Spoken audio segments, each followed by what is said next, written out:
Okay, I think that's enough of the music. Hi, everybody. How are we?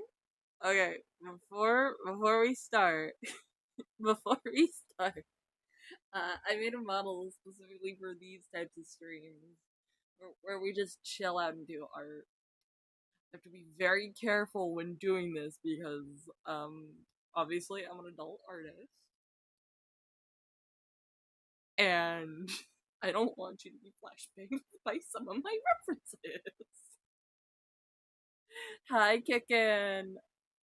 There is also going to be like, hello, Anna Saxo. So I had a little bit of help from a member of Beckett's Discord, the Copcord. I don't know if they want to be named, so shout out, shout out. But I found out how to mirror my iPad screen. There's a bit of a problem that I need to work around myself. Yes, it is very comfy. I wish I was sitting on a beanbag and not a computer chair. But I need to be very careful when doing these because I do like adult work for Patreon, and obviously I won't be watching stream because my phone needs to charge, but I'm gonna be drawing too. Oh, coolio! I'm just gonna have like some music in the background, you know, looping. Let's just hope that the people keeping an eye on Toby Fox's uh got my energy to weep.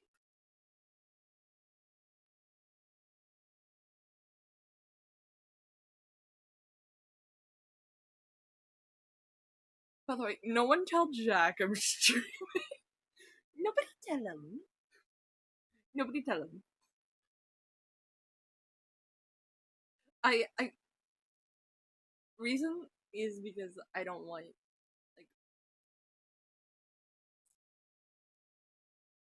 I want to surprise the element of surprise, but it probably like ruined it for me. Like already ruined it ahead of time because of the live notification.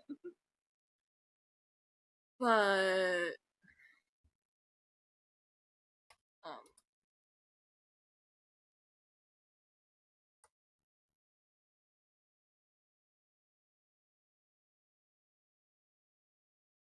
however, it just like notifies people when I'm live. Kind of like here.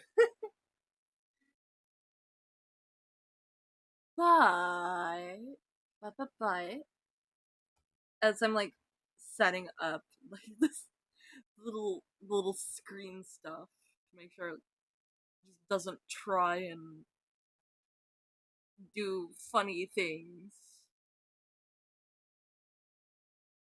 I do have to like gotta make sure I have some appropriate references. Think about going back to the Picardo streams too. Just like more Picardo streams. I have a lot of bases and references on Pinterest.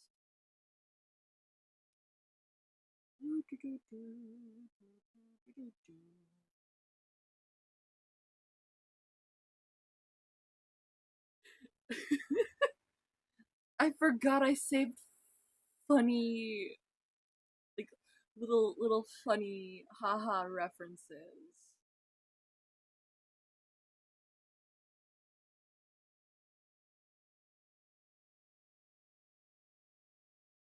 Some of these I don't think I can share.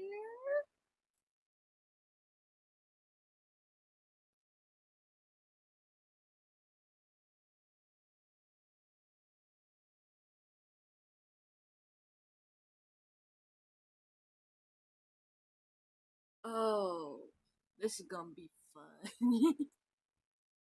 we're all gonna be chilling out. Maybe I can have my friends call in, just to surprise me.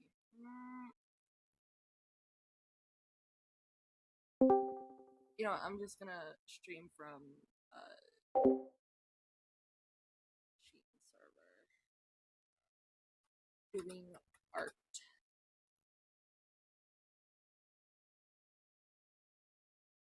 Because it's funny. But I did get sound alerts to work. Let me just pull those up.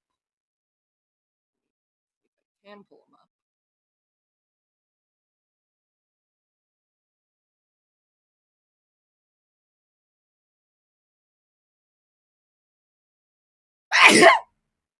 Oh, I'm sorry. I am so sorry.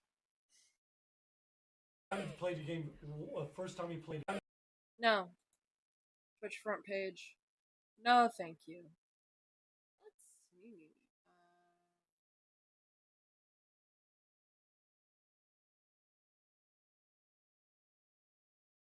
No, it wasn't channel. No, go back. I said go back. Creator dashboard. I want to see if this works.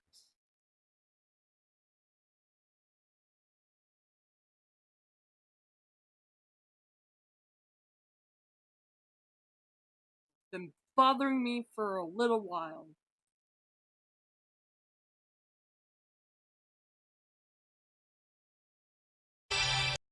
Taste the rainbow, motherfucker! Oh, I don't have. Abyssal Grey just followed. Welcome. Okay, that's good. You can hear the noise. I just don't have it on my just chatting thing. So I'm gonna worry about that later. I have no one who's. Fuck you, Kick. Motherfucker, I just remembered that. Why?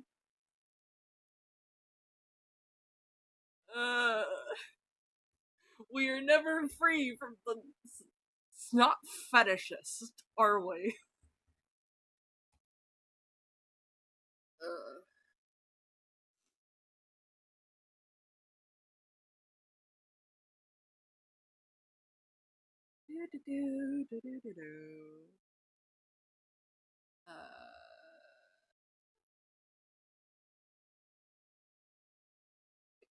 No, not there, not there, not there. Okay.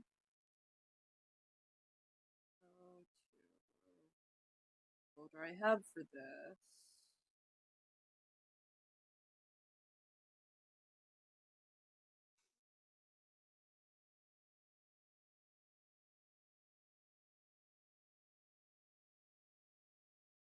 I'm gonna need a reference up.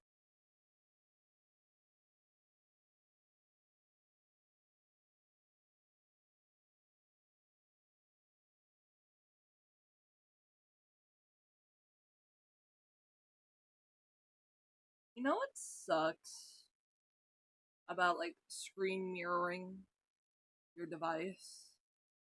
Is that everyone gets to see everything you do.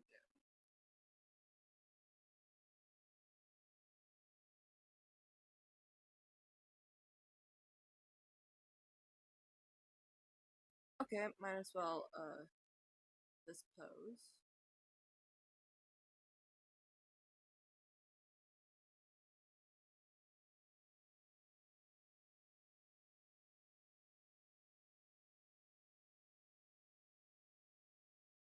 Yeah, what I'm going to do is I'm just gonna have pose reference after pose reference just layered in here.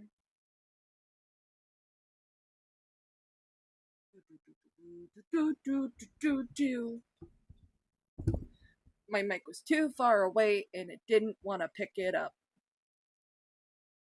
So I have to move it a little more upwards.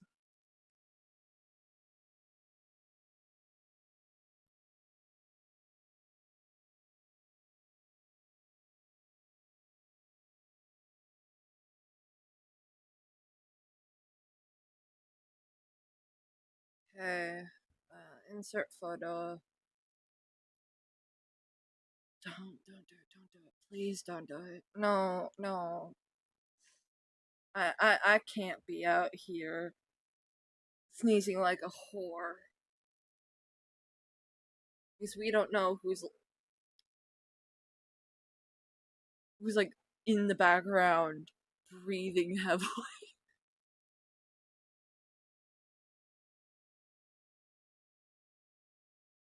And it would be absolutely evil.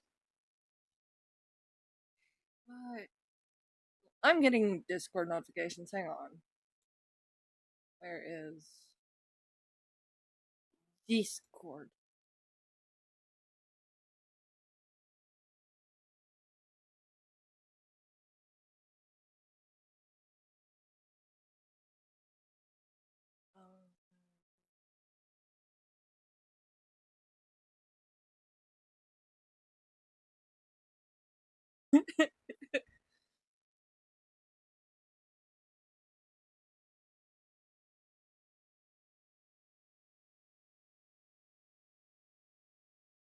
Uh,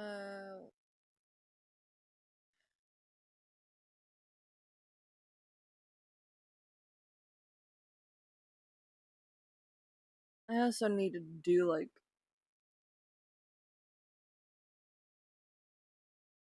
visual novel sprites and backgrounds soon.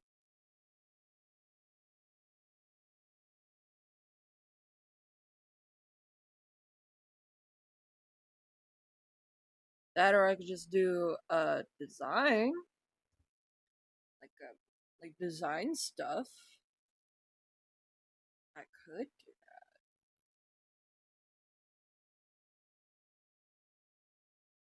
but not today. No, no, not today. I just don't feel like it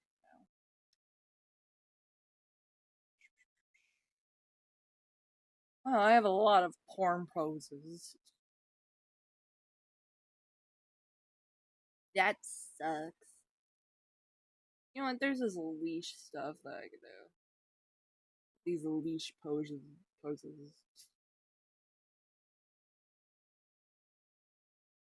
Up there and photo.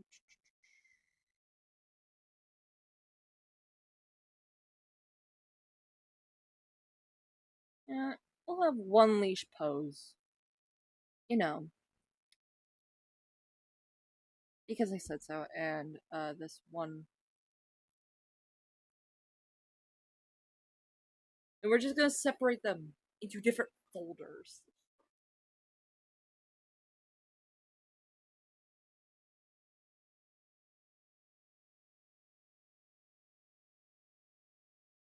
Let's see. Reference? What we're going to do in the meantime is.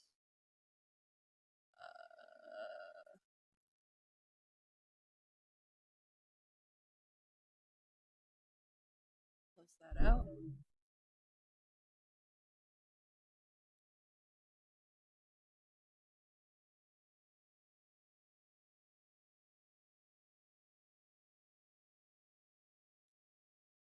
Do do do do do do do.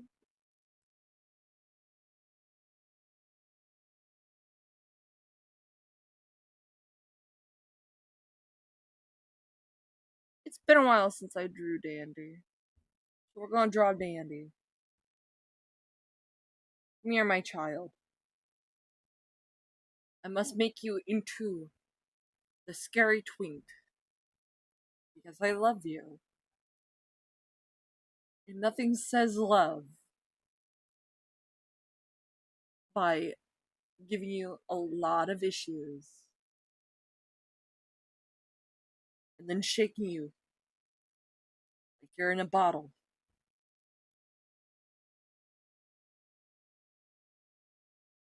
I'm just gonna reference this fucking doodle I did a while ago.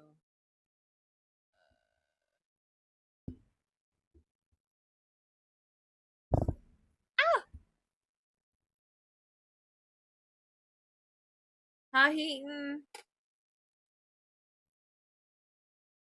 Oh, hi, Sheaton. Sorry.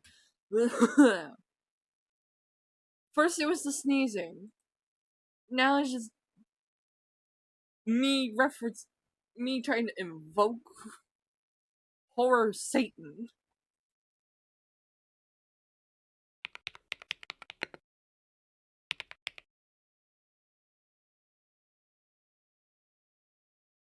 You know, I'm just gonna put some Netflix in the background. And then lower the volume.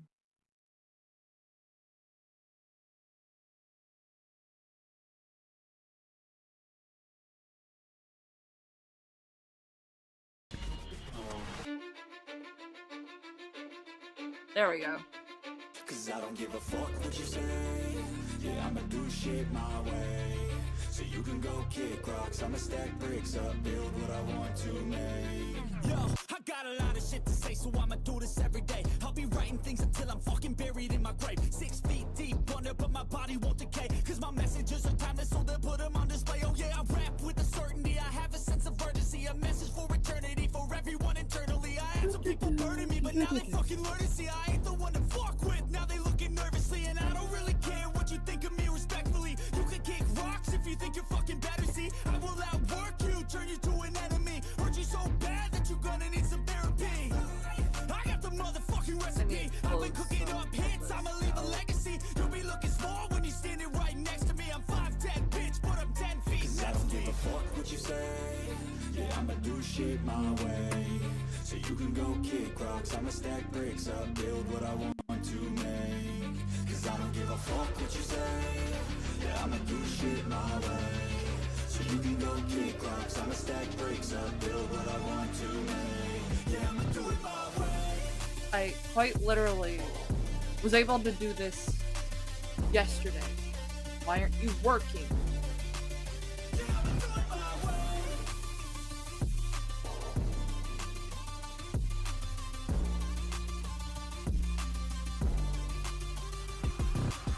I can't contain it, I'm coming out with a statement. You really changed, man, all your music and arrangement. You don't know shit, shut your mouth, you can save it. I'm the same dude that got his come up Yeah, in the I have basement. do not disturb 100 enabled. songs, 100 weeks, didn't change it. Experiments, sneeze 3 development, times in a intelligence, row. and patience. I'll do it all again, cause I never feel complacent. Let's keep the No! good vibes, positivity's contagious. I'm never looking back, cause I made a I'm gonna legacy weaponize, passionate. like, A college graduate, a suppressing all his canister talents, of yeah. He found a way to go and chase breeze it, in a coming lighter out and just taking make it control into a of your life, makeshift go out and battle, flamethrower. and you think You're you not have allowed it, in my after it, home. get after it, get out your head and fucking capture it. You got one life to master it. Don't give up on your future. We all start losers. We're all late bloomers. Gotta struggle through the sewer. What you say? Yeah, I'ma do shit my Oh, way. it's just not wanting to Kick do rocks, it. I'ma stack bricks up, build what I What want is to make. wrong with you? Cause I don't give a fuck what you say. Hi, Spotlighter. Yeah, I'ma do shit my way. So you can go kick rocks, I'ma stack bricks up, build what I want to make. Yeah, I'ma do it my way. I'm gonna have to restart it. Motherfucker. I'm gonna try this again. Yeah, it was like connecting. Too. Waiting for connection. What are you trying to connect? Oh.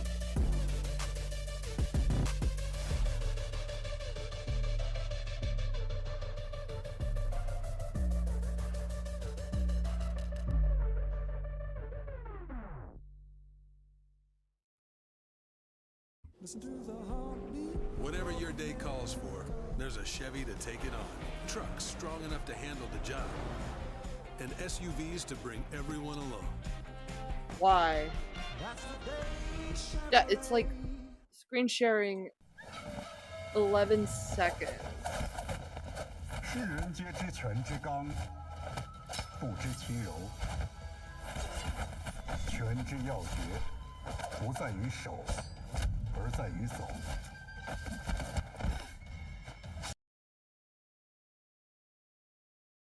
I'm going to mute that as I try to figure out what the fuck is going on. Come on. Throw me a bone here.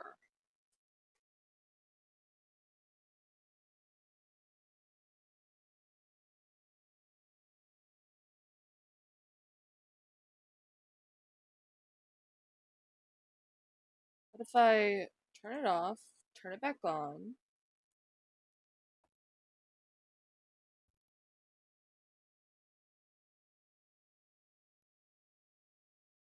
And then did this.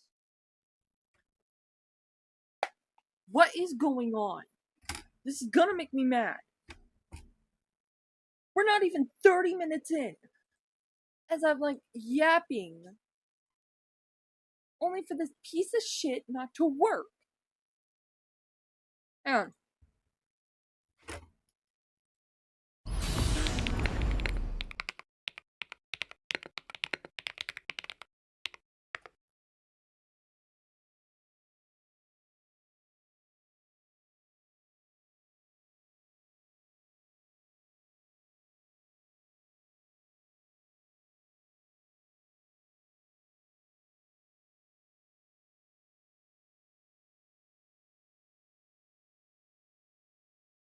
Is it because it's raining?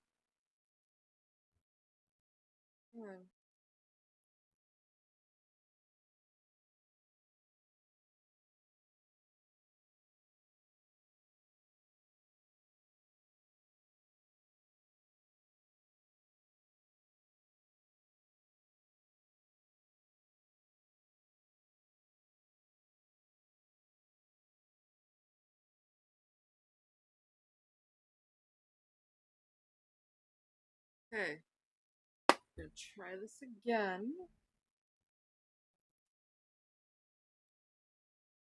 No.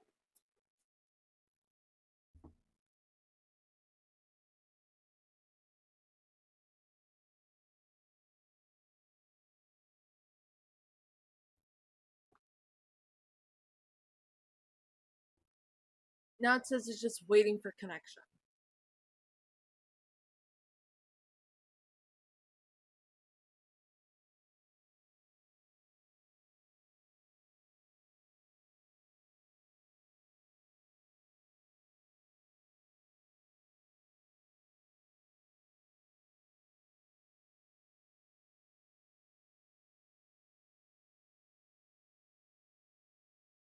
This was quite literally working yesterday. I do not understand.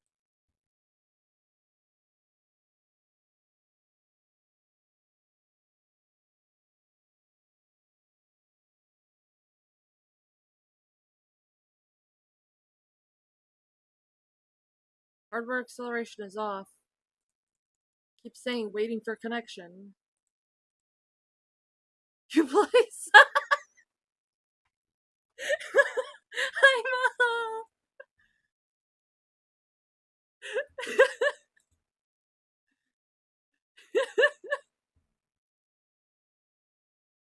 I couldn't raid you, dude.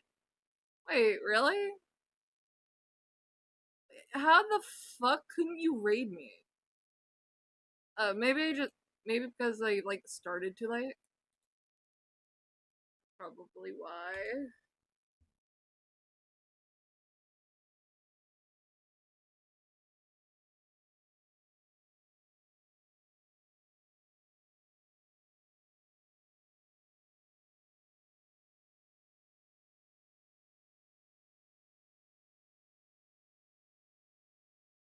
What if I just close the app and then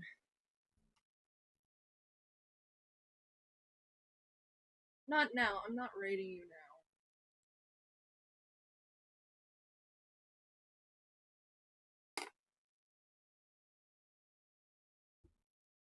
Okay, it's saying that it's like broadcasting my screen now, but at the same time, it's just not doing it. It never ends. Yes, it just never ends. Let me broadcast my screen. Come on, please. And also, subscribe. Hi, Nintendo Mail.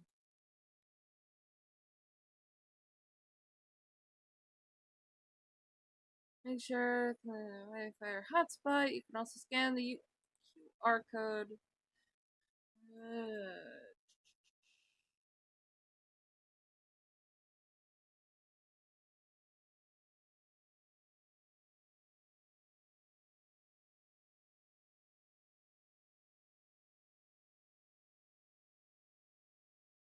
Okay.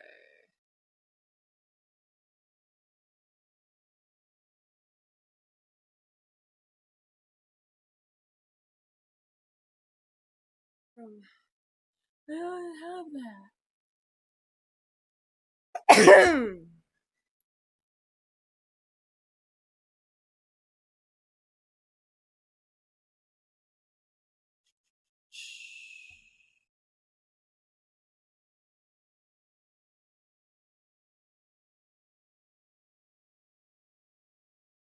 uh,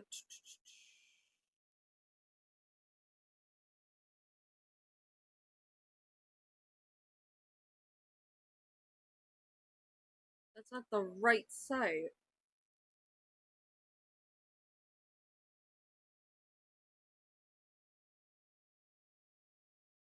Yeah, it's connecting to like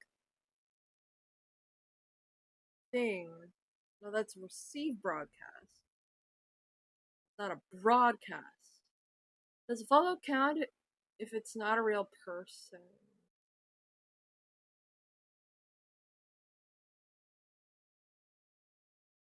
I love. Well, what do you mean by that? Jar is giving me a headache. God damn it! That clanker needs. Taste the rainbow, motherfucker! Sleepy Haruman just I followed. don't know. Welcome. Welcome, sleepy. I need to fix that. What is going on with that? Hang on. Okay,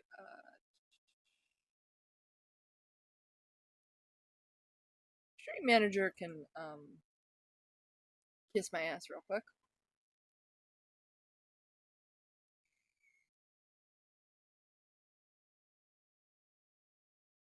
There is no new variant.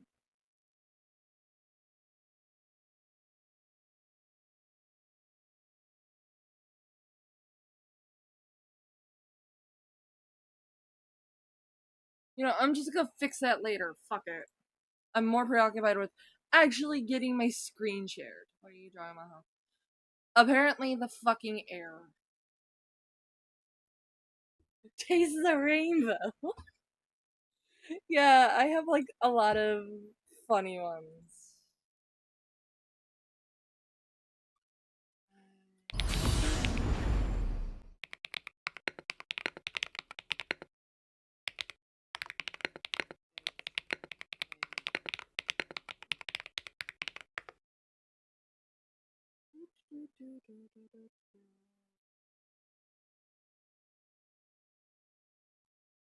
Yeah, let's go here.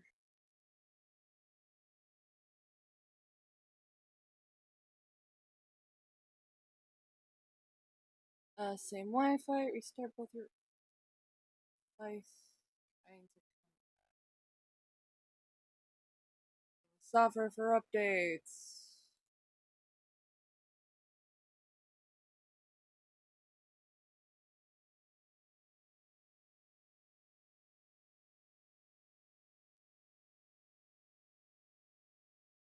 What other software can I get for this? Uh.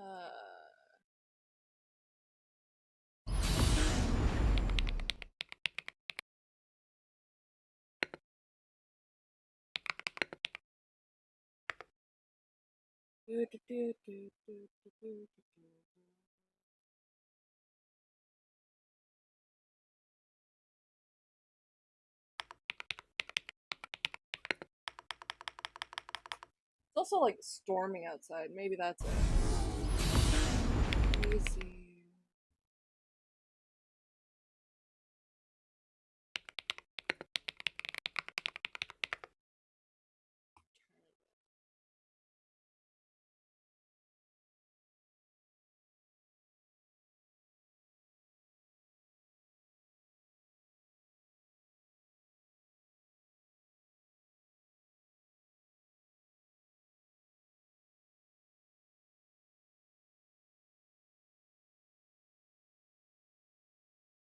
I'm gonna have to look for a new thing.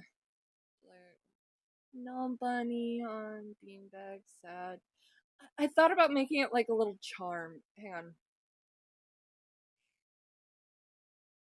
Can I even do this? Here. Thought about making it a charm. Maybe I'll like go into like the file I have for this model.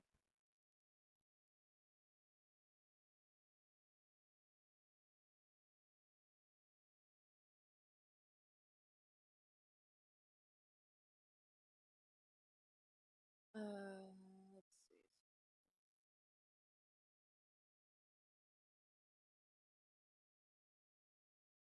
Do do do do do do do.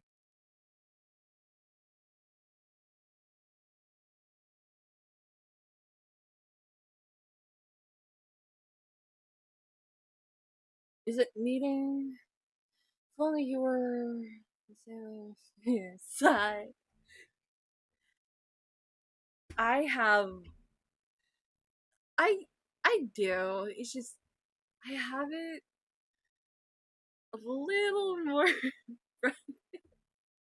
Like there's some like stuff I can't share, mom.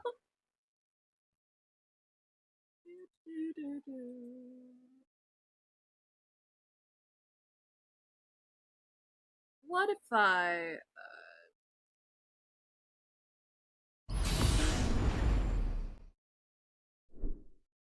easy? What if I like undownload and re-download EasyCast?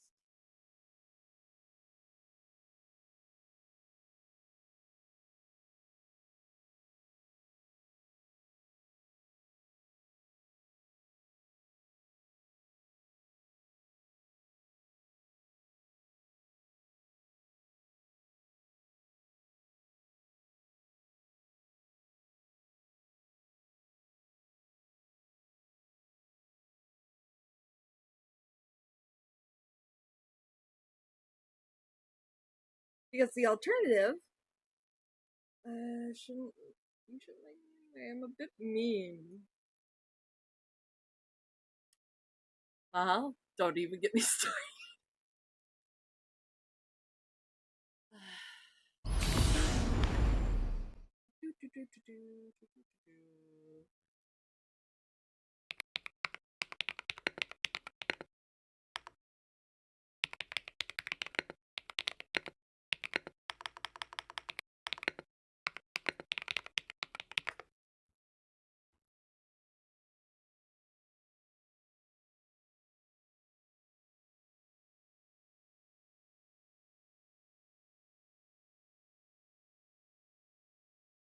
Uh,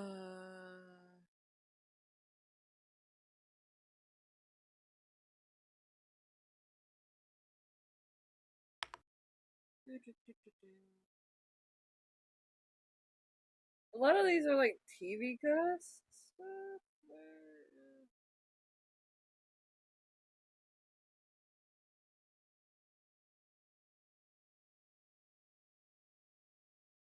Don't make me Chromecast, isn't it?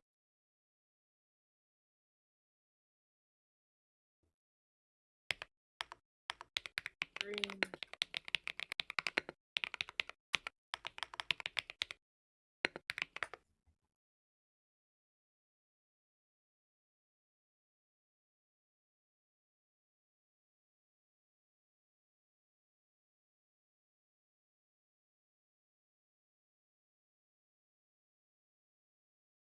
The right one?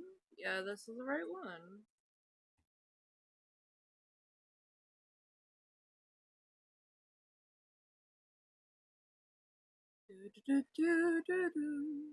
Hold on, loser. I'll be right back.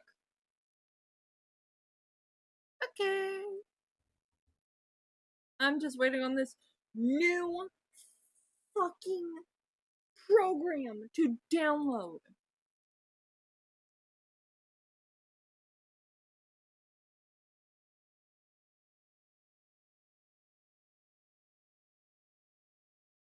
I can never fucking escape. Yeah, install.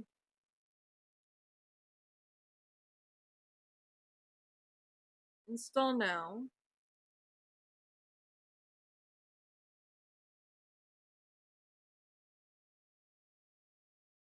Might as well look at Twitter while I look at this.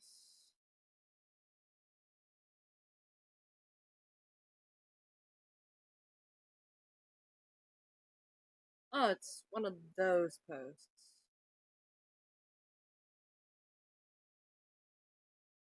Let's open up the Let's View.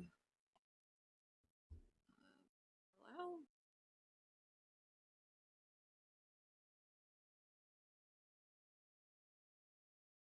No track.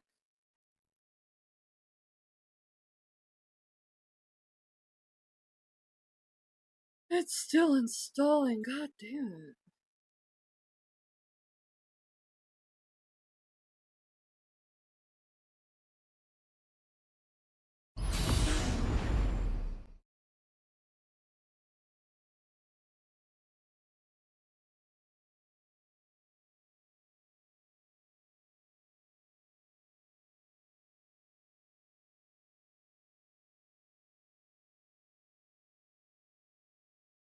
Let's use a cast. Open Let's View. It took almost something. Is it gonna open? Unpin that from taskbar.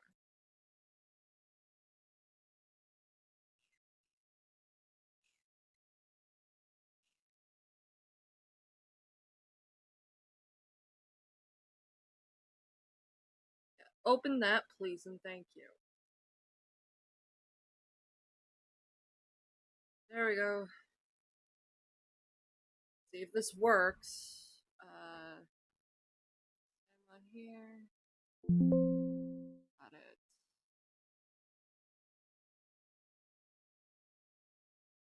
Receive screen.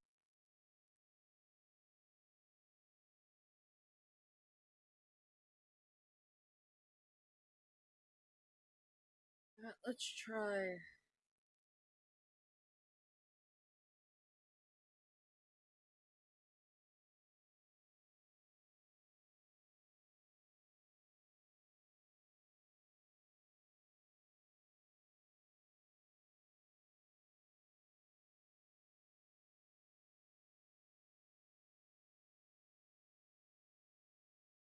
The application.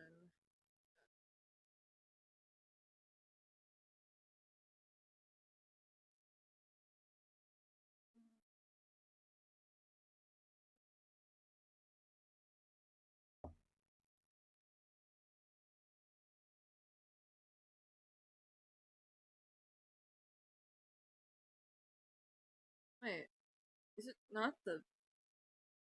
Why is it saying it's in a different... What is going on? No, legitimately, what is even going on? Is it just not letting me?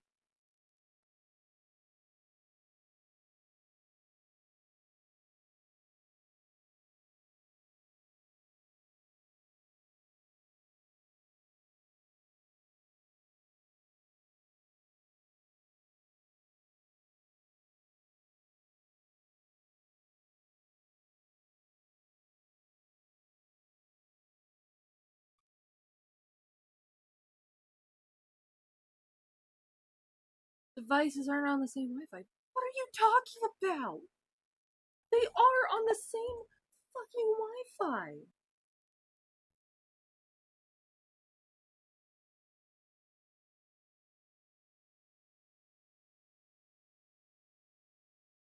They are on the same Wi-Fi. What do you mean? It's the same fucking Wi-Fi. What the hell are you talking about?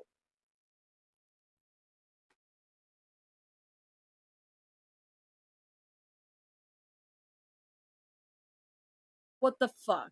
What the fuck? What the fuck is going on?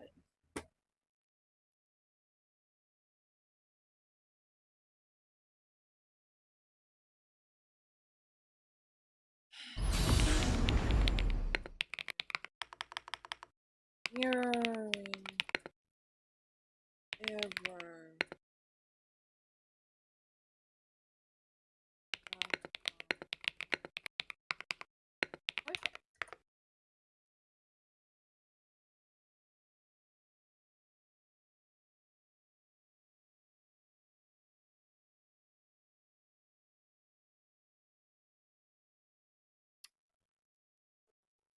Okay.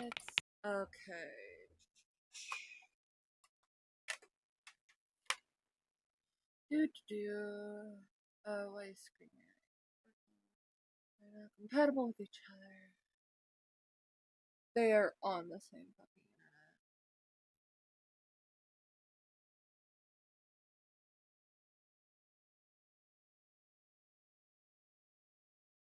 internet.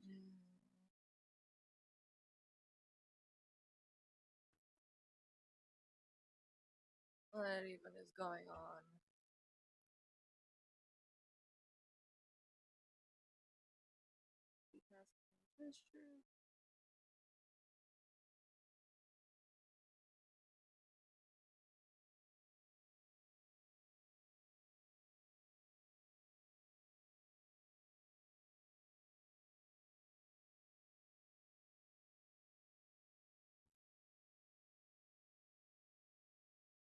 Okay.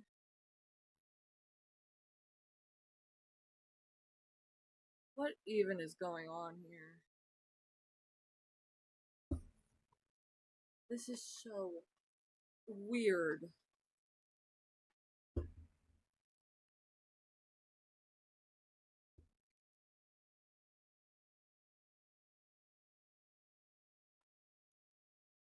Is it the fucking airplane?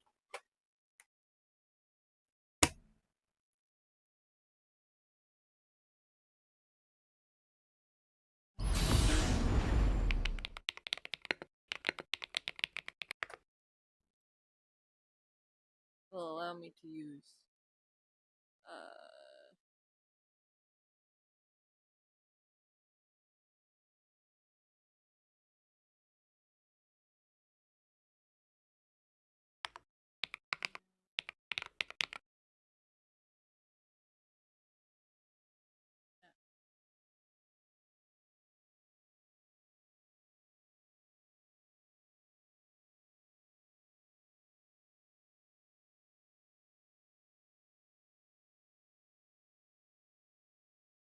I love troubleshooting my shit.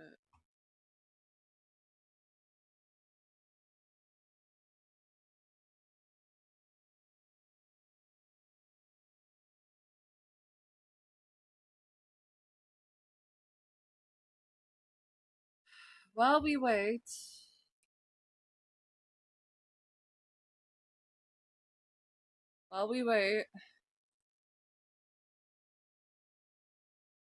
we're just going to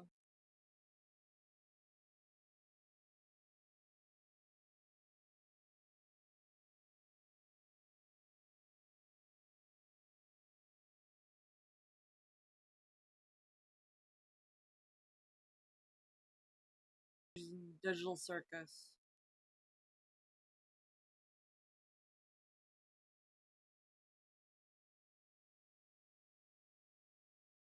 Gotta have something on the screen for y'all while I figure this shit out.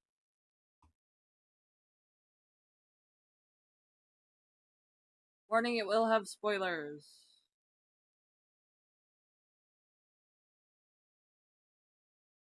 The Amazing Digital Circus is a show of two extremes. It has an incredible world that we don't spend much time about living a satisfying yet uneventful life, but sets it all up in an unsatisfying way with little payoff for its mysteries. And yet, I still love it.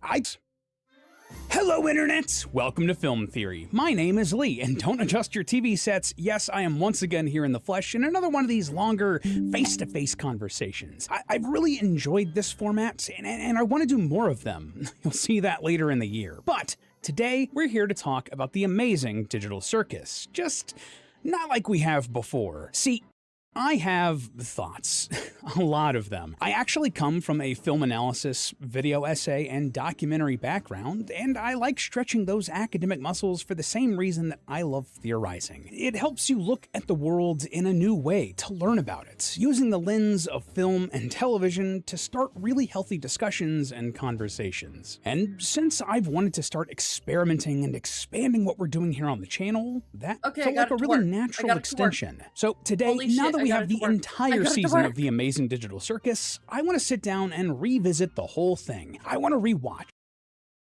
I got it to work! Fuck yeah!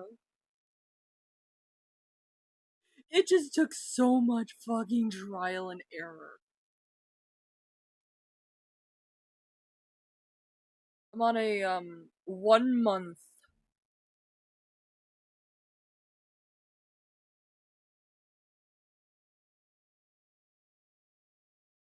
I got like air receiver.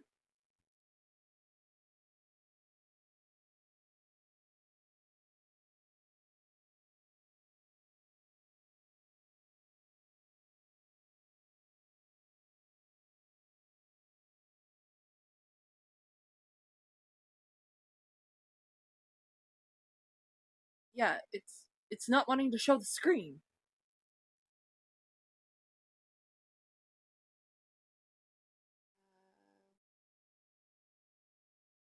What about that one? Wait, no.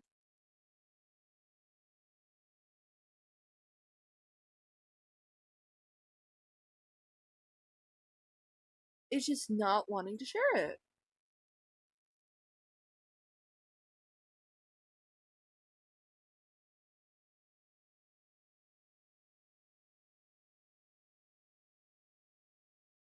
Come on, please. Throw me a bone here.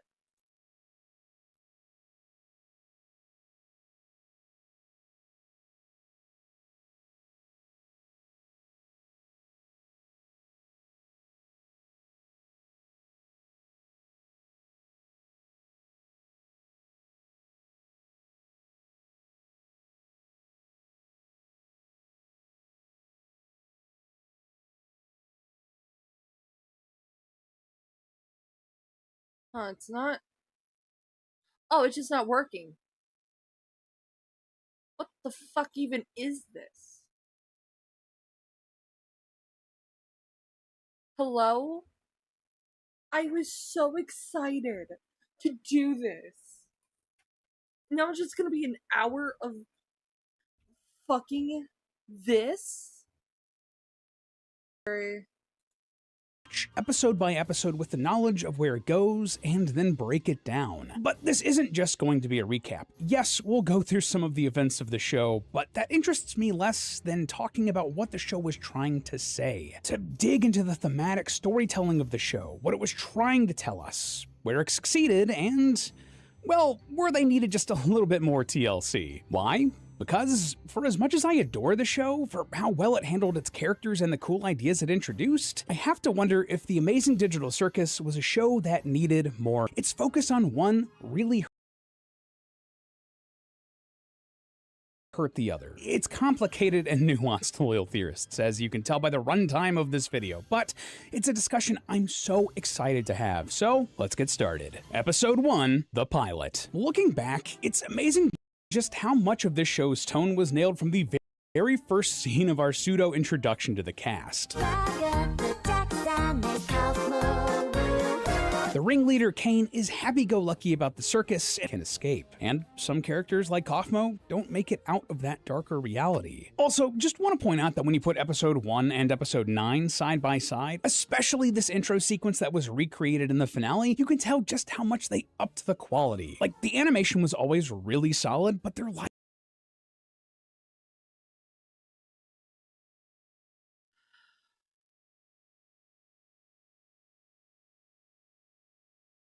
Oh, is it finally fucking working? Is it finally working?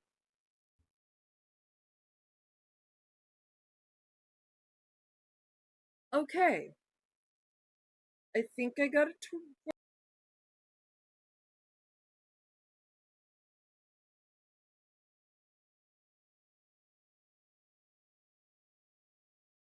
Oh, that's why. It's not like.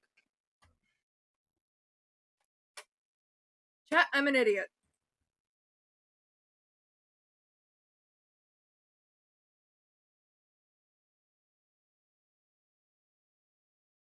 Is it just not?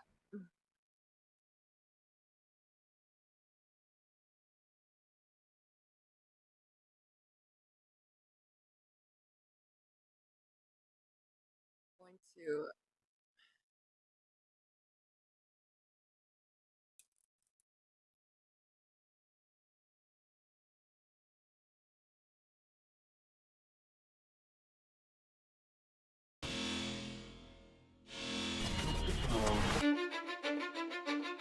I think I got it now. Cause I don't give a fuck what you say. Yeah, I'ma do shit my way. So you can go kick rocks, I'ma stack bricks up, build what I want. But my body won't decay. Cause my messages are timeless, so they'll put them on display. Oh yeah, I rap with a certainty. I have a sense of urgency, a message for eternity, for everyone internally. I had some people burning me, but now they fucking learn to see I ain't the one to fuck with. Now they looking nervously, and I don't really care what you do therapy. I got the motherfucking recipe. I've been cooking up hits, I'ma leave a legacy. You'll be looking small when you're standing right next to me. I'm 5'10", bitch, but I'm 10 feet. Cause I don't give a fuck what you say. Yeah, I'ma do shit my way. So you can go my way.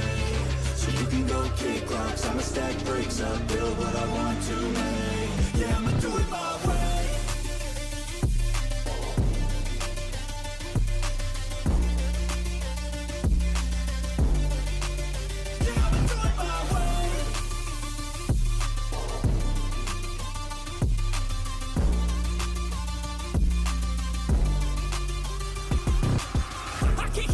Coming out with a statement. You really changed, man. All your music and arrangements, development, intelligence, and patience. I'll do it all again, cause I never feel complacent. Let's keep the good vibes, positivity's contagious. I'm never looking back, cause I made a life that's passionate. A college graduate suppressing all his talents, yeah. He found a way to go and change, become an advocate. For taking control of your life, go out and battle. And you think you have a dream, then act on it. Get after it, get out your head and fucking capture it. You got one life to master it. Don't give up on your future. We all start losers. We're all late bloomers, gotta struggle through the fuck what you say. Yeah, I'ma do shit my way. So you can go kick rocks, I'ma stack bricks up, build what I want to make. Cause I don't give a fuck what you say. Yeah, I'ma do shit my way. So you can go kick rocks, I'ma stack bricks up, build what I want to make. Yeah, I'ma do it my way. Yeah, I'ma do it my way.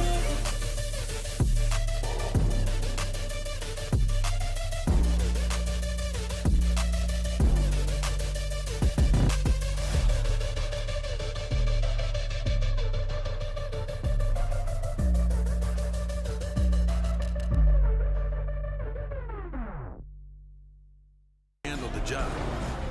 And SUVs to bring everyone along. That's the day Chevrolet.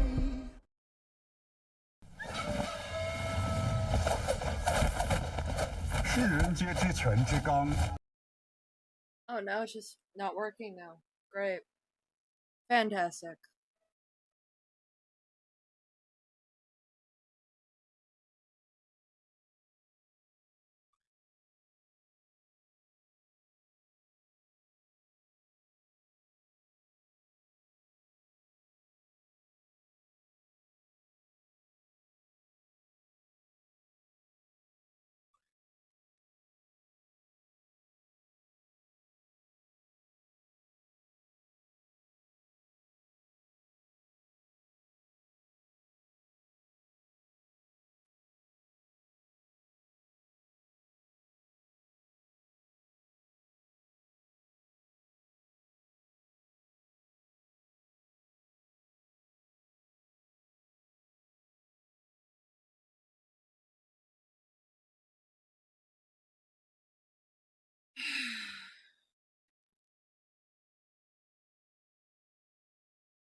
And then there's this weird 4-minute, like, beginning?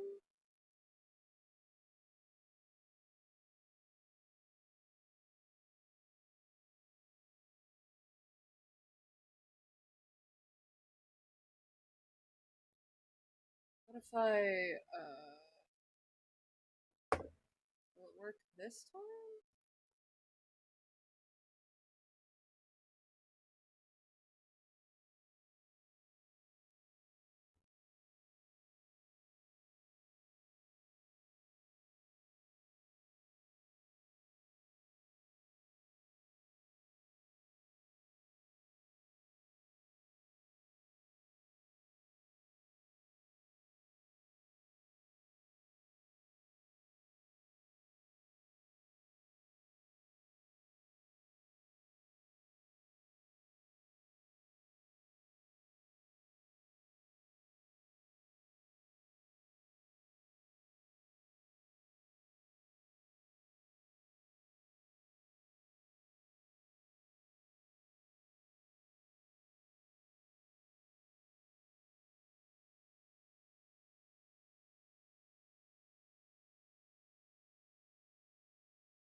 Okay.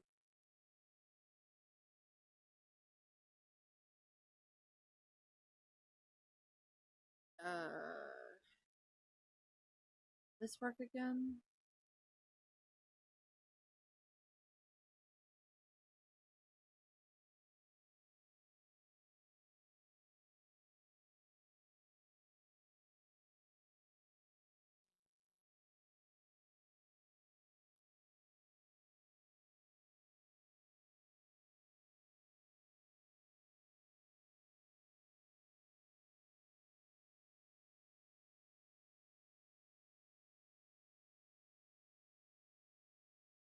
Okay. It's now working again.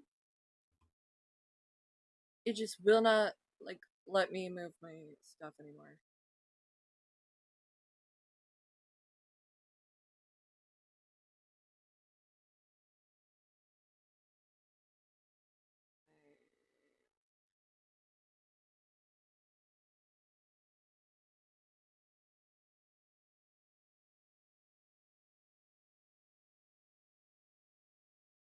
Doesn't make sense for it to, like, do that, so.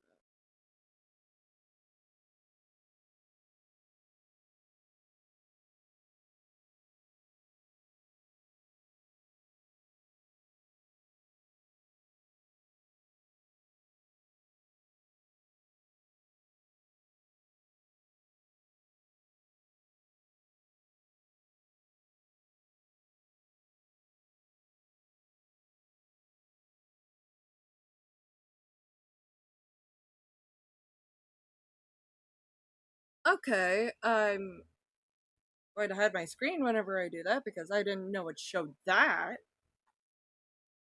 Damn.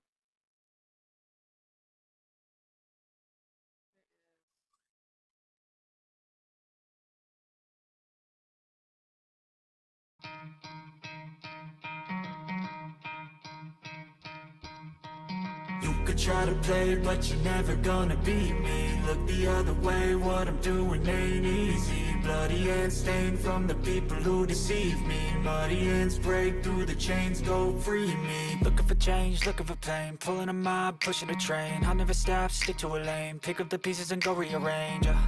I'll be the best above all the rest, put me to the test and expect nothing less, your check as I'm chess, what's happening next, yeah. He got the venom, a tangible weapon, no coming in second. This life is a lesson, he got a new engine from pain, that's a blessing. New focus, no guessing, just bold and obsession. All in his possession, you got their attention. I'll leave an impression and take your redemption. Just kill, no discretion, your mind is a weapon. 11-11, it's time for progression, You could try to play, but you're never gonna beat me. Look the other way, what I'm doing ain't easy. Bloody hands stained from the people who deceive me. Muddy hands break through the chains, go free me. People like sheep move feet, hurt it easy. You don't wanna be fast asleep when they scheming. Better stand tall, ready for a fight, believe me. When they try the chains, you can say no, free me. So he's been looking for somebody who Cause the world changed, times rearrange them. Staying on pace, running the race. Life is a chase, I don't want a place. I wanna be first, work till it hurts. Dehydrated thirst till I'm in a hearse. High ambitions and the right mind can take you so far. It's like you lived a few lifetimes. Take off, I'ma break off from the weak minds. They can stay soft, you can change lives. You create thoughts, never waste time. You got one shot, you got one life. Better pop off, what do you like? Make a dream job, no 9-5, no mean boss. Just my life and free thoughts. You could try to play, but you're never gonna beat me. Look the other way, what I'm doing ain't easy. Bloody hands stained from the people who deceive me. Muddy hands break through the chains, go free me. People like sheep move feet, hurt it easy. You don't wanna be fast asleep when they scheming. Better stand tall, ready for a fight, believe me. When they try the chains, you can say no, free me.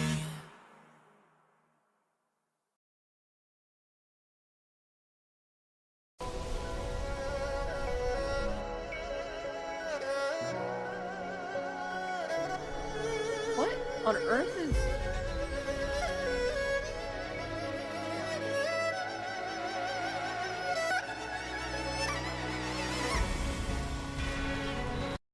Oh, it's just...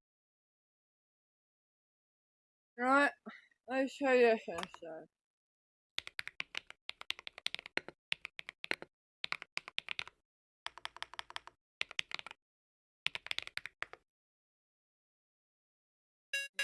Okay.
Heck's covered jar.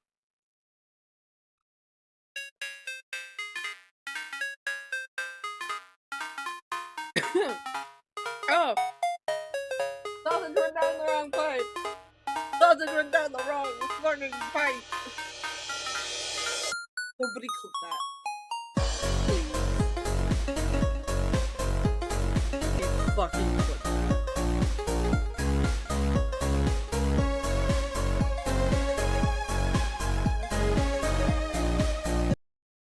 We're done with Cyber City. What other music can we abuse?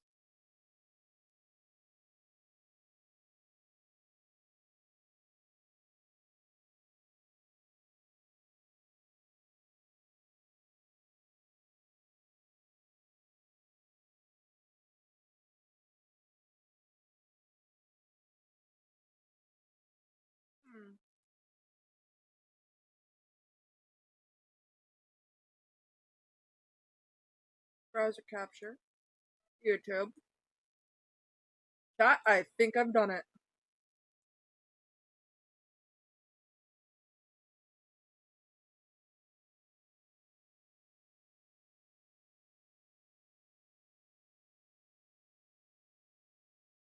By golly, I think I've done it.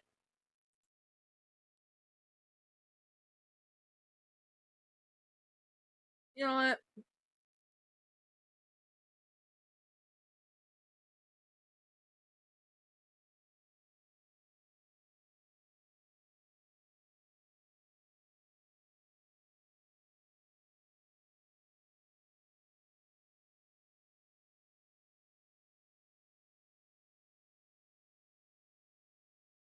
You know what we're gonna do, chat? We're gonna go over this. So, Isaac? Isaac's channel has been taken over by the Sheetan World Order.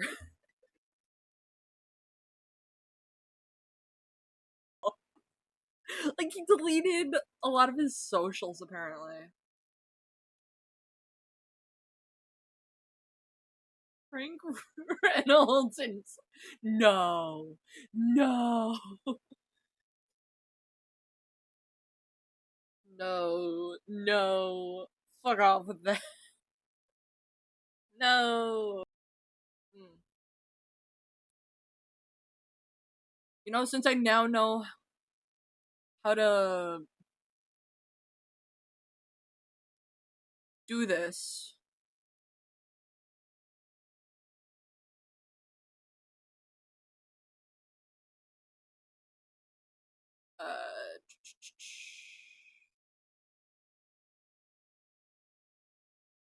we're gonna be reacting to stuff as we make art.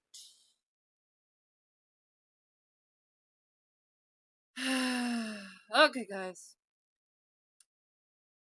One's in chat if you want me to react to size 15-minute and 29-second. React to some jar tent.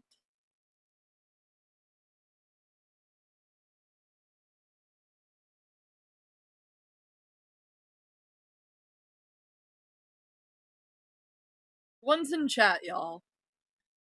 Okay, one's in chat for Psy, two's in chat for Jar.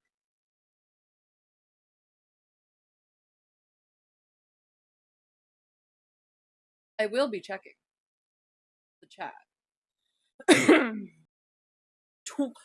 You want me to do both? Or is it just the number 12?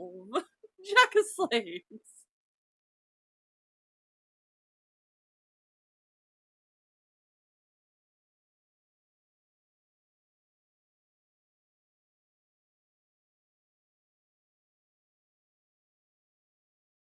I am so confused. As I draw my gay. Who's wanting both? You know what? One's for Psy, two's for Jar. To all of that! One's for Psy, two's for Jar, but three. Three's for both.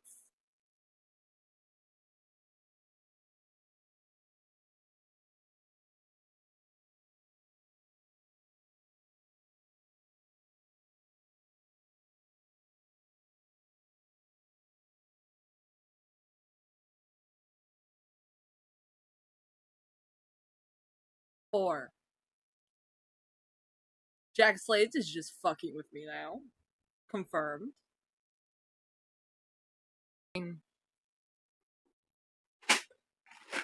From my Compuber fund. By the way, if you wish to support me, like and subscribe. We're almost to our Twitch affiliate goal. Okay. React to both Psy and Jar, or continue drawing with some music. Heads. Apparently we're reacting to both Psy and Jar. Fuck me. The coin has spoken. We shall suffer. Also, I found this like cool guy called Gus, the Gus Bus. And he reacts to like horror games I've never heard of before. And haven't seen anyone else play. So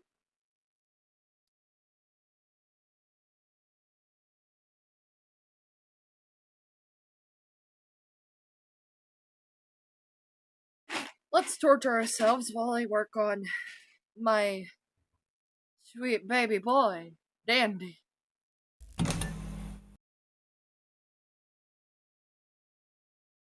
Captions on. Playback speed. Aside. I tried. I could never follow where it was going, which, as it turned out, was basically nowhere. With that said, let's get this show on the road! Okay, immediate problem I have with this. Just because you didn't, things could categorize the Amazing Digital Circus as wasted potential. Me, I have criticisms due to how they handled Jax and the reveal involving Jax. I think it should have been handled a lot better. And that giving Jax like this pseudo redemption arc, not good.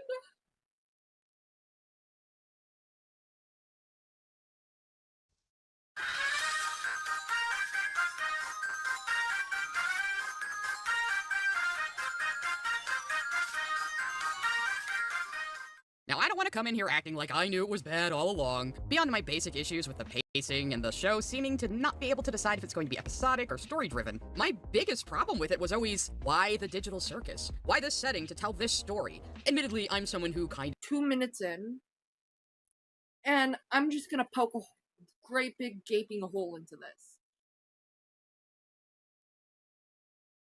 When you are talking about a show, Digital Circus, to Don't Hug Me, I'm Scared, is an insult to both shows. Why? Because one's a critique on children's media as a whole, like the children's media industry, and abuse is a sci-fi horror limited series that borrows from 2 different media. I'm gonna have to talk about spoilers here for the Amazing Digital Circus. Who here has heard of Soma? This is gonna...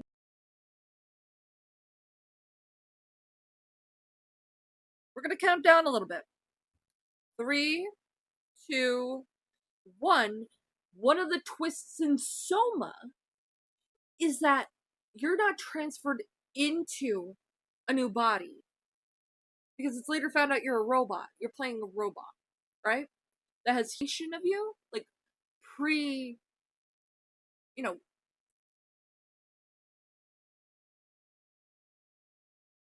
that pre-jump.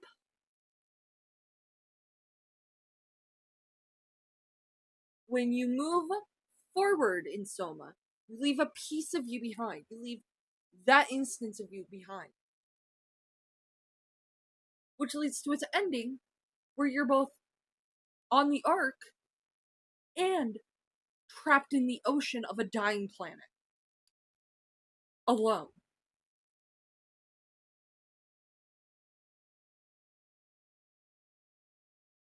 The ending for Amazing Digital Circus confirms that every character you meet within the circus is a copied consciousness.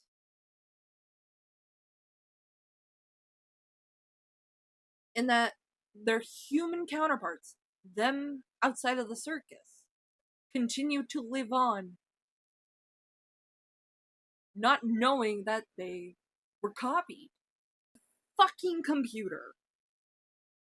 Yeah, the Amazing Digital Circus is a computer program on a computer made by a very overly powered AI.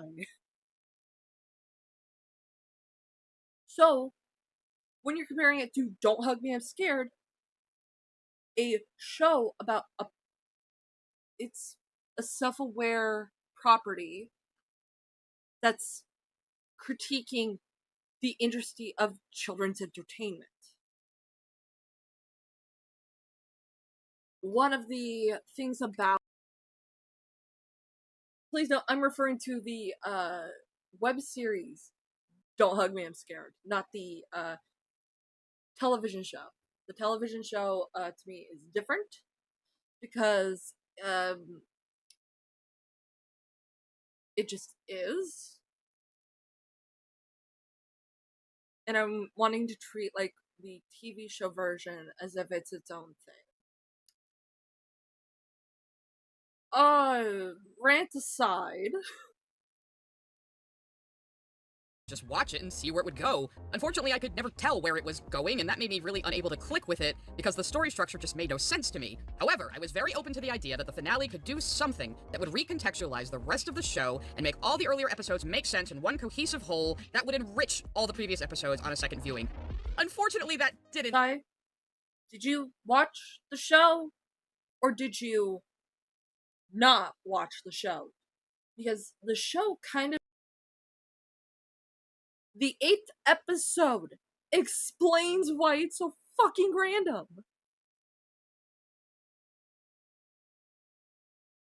For those who haven't, like, watched episode 8, I encourage are not wanting to be spoiled, click off the stream, go watch episode 8. But essentially, I just got back, yeah. I finally figured out my tech issue. And I'm aping size bit as I can. But when it comes to... She's saying, like, the Amazing Digital Circus is wasted potential when it's one of Glitch Productions' most successful fucking series. If anything is wasted potential, it's fucking Hazbin Hotel. Animation by landing, like, a production. By landing contracts with A24 of all studios. And working with Amazon Prime. I think it's wasted potential because it's not like connection issues, like Sai kind of says at the beginning, but it's the fact that the story doesn't know what it wants to be. It has an identity crisis every 5 fucking minutes. So she just gave a review. So she just gave a good review if she just stopped with, I didn't understand it. Yeah. And the issue I have with Sai is that it's just like the best show to ever fucking exist. It's not. But here's the thing. Here's the catch. People like it for a reason. I'm not gonna hate on people who don't like it or do like it. Me, I initially fell in love with the pilot, but when it came to the show itself, it just didn't meet the expectations for me. And it's not a show for me. It's a show for people who enjoy Hazbin Hotel. Person who thought it would be like fan-fucking-tastic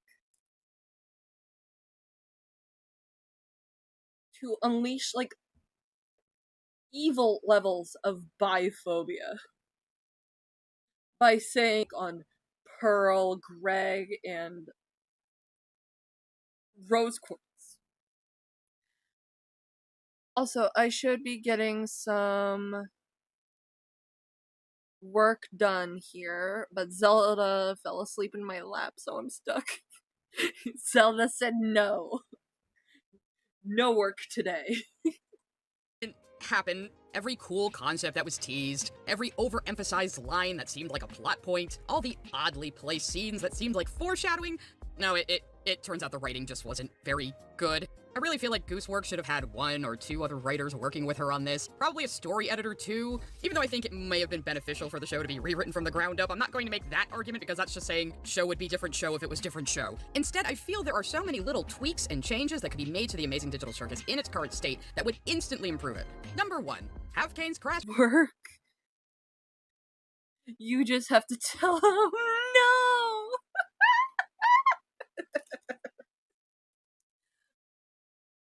My cats don't get in my lap. They just like to put their paws on my legs and meow at me, going, mother, mother, mother. But Zelda point out that Kane's crash out being the halfway point is not gonna fly. Because every episode leading up to 8 is a lead up to the crash out. You can't just have a random fucking crash out. The justification is that Kane is watching as everyone around him is just fucking miserable and ungrateful. And just like has complaints. Accomplishes nothing in the plot or story other than being a Gangle focus episode. But you know, Yeah, but you get to learn more about fucking Gangle. You get to learn more about Gangle. It's fucking Gangle. I love Gangle. I see a lot of myself in Gangle. Except like, yeah, I see a lot of myself in like both Zooble and Gangle. You can tell based on the fucking themes of Gangle. There's even an episode where everyone gets to try each other's like suggested adventures. Gangle's was the anime one. Zooble's is the black and white noir characters. You're able to learn more about her and connect with her. The fact that Gangle was just freaking the fuck out in the episode, you get to see a side of Gangle that isn't this timid, meek little bitch. Ribbons and a mask has a human consciousness. how after his crash out in episode 8, Kane makes the cast go on a bunch of random adventures that are torturous, and it's all off screen? We just get a yada yada. The 9-episode series, Sai, what are you wanting? Because Gooseworks wanted to tell they're gonna be cut. But one thing you would neglect to mention within that clip is how personality-wise Kane changed. To explain, Kane very early on in the series was carrying the circus. Post crash out Kane is completely different because he's more like Am, which is one of the Amazing Digital Circus's source materials. I have no mouth and I must scream. Am doesn't give a fuck if you're hurt.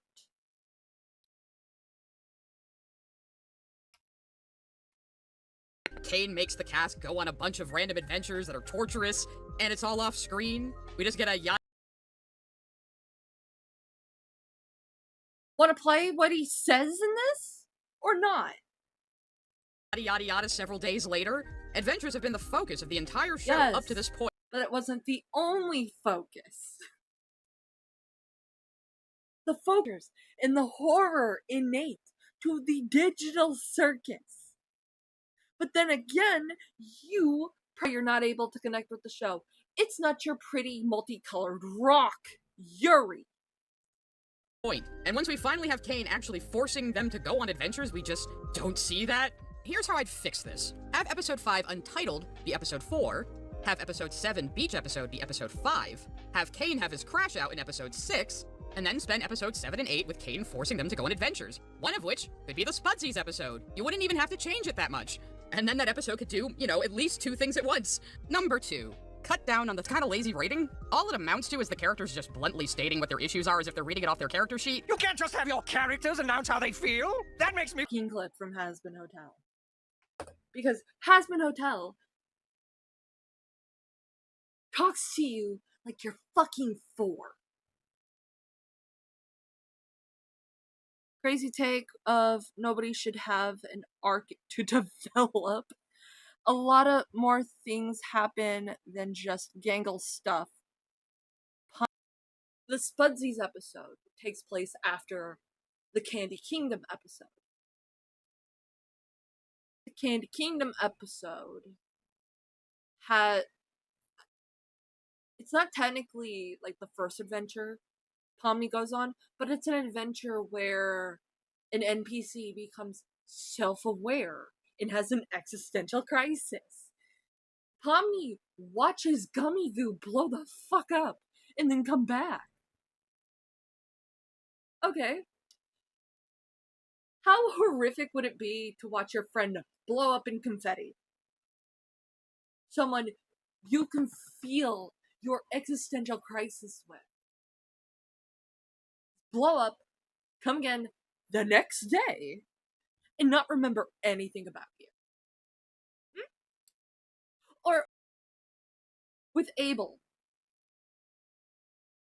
It does that not? We're like, Abel is talking about the circus, the digital circus, as if he was a developer.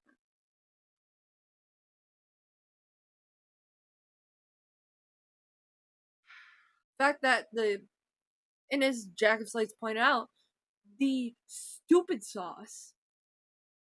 Yeah.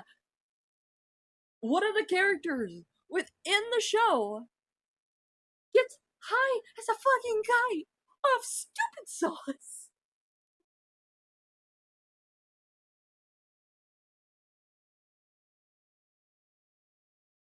Or in like one of the episodes with like the multiple adventures. Like you get to learn that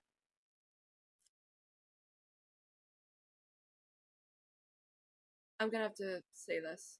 You get to learn that Gangle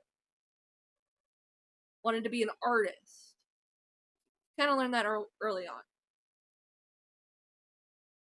You also get to learn that Zubul was a bartender. You get to learn that Pomni had a YouTube channel. You get to learn the one character you don't get to know about really all that well until the end is Jax. And he specifically came with Kaufmo and Ribbit. You don't get to know what happened to Ribbit, but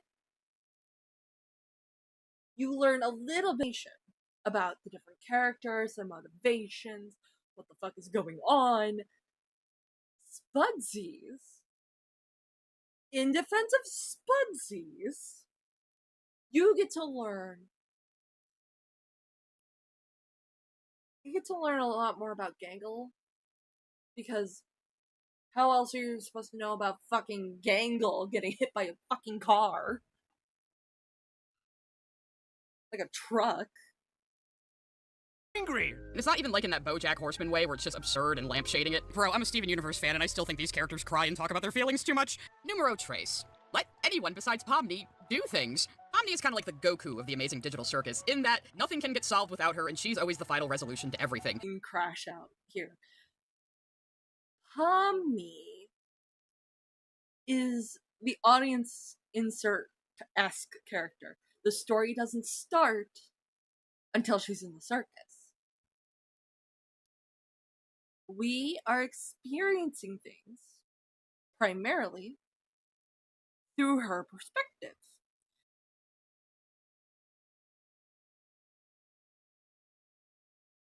Everyone just accepts that they're in the circus, that they won't have an opportunity to leave. That changes after Pomni joins, because Pomni is a fresh perspective. Nothing justifies that outside of her just being the main character. The other characters have been in there for years, and it seems like they just have never thought to do something about their situation until Pomni arrived. And Pomni is set up as a good audience surrogate. You know, the character who has everything about the world explained to them and learns things about the world alongside the audience. But outside of that, she has no arc and barely any characterization. Her personality seems to just ping-pong cast who seemingly get sidelined throughout the narrative who could have fulfilled these roles instead. Zubul always seemed like the one who spent the most time with Kane. They seem to understand his moods, his attitude. The only thing holding Kane back is the fact that he likes us. And they're the only circus member who actually talked to him like a person. Instead of that going nowhere, Zubul could have been noticing that Kane was getting more and more unhinged this whole time. Bragatha has been there the second longest, and she spent a lot of time with Kinger, years even. So Okay. A lot of people don't notice when people are losing their shit, because Kane's an unstable AI. He's been an unstable AI from the jump. You see it with the Gloinks episode. You see it with the Candy Kingdom episode. You see it with the Spudsies episode. Full of cities. They don't learn all that much about cake. Sorry. They don't learn all until episode 8. They thought he was harmless. That he wasn't going to fucking hurt them.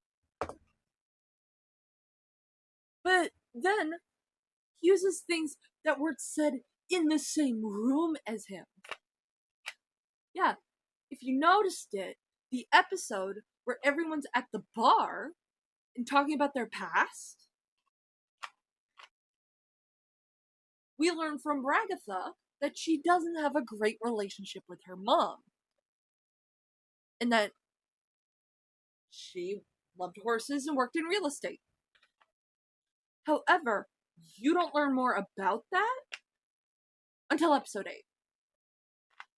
You know, where the horror really ramps up about their situation and Kane seems to know more than he lets on, which is fucking terrifying because you have this omnipotent AI who knows all your worst fears, all your trauma, all your insecurity.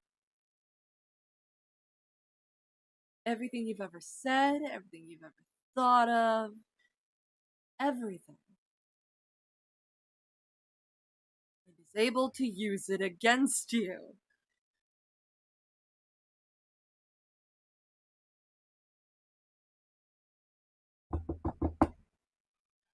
I want you all to just talk to me like I'm 4 and explain what about that isn't horrifying? Like, you have this unintimidating AI that, like, sometimes glitches out. And he's accompanied by a bubble that seemingly has no filter. You don't think anything of it initially. It probably never crossed anyone's minds that that's probably Kane glitching the fuck out. Because he's always been unstable.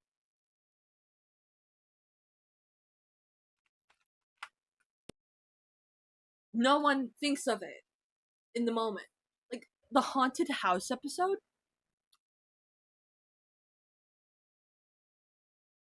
Where a lot of it's in the fucking dark? Thinks of that.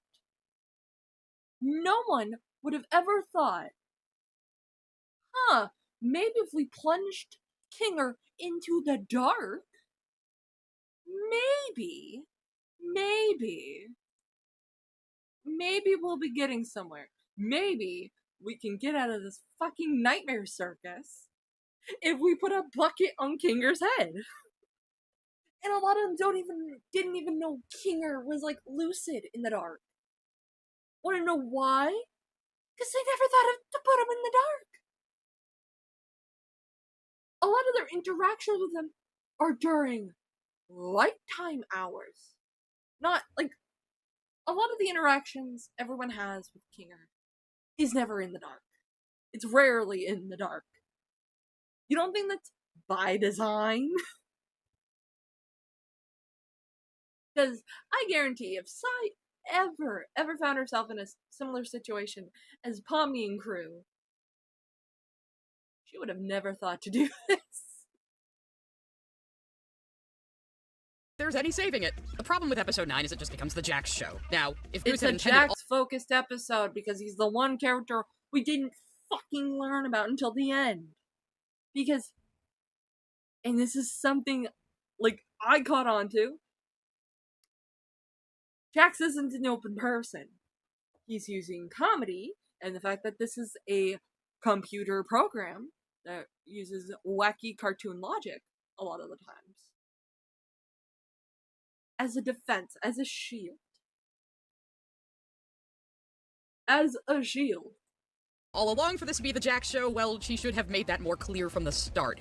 The pilot of Digital Circus really gives the impression that it's going to be an ensemble cast, with Pomni as our protagonist and Ragatha and Jax as her deuteragonists, concept in 2 weeks in order to make a pitch to Glitch Studios because they wanted a 3D show and all of her existing show ideas were for 2D. If it wasn't all planned out, then, well, episode 9 rightfully feels like a desperate writer strongly anticipated just how big this project would get and just how much would be riding on it, and that's a lot of pressure for anybody, never mind the sole creator, director, writer of a show. But I'm still gonna be honest in my assessment of the writing. Now my, and I'm sure many other people's, problem with the finale is just how many setups were dropped like hot potatoes. And I'm not even one of those people mad that they care me. It doesn't even bother me that they all kinda knew deep down all along. It does bother me that Kinger just suddenly remembers this fact. I feel like this is information he should have- Yeah, because it's only after Kane gets fucking obliterated on accident by Kane does Kane even, like, have his mind back during daylight. Semi with the bucket on his head. Because he lost his fucking marbles! This man, during one of the episodes, watched his wife get abstracted. For like a fucking jigsaw puzzle. Because he watched his wife become an uncontrollable glitchy monster. Right? And then the thing you were creating, you were helping watch him snap his fingers. And go, welp. Nothing I can do about it. Yeah, your mind's gonna fucking fracture. He only gets, like, a lot of lucidity after Kane is gone. Known, and was reluctant to tell the others because, well, they would probably all have an instant existential meltdown. It would be a subtle change that could have turned Kinger from a tool for exposition dumps and pep talks to a character with at least some agency. The basic thing the finale didn't answer for me was what I brought up earlier. Created. This is my function. I just wanted to fulfill my purpose. DNA didn't make games. Hello? Hello? Hello? I heard someone enter. It's cheating. Hi, cheating. Hi, cheating.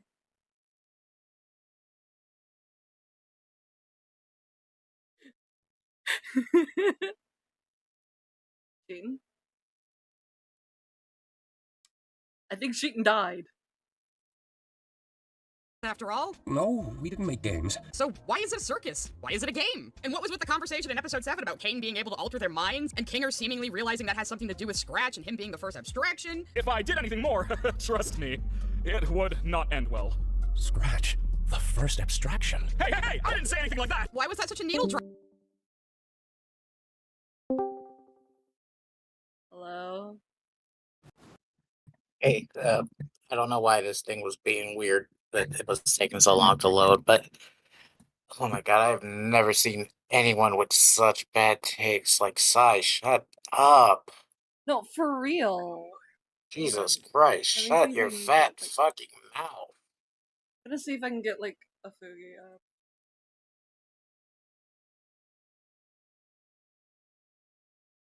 Do you still have the chibi sheetin, or do I need to send it again? Hang on, sources. I don't have Chibi Sheetin. I have your profile picture though. Fugi. But let me just.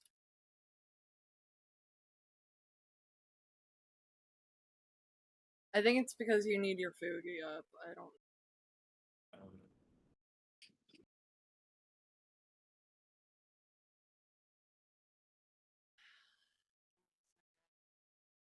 Until we can get Fugi Sheetin up, I'm gonna get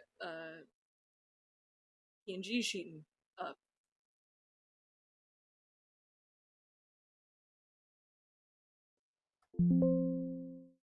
Why?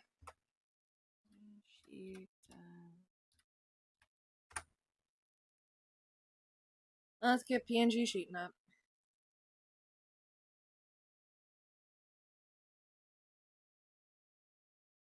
Boop. There we go. Gotta shrink you. Like, it's such bad takes. Like, It's such Sai really just needs to stick to her bread and butter and just talk about Lily Orchard nonstop. Lily Because Orchard, that's all Sai is good at. the sparkly gay rock people. A bunch of slurs that project because at least there's another December. Also, I think Sai's fat ass is sitting on your. That's not rain. That's just sweat from Sai's fat ass running. Is she running on top of my apartment building?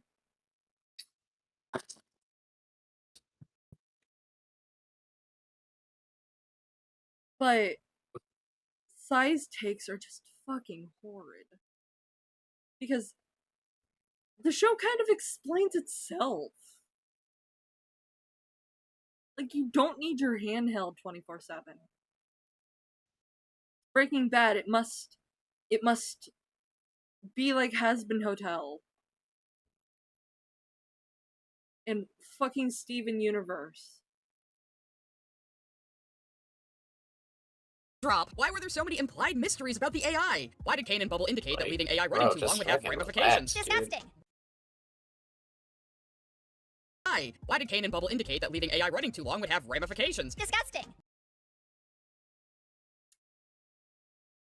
Kane has been running for an extended period of time. Is A and B not equaling C? Why were we shown AI could become sentient? Why was Kane saying he could make his AI 57% more immersive? Why was the concept introduced that Kane couldn't tell the difference between an AI? There's a scene from like the 9th episode where Kane is talking to the moon. The moon who said, "I love you" to Kane. Kane, in the last episode, turns around and says, "I didn't program you to say that." The moon replies, "I know."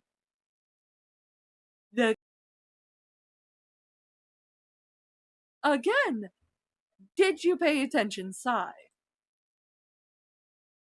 Who knows what could happen? Why can they all remember details of their lives but not their names? Did Kane deliberately choose to make Imagine that happen, or is that just... over analyzing a web series, bro. Like, you're over analyzing this shit. Also, a lot of the show kind of explains itself.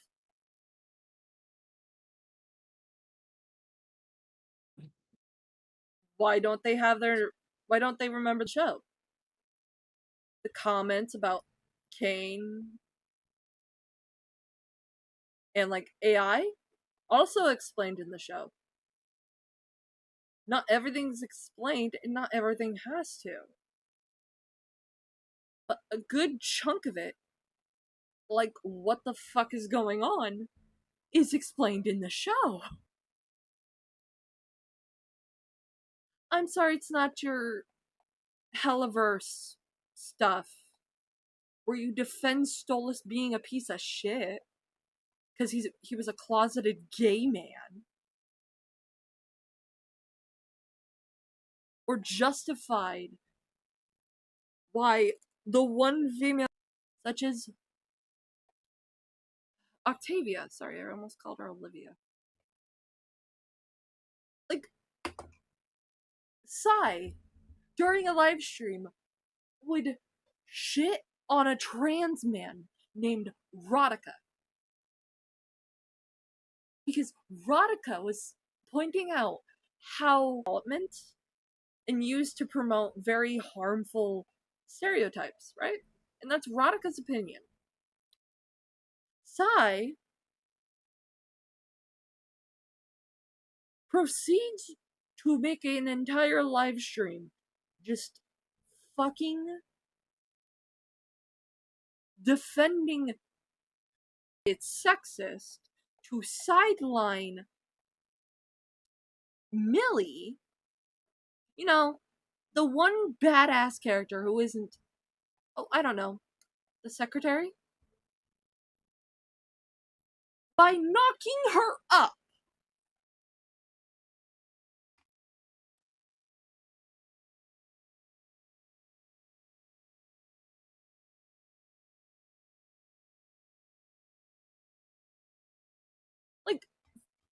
correct me if I'm wrong, everybody. Isn't it like fucking weird to be like, yeah, this is fine, this is okay, when you're like, show that like a hell of a boss fails even the Bechdel test. What is the Bechdel test? The Bechdel test is a thing that talks about female representation outside of men. It fails the Bechdel test because a lot of the conversations involving the female characters is about male characters, and it's very disproportionately focused on the male characters. Sai, wouldn't you like more female representation that isn't the fucking shorts? Yeah, because Barbie gets a, you'll never see that in Helliverse. Like Husband Hotel. You'll never see that. Because it got relegated to the fucking shorts. How come the bisexual, like, you hate bisexuals anyway. How come the bisexual AFAB has to point out how not feminist your goal Just a side effect of the brain scans being processed. Why was Pomni's cane-inflicted torment something from the circus and not her human life? You, that's why. It's Gummy Goo because Pomni developed a connection with Gummy Goo. We get to see her become distraught and horrified that Gummy Goo fucking pops like a balloon.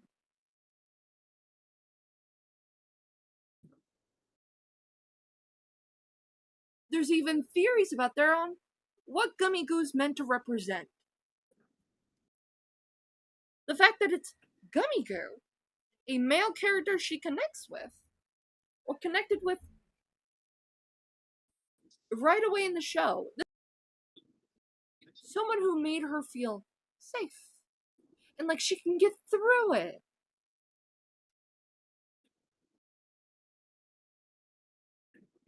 Yeah, maybe there is a reason why.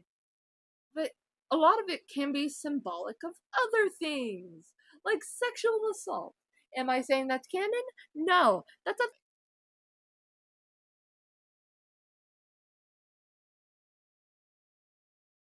You don't talk about how kind of random Jax being skinned is, because I want to hear what you say about Jax. And sure, you could argue these things aren't the main point of the story. I don't However, think the point Silas turned the out to be attention span endless to bland connect therapy that talk that themselves. culminates in the majority female cast, plus Azubal, all having to rally around a man who has been physically and emotionally abusing them for years. You do it. Say it, Sai. Why does he only target the women in the circus? Excluding Zubul, because Zubul is non-binary. Why does he do it? Come on. You can put two and two together, certainly. Right, Sai?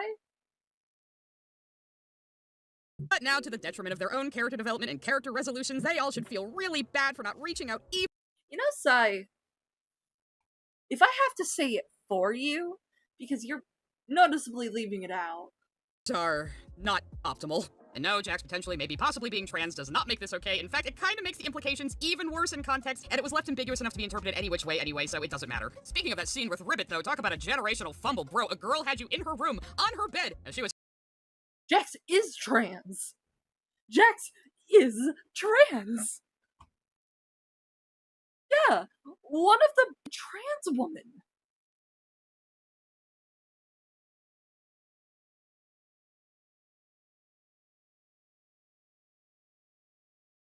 He lashes out because he's closeted. He never got to come out. Crying.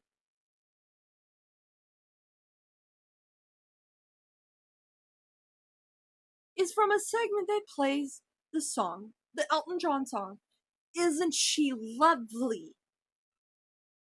Who do you You totally blew your shot. And not in a good way. Now, I'm a big They proponent of the can't writing fuck in the circus. They cannot fuck in the circus. Wanna know why? They can't fuck Kane. Because you literally hear Zubul ask him, "I want the ability to have sex." Implying that up until that point, and it wasn't ever addressed, no one could have sex. People could only really do anything, like cuss, because wouldn't allow anyone to swear or fuck. concept known as kill your darlings. Most commonly attributed to Stephen King, what kill your darlings means is that if something isn't working for the story, whether it be a character, a scene, a concept, whatever, you need to get rid of it. The needs of the story should always supersede the author's urge to indulge. In fanfiction, being loose with the details and grossly indulgent is fine, that's what it's for. But in an original work made to be experienced... So, abstraction is death. What do you think happens at the last episode? Who abstracts? Come on. Experienced by others, it doesn't make for satisfying storytelling. I know Gooseworks, literally killed her darling because Jax abstracted and all, but that's not what it means. Episode 9 is just kind of that is what it means. What it means. That is what it means. Okay. For those who don't know the obvious allegory that abstraction is death.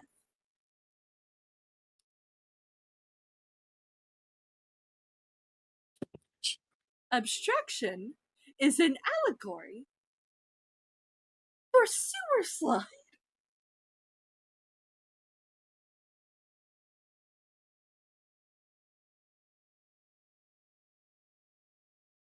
A lot of the show really likes to make you think. Nowhere. I wish I'd cried a little more. I somehow forgot how bad it can get. The whole delving into Jax's mind, I mean, that's a common trope for, showing the secret pain of a character, and it could have worked, but not as a finale. And the IRL stuff was just really saccharine and total fan service for people who wanted canonical human versions of all these characters.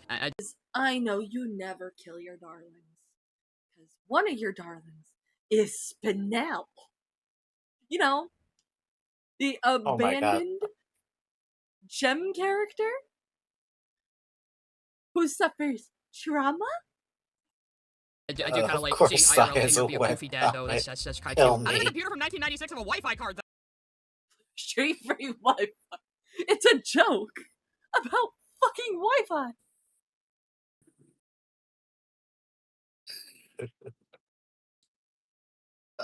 Most likely, over the years, despite it having old-ass hardware, it got some upgrades. Like Wi-Fi. Though, is CNA still in business? Is this computer still just running in an abandoned building? Why is the power still on? Did Kane... Also, I want to point out... Wi-Fi card, though. Is CNA still... We get to see inside the building. Is this computer... Sai? I want you to look at these surroundings real closely. If it was abandoned, it would look more in disrepair.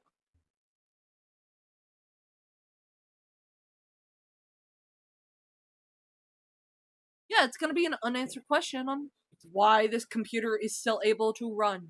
Because, fun fact about abandoned buildings, it's not going to have power. Meaning, someone kept the lights on.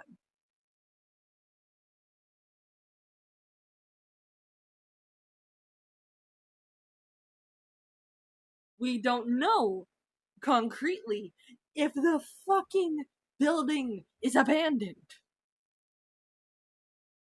It's because Pomni, yes, the audience character for which we see the entire going to not be very obvious. But the fact that this computer is able to power on at all should be a hint to what the fuck is going on here. Also, in the little corner here, little corner of the screen right here, by where the window light is, those are power strips.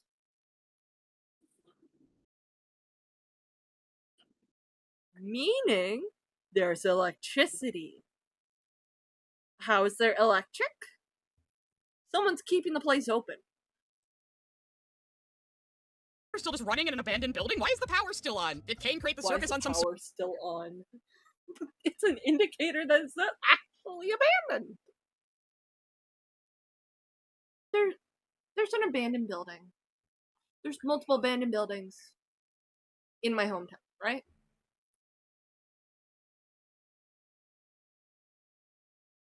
Like, multiple. It's quite sad. It was a ghost town, like Silent Hill.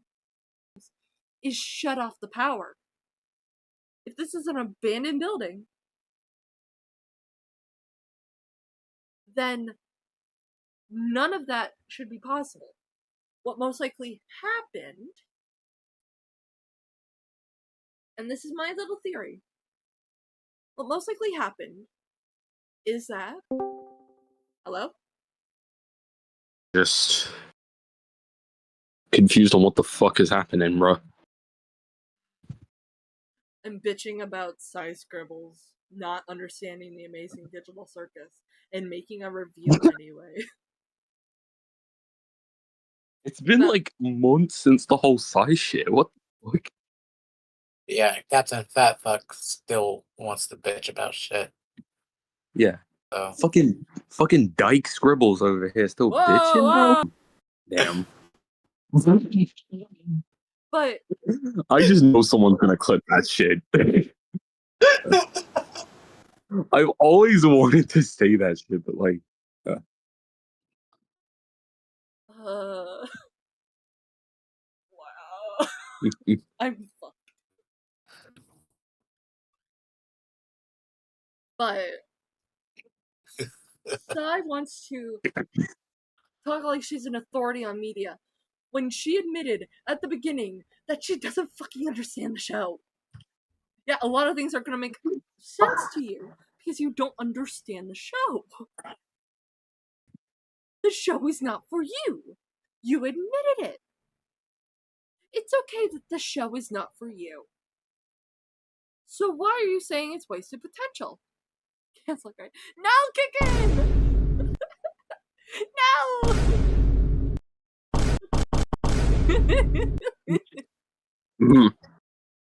No! Bro, like, are we serious, gang? Like, saying that you don't have an understanding of the show, but then proceeding to critique it is like one of the dumbest things I've ever fucking witnessed. Like, oh, it gets better. Low key. How much do you know about the show? Or have interest in? I know a bit. I think I've only known a bit about the pilot and also the ending. Mainly because of Dread, but like other than that, it's just... Okay, so I'm not really spoiling anything for you, am I? Yeah, you're not really spoiling anything. Cause... Okay, the scene where Jax is in the same bedroom as Ribbit. Sai says, yeah, he's possibly trans, but fumble of the century, my dude. She really wanted that carrot. Son. They couldn't have bumped uglies anyway. Because one, there's just no fucking interest there. Two, and I'm gonna be frank about this. Kane wouldn't have allowed it. And it's like mentioned in one of the episodes why, like, a lot of things like cussing and being intimate with other people within the circus, why you can't really do that? Because Kane put a filter on it. He put a filter on everybody. Get freaky. Son. Sai didn't obviously watch the show.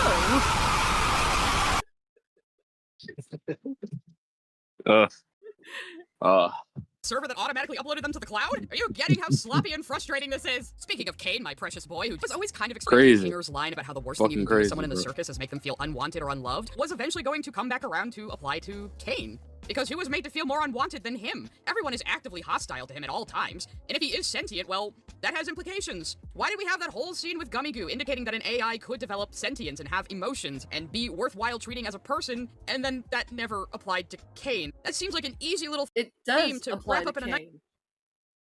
It applied to Kane in the 8th episode. You know, the thing the entire show was leading up to. Yeah, it was leading up to that. And honestly, I feel like the only bit of Digital Circus that Sai ever watched was the fucking parodies by Dreadful Jack's games, and that was that. Or, Fucking hell. or, like her friend Cougar McDowell does, with fucking borderline pornographic comic dubs. I Yeah. made a comic about two characters from an adult animation entering the digital circus and trying to have fun with Pomni. Who was that adult character, bro? Like, who? Okay, the characters were made by infamous NSFW animator Derpixen. Sun Yin. And it's like I just know who you're talking about. It was the mime characters that belonged to Derpixen. Yeah. Fuck ass mimes, bro. And there's like a lot of references about making their act a triple, adding a third person to their act. And are we Kane dead? even called. Who are we calling out today? We're watching Sai be a dumbass. I guess I just catch diabetes already. God damn. Sai should have learned from her scuffle with Lio not to say dumbass shit. Oh, she continued to say dumbass shit after her little spat with Lio.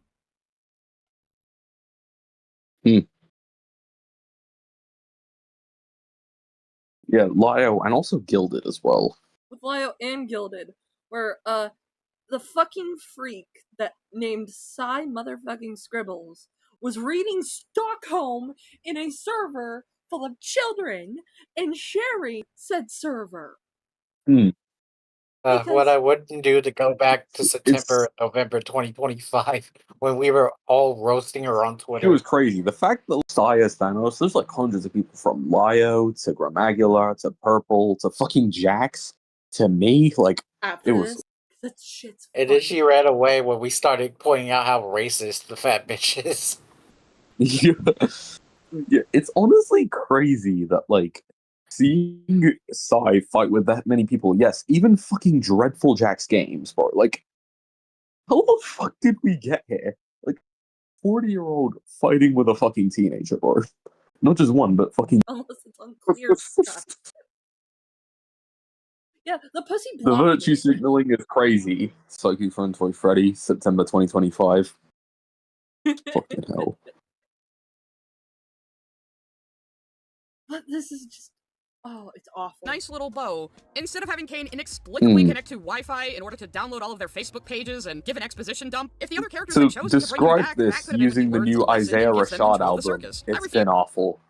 For Sai, to be honest. And now she's harping on, like, the Wi-Fi shit.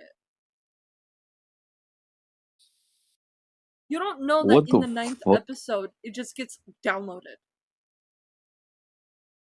Son. Maybe, and this is a possibility, someone added new stuff to the old PC that the game is running on. That the circus is running on. To monitor Kane Because Kane is CNA property.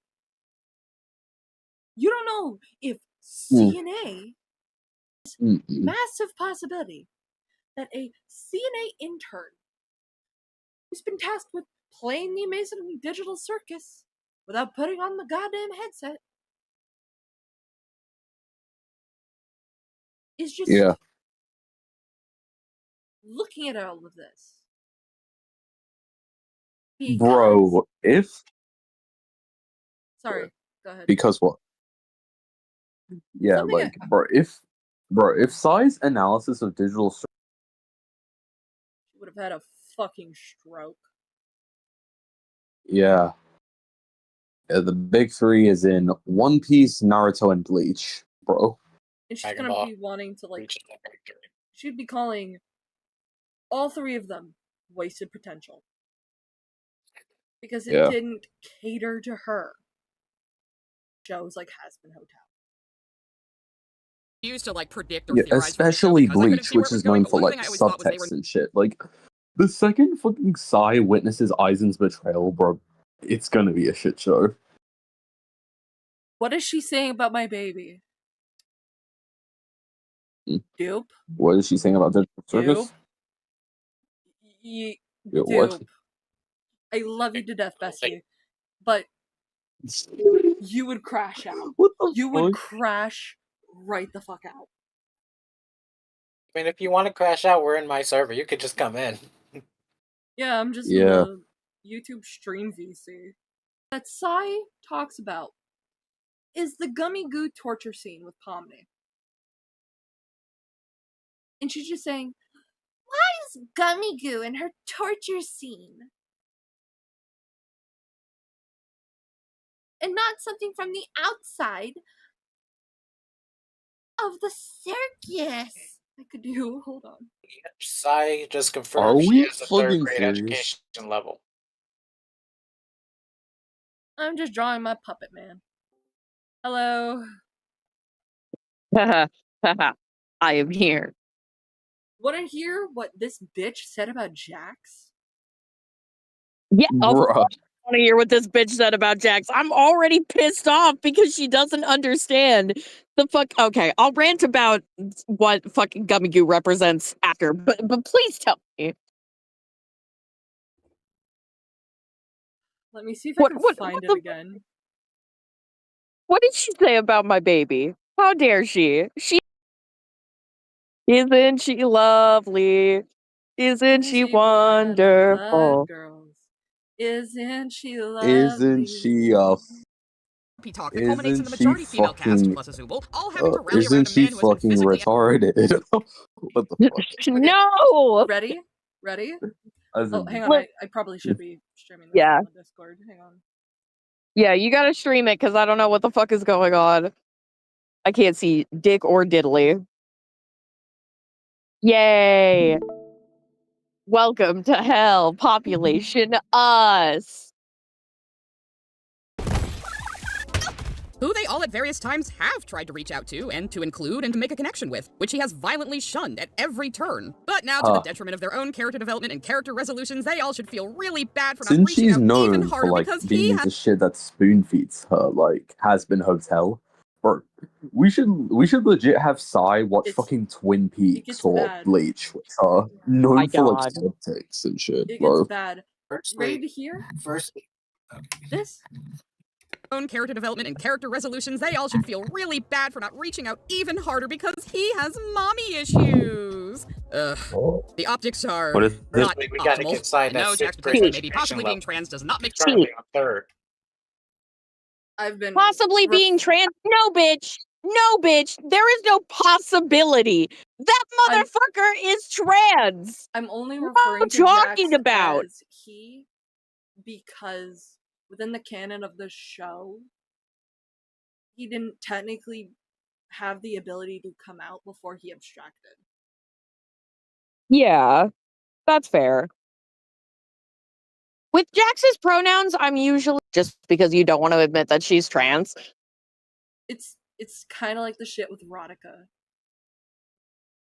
But Psy doesn't want to acknowledge the trans aspect because Jax was born a dude.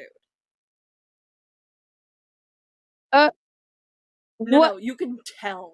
You can tell. She doesn't not make this okay. In fact, it kind of makes the implications even worse in context, and it was left ambiguous enough to be interpreted any which way anyway, so it doesn't matter. Speaking of that scene with Ribbit, though, talk about a generational fumble, bro. A girl had you in her room, on her bed, and she was hankering for that carrot if you catch my drift, and you totally blew your I shot. honestly didn't know Not in a good way. that Now, Jax was trans, though. Like, or is it just headcanon? Oh, no. He's trans. It is. No, it's canon. It's canon. The creator straight up people would get that her IRL self was boy moding. I kind of thought that they would get that. I'm like, oh yeah, it's really. Huh. Yeah. No, yeah. Also, I feel like it was kind of obvious whenever she straight up said that Jax was her self-insert. So I was like, oh, she's trans. Okay. Yeah, because a lot of it's themed around Goose's own trans experience. Yeah. Yeah, and also I have no mouth and I must scream. Oh, it's one of the Yes, which is wonderful. Something that I want to talk either a video about Cult of Lamb or The Amazing Digital Circus. And I really want to talk about how there are severe parallels between The Amazing Digital Circus and I Have No Mouth and I Must Scream. Obviously, because one is inspired by the other, but the ending in particular has such an amazing parallel to the original. Like, it's so good. It's bittersweet, but far more sweet than bitter. The Amazing Digital Circus ending, and that it's bittersweet. A lot of Jax's actions, while inexcusable, can be explained by the fact that I understand where I'm personally trying to come from, but it makes sense if I gender her correctly. Yeah. Jax represents the closeted trans people who are envious that AFAB people, and cisgendered girls are able to live a life, to live as themselves. Her mommy issues, because one of your biggest bullies as a trans. When I came out to I my think mom, it's really interesting that Jax's character IRL ended up going through something that so many trans people end up going through, which is because people have been kicked out for being gay. One of my best friends was kicked out of his house for being gay, and he lived with us for 2 years. I fucking hate his bitch ass father. I swear to God, if I ever see that man again, it's on sight. when I, a cis girl, but she's like slowly like she even asks me Something I'm that gonna have I to use find. no trans. She asked, and we were at the gas Oh, station. it's okay. I know what word you're talking about. She asked me if someone was a transvestite, and I'm like, possibly. What the hell is that? Okay, so it's an old term transvestite. Yeah, I haven't seen that though. It's just. What else? I still want to know. But yeah, it's an old-timey word for trans. Yeah, okay. You should probably watch the Rocky Horror Picture Show, by the way. It's really fucking good. If I ever get the opportunity, it's on my must-watch list. Yes. But yes. I had to explain what facial. There's a reason she is using old-timey words in the big 2026. And I love her to death. She's learning. And a lot of bigotry comes from ignorance. Yeah. So I'm like, okay, this is why you're having a little trouble identifying my jaw. I went downwards towards my chin and go, yeah, there's a special surgery called facial feminization that trans people get when surgically transitioning. Because it's not very easy to have it as a one and done surgery. It's years of surgical work and chemicals. Yeah, And I didn't know that. I thought it was a one and done surgery. I've never looked into it. Oh no.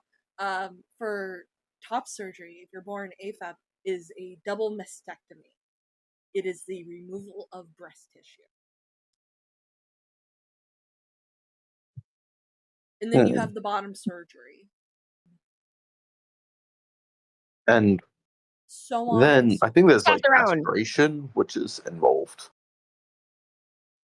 Yeah, it's like the gender you identify as. And I'm Something guessing that it I takes find- like a long time. I'm gonna guess like 5 years. 5 years or longer. Depending on what you want, depending on if you want to just socially transition, because some people don't want to do all the surgeries. They have a severe fear of surgery, or they don't have the ability to get the surgeries because of X, Y, and Z. I have to do social transitioning as well as clothing transition because I can't legally go through the entire process of transition that need to be changed in order to reflect me as a person, which also costs hundreds of thousands really well to hormone replacement therapy or HRT because I have medical issues that if not like properly monitored could fucking kill me. I'm quite literally I do clothing transition and clothing and cosmetic transition, which is I get gender affirming haircuts and clothes. I have a black and pink Sakura Sun and some like sportsy yoga pants. And just vibe. But before I forget, circling back to the whole Jax thing, I find it interesting that Jax's story fucking parallels my own so fucking much. Because I was super fucking miserable and I didn't know why. I was super fucking miserable and I had no idea why. And I was playing a guy in D&D. And I was also playing the 2 lesbian kobolds in a trench coat. And I had realized through playing both of these characters in tandem that I loved being called he, him, or they, them. But I was only okay with being called she, her when I go, her name means double trouble. Anyway. Fucking, something that I had to go through at that time was this mentality I was going to die. Jax made her decision, and she chose to die. A warning to other trans people. Accept yourself. Yeah, I'm pretty sure. Yeah, It is. Yeah, also that. Abstraction is. Jax abstracting is. And somebody tried to tell me that the abstractions were not metaphors for suicide. Like Jax's case wasn't. In Jax's case and Ribbit's case specifically, we know that it was suicide. I theorize that Kaufmo's was also suicide only because that makes sense. If he's like, I think technically, like, I can't blame Kaufmo for the way that he was thinking. And we definitely know that Ribbit's is a suicide just because the creator Loki kind of confirmed it. She put I wasn't weird with Ribbit in her room and and caused her to kill herself or something like that. And I'm like, oh god, she really did kill herself. Oh my god, Goose. Why did you reveal this like this? Yeah, that was pretty odd. And I'm like, oh my god, girl. Talk a little bit about something I faced more recently with a trans dude. So, who remembers I shit? I shit balloons. Okay. That does not even sound familiar, so I don't. Apparently my brain has scrubbed it. Isaac. Yeah, oh, Isaac, oh god! Oh god! I thought you said Isaac Balloons. No, she said they said I shit blooms. Yes, of course I remember that motherfucker. Oh wait, yes. He's like, that guy. this was back when he had a Tumblr account. he decided to call me by my dead name multiple times because I said I was going to redesign his pedophilic version of Sweetie Belle. What the fuck is up with He the brony fandom misgendered me being like this? multiple times. And him and his friends have tried invalidating my experiences because I'm not medically transitioning. Fuck off with that trans med shit. Fuck off. Fuck right off. Which is fucking Isaac. ironic. Which is fucking ironic because Isaac hasn't medically transitioned. His Oh, bitch ass eat still has his shit. testicles. He still Eat has shit. and his stupid ass fucking wart on his fucking face. He needs to cut that shit off. Yeah. I hope Crazy that how he's fucking done wart nothing on his about the face war. grows into a tumor. Yeah, that wart on his What are face. Isaac's pronouns? Hold on. I don't know what Isaac's he, pronouns him. are. He, him. Yeah, just he, him. Okay, he, him. And the trans medicalism is very effeminate. Men Like, can be feminine if they hey. want to be. Let's get that out of the way. Yeah, men being feminine, that's just basically femboys, pretty much. Indeed. Indeed. But when you're gonna be trans Let trans men be feminine.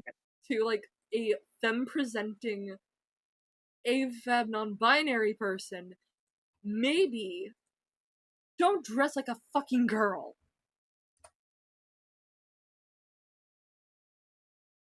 And he's like very gatekeepy about being trans and about being an artist. I have to share like his fucking crash out about someone named Mage. I'm sorry. Or Mage. I'm sorry. But why does He tries to gatekeep being an artist with that shit at. Son? Oh yeah. Bro, that should look I'm like sorry. a fuck-ass has-been character. I'm sorry. Like, that's the fucking. I'm sorry. That looks like something Vivzy Pop would make, bro. Like, what the fuck?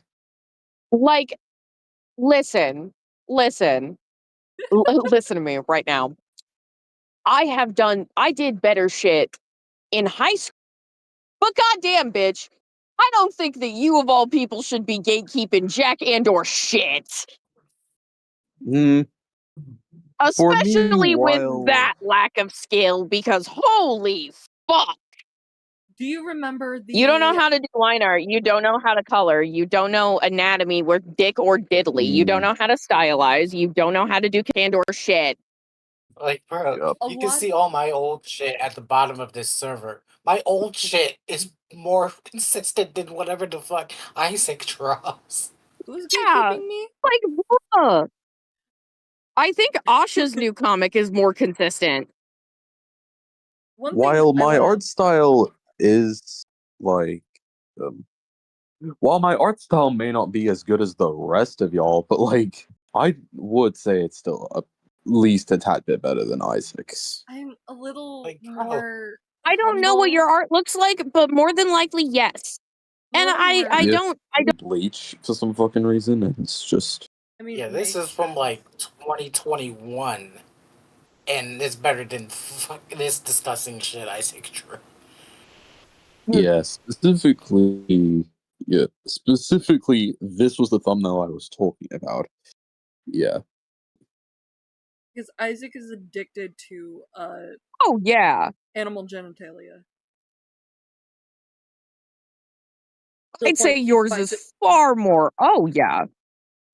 Like, this fucker is just obsessed with genitalia in general. This dude drew a fucking suicide baity art of him hanging, and in the background is somebody jacking off to it. Like, he's he's just obsessed with depravity. He Bros, is. And I've seen like people bros more talk about depraved than a fucking hentai protagonist, bro. What the fuck? What the fuck, bro? Who the fuck draws that, though? That's kind of my question. He also dated somebody a 14-year-old. Who's clearly not mentally well. Same guy who dated a 14-year-old would draw that, so... Yeah. Yeah, I Not could about further from the I'm fucking so laundry focused list of on shit. figuring out all of the Black Griffin and Bernie Fando shit for the Bernie Fando video that I have completely forgot about all of their dramas. Yeah. My brain is smooth. Smooth Why? brain. Like, what is going on? Like, what has the My Little Pony community been smoking, bro? Like, Oh, it's been Okay, so from what I can tell from my research, the Brony community. yeah, we got like Brandon Dansverse. Yeah, like we got like all this shit, like, Toon Critic. and the fucking Slash Poll incident. It's I don't even. I don't. Like, basically, it was a whole ass event on 4chan where the My Little Pony thread and the fucking political thread merged, and there was like tons of Nazi art of the ponies, bro. It was just Yeah, Nazism is a real fucking problem in the Brony community, apparently. And I'm like, it's a what and a where now? This friendship is not magic, bro. It's Nazism. Now, Like, huh? What the fuck is going on? I want to point this out because yeah. a lot of people was trans, and during his Oh. little gay ass explanation about why he ended up dating a minor, why he ended up dating a 14-year-old, and this is something I also picked up. Isaac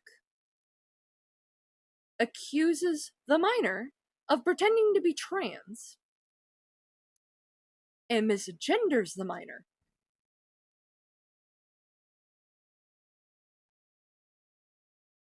What? I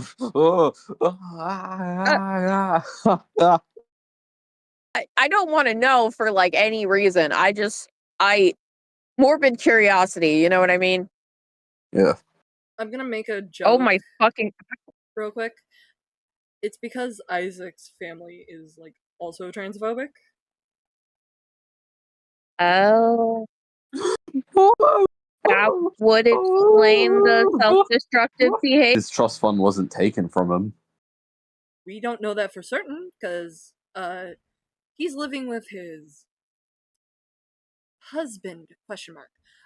I don't care to respect Vlad's pronouns because While Gilded Pooh may misgender those, he is not Razor Eyes, bro.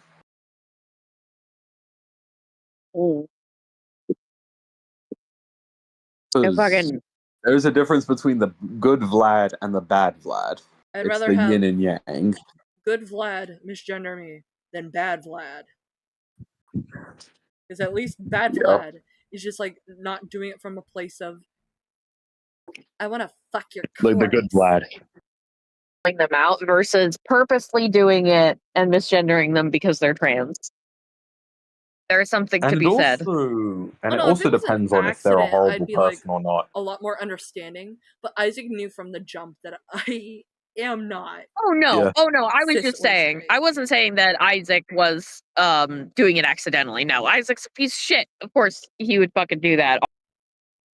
Is that Yeah, what is it? and this is only going to make sense if you live in the United States. His family is Republican. Yeah, that's Yep. typical. Yeah, it makes sense. And they support Donald Trump. Oh wow! Just a 1-2 combo. And apparently he's a trust fund baby, but who's on $40,000 in debt. No. What's funnier That's is fucking sad, how bro. the debt got incurred. Because it wasn't like medical and court issue stuff. A lot of it came from Vlad.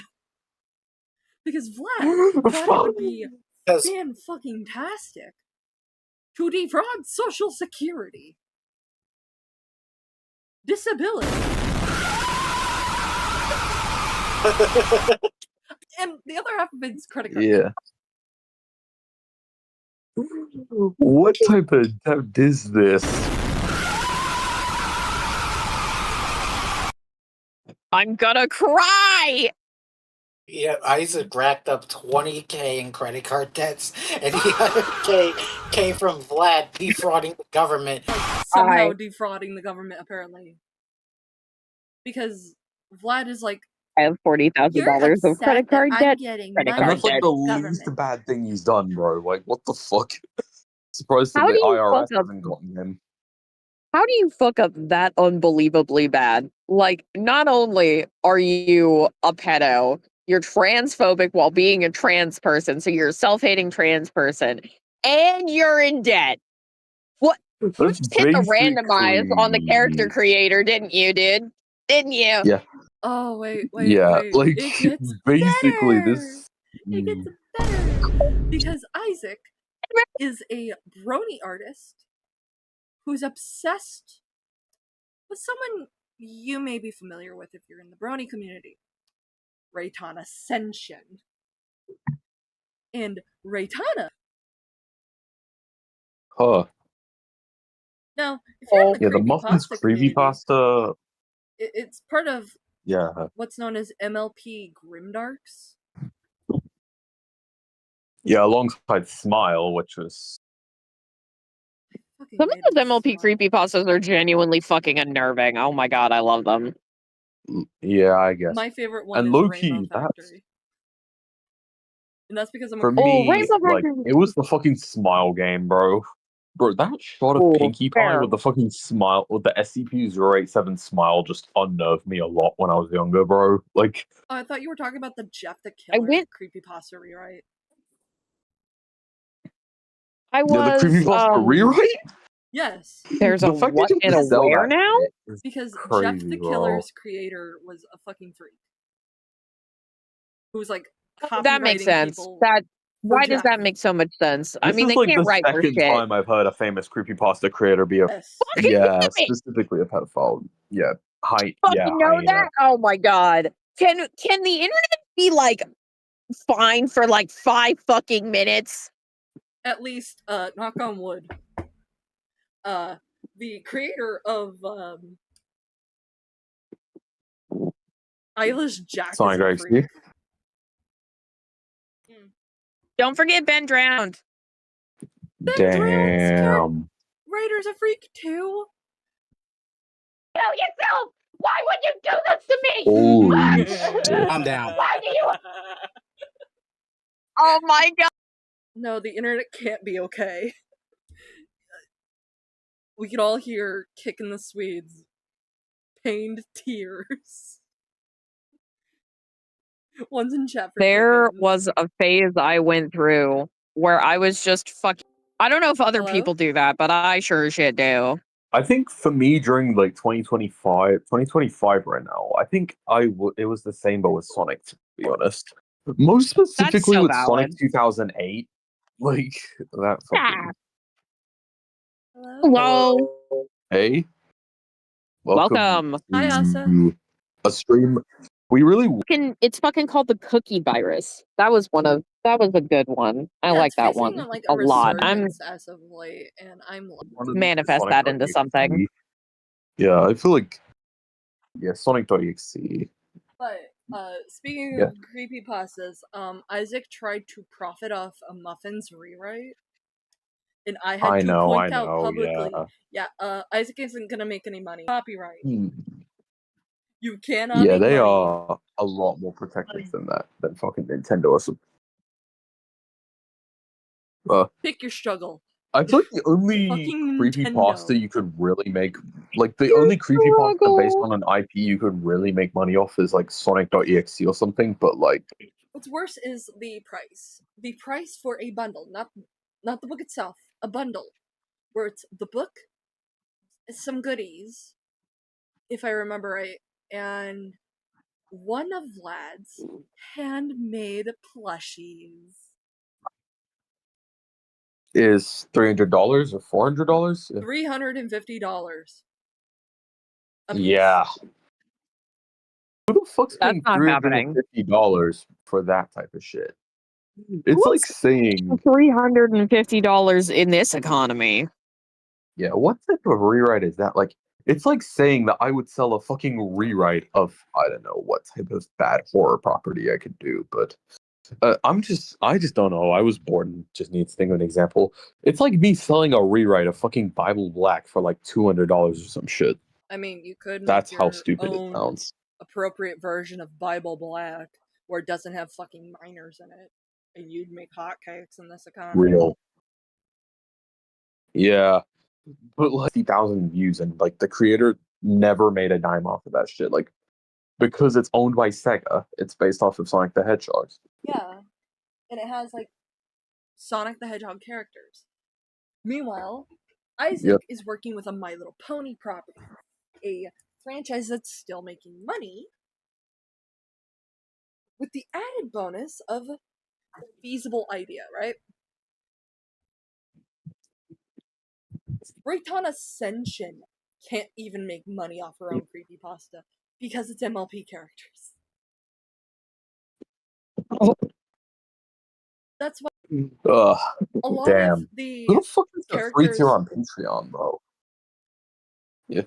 a lot of the characters are able to get away with a little more on Patreon than you would in publishing a book. Because it's a book. We're talking about like a lot of stuff. It's okay. We started out talking about kind of remind me of Twitter shit takes of the Amazing Digital Circus because I don't know what's wrong with people on Twitter, but subtext, y'all, subtext for fuck's sake. Yesterday I saw a really horrible review of... Are we serious? Like, who was the creator that made it? I'm gonna be right back. I'm gonna mute my mic. Because I'm gonna guess it's either YD, you may know who I'm talking about, or it's just gonna be some random ass critic. No, they're a pretty small channel. They're called 108R5 Meme. Crazy. Does he have other shitty takes, or is it just one? I think it's just one. I linked it in chat. Oh. Okay. Yeah, that's okay. Like, as Yeah, someone still who's a really like dumb take. watched the entire anime, like, I don't personally agree with that. Like, what the fuck? Like, oh guys, it's meaningless. It's all style and no value. Honestly, I mainly just joined because I saw Duplex was on, and you know, I just thought, well, fuck it. Yeah, we were supposed to call, and I was going to call you after my mom came home. Yeah, we can all hang out and have the public fucking watch. Yeah. Yeah. And take Yeah, a watch- piss at Sai. Yeah, and watch as I kick Asanoki. Bro, I'm Yes, only drawing the second page to Isaac. my I come back comic. Fucking to hear like cupcake rewrite shit. Keaton trying to kick. I'm That's just my trying to buddy. draw I the will second believe. page to my comic, bro. I don't know what. I don't care. If you breathe, you get bullied. Because Bro. that's how I show that I love you. I bully you. That's so valid. I do bully him occasionally. They were allowed to give you a hard time, but the gonna second hop it's to like, the UK and kick you. Yay. nah, I'm gonna do something more. Yay. I'm gonna microwave. Yeah, but honestly, tea. I've been holding off this page for a good while. A British person is take your mug full of tea, put it in the microwave, and nuke it. I mean, I've never really had to do that, but I could. You have your mother's forehead. I mean, at least I don't have her bad ass hair, her ugly ass haircut, but you know, her Karen ass haircut, but you know. But I might have to decide to go to law school. Oh no! God. I'd be an amazing lawyer. No, you wouldn't. Yeah, I would. Your Honor, my we love client you. didn't kick this baby because I kicked the baby. because I said so. Your Honor, my client is not the person that committed this crime because Right? because like just nuh-uh. Just nuh-uh. Your Honor, Just nuh-uh. Your Honor, Hold not on. right. Hold on. I have a perfect reaction image for this. Fucking, Your Honor. Where did I put this? It's beautiful. I need it right now. Your Honor, you need to take a nap, bro. Your Honor, it's time for EP. Yeah. Fight it to them! Get your mother! Get your fucking mother! Your Honor, Oh, you're just doing this job. You're just doing this job because your wife left you. Your Honor, shut the fuck up. You weren't even there. I'd be an amazing lawyer. That I'm working on. I would get too fucking caught up in the middle of being like, well, this doesn't make any sense. This would be so. I would honestly I would just verbally abuse the judge. What? Oh my god, I forget that your judges have fucking wigs. Yeah. You Okay, know, it I got a serves me the question wrong for y'all. way. Should I make this picture I'm doing on Yeah. stream? Yeah. Oh my god, yes. Please do. I honestly wish they would call me into jury duty because I would just throw the case. I'm not allowed instantly. to I would just be because like I'm this. emotional. I'm not allowed I would just to. be like, I got the rope right here, and that dude is guilty. Honestly, I would just say, Man. Your Honor, the client is guilty. He's guilty just by being ugly. That's what I would say. Your Honor, my client is guilty. His vibes are off. Your Yeah. Honor, he's not guilty because he gives uwu in cunt. Yeah. Oh my fucking. Your Honor, the defending reminds me of Aldrin, so he's guilty. He's not gonna know what the fuck Aldrin is. Oh my god. Yeah, you would be a terrible lawyer. Just pardon the first second. Your Honor, my client is guilty. He has not heard of the Yowie paddle. Not the Yowie paddle.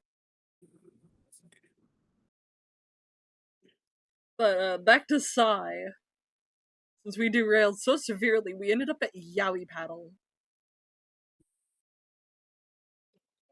How did we get proponent here? of the writing concept known as kill your darlings.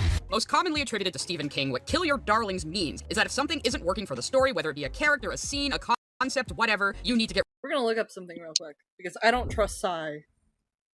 Your fucking background. You get to see the sexy German man. Huh. Oh, writing. Ray, I accidentally committed to cancel culture on Duplex.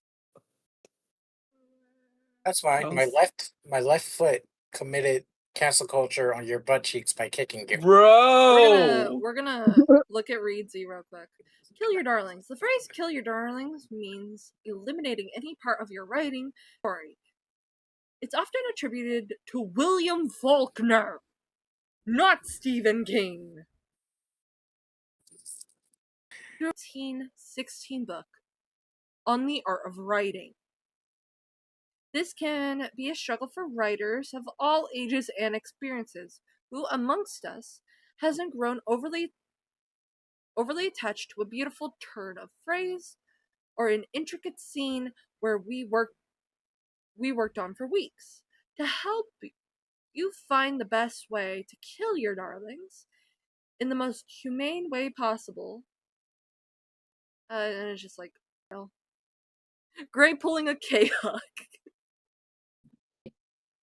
Rid of it. The needs of the story should always supersede the author's urge to indulge. In fanfic, and this is like in the same breath that Sai's complaining about dropped plot points.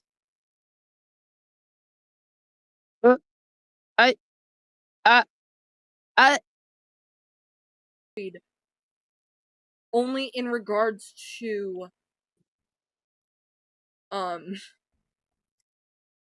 like the characters themselves. Hell, Jax, on some Ozempic. All that fat in your brain is causing you to spread misinformation. Side. Get on some fucking Ozempic. Wow. Fiction being loose with the details and grossly indulgent is fine. That's what it's for. But in an original work, that's not what it needs. Episode 9 is. I'm going to shit myself What do you mean? That's not what it means. To kill your darlings. You gave an example, your definition of what kill your darlings means, and then acknowledged that Goose does kill her darlings. I hear a crash out in the background. Sounded like Duplex's dogs. The dogs heard this stupid shit and are like, "Rawr." Yeah, they Being probably caught it. attacked. They caught It's it vicious. probably.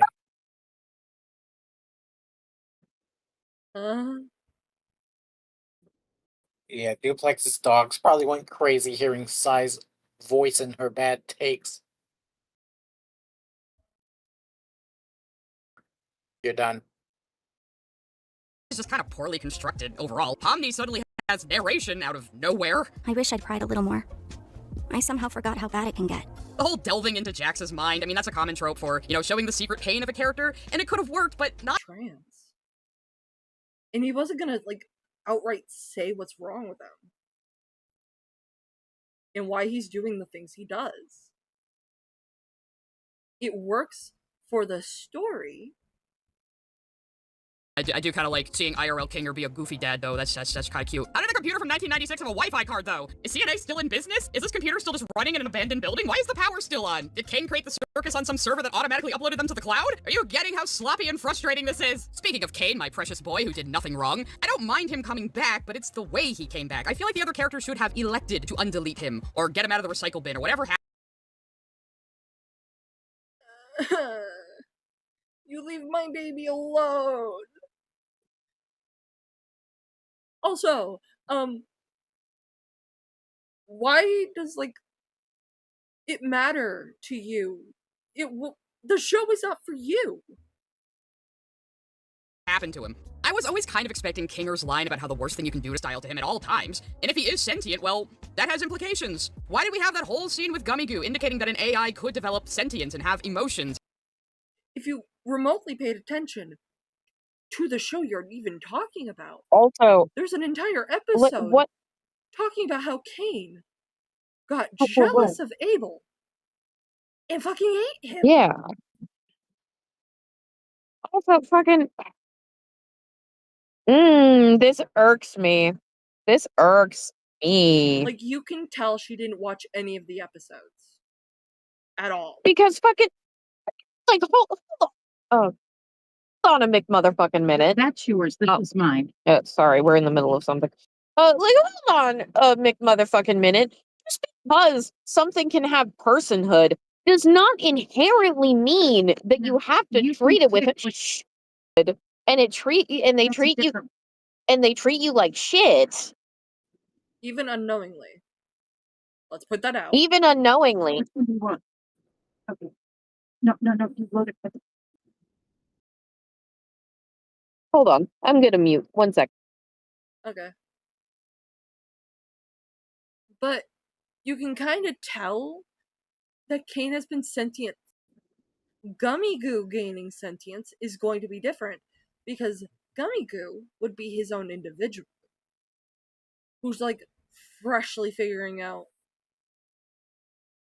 that he's a program. Is the circus is because of the data set that Kane, an AI, was trained on.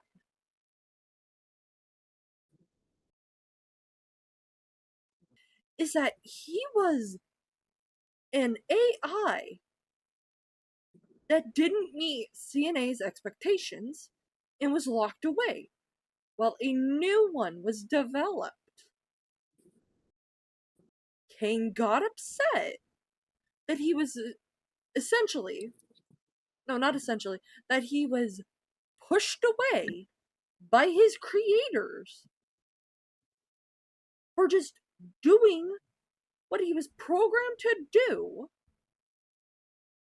and didn't meet the expectations of those who around him.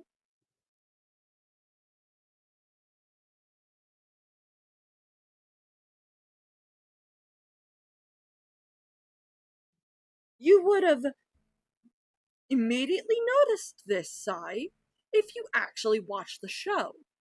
Exposition dump. If the other characters had chosen to bring him back, that could have been when he learns a lesson and gives them control of the circus. I refuse to, like, predict or theorize for the show because I couldn't see where it was going, but one thing I always thought was they were never going to show us real life.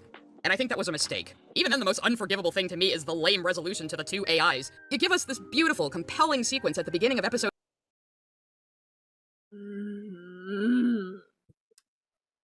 I honestly think Sai is on her Mr. Enter. If only Sai was even remotely good at it, or like funny at least. Because I'd rather take 3 Mr. Enter turning red reviews. Honestly, fucking Hi. Hi. Sigh.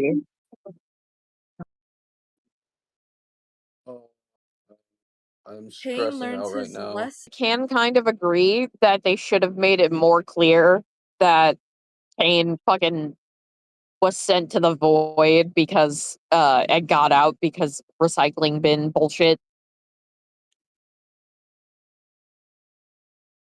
I think Goose said that like everything that gets deleted ends up going to the void. Yeah. Because they're on a desktop computer. With only so much RAM. There's only so much. But it's why you see things in the void, to clear it out. It didn't get cleared out because no one had access to it. So that's how Kane is able to come back. He just didn't empty himself out of the recycling bin. Was it Bubble? Yes. Abel was Bubble. Yeah. Was a representation of this blue AI in excessive control to an extent. Yeah, because because it makes sense that an autistic person who is used to a lot of control and is scared of losing control would have an obsessive sort of relationship with control. it's also that like insecurity that kids will also want control because it's something they can tangibly have. Part of Kane's development is letting go of that control, that he's not always going to have it. Kane, as well as being representation of trans people, but he's representation of neurodivergent people because a lot of people like identify with him. Said, to call to the ending. I love the fact that they show Kane and failed, and he's failing safely. Like, oh, ignore that. He's failing safely, like in an environment where he's not going to get thrown away if he fails. And it's like because one was willing to change and one wasn't.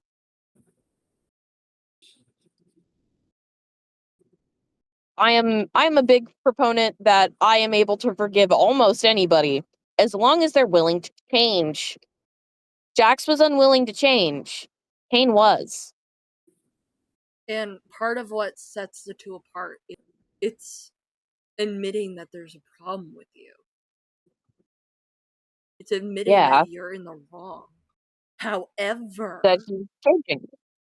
Jax didn't want to let go, didn't want to change, to like grow as a person, because he found comfort and safety that he didn't want to, that Jax didn't want to let go of within the circus. Because the circus. Hey guys, what did I miss? We're talking about the amazing digital circus. Insai's terrible take. And Five Triple's reviews of it. I think that a lot of people are giving the ending and the show itself a lot of flack that I don't think it deserves. Yeah. So that's valid, but sometimes I'm like, bruh, you just made up an expectation in your head. I also want and to you're upset know, and I'm like looking at this as a trans person, but also someone who has faced like child abuse, is that it's acknowledging both sides of the audience. Someone who's like healing from trauma, acceptable by those in CNA. Meanwhile, Jax, who came from a rocky childhood, is clinging onto the circus as like this safety blanket where he gets to be whomever the fuck he wants to be and hurt others with no consequence. Does not really talk about, doesn't really acknowledge. Meanwhile, Kane, through being deleted, is forced to sit with himself. He's forced to acknowledge what he's done. And he makes a choice whether or not he wants to come back. He is not recognizing that aspect of, it's a message of learning not just to love yourself, but to also be the best version of yourself. That hurting people is never an answer to anything. And that it's okay to feel how you feel.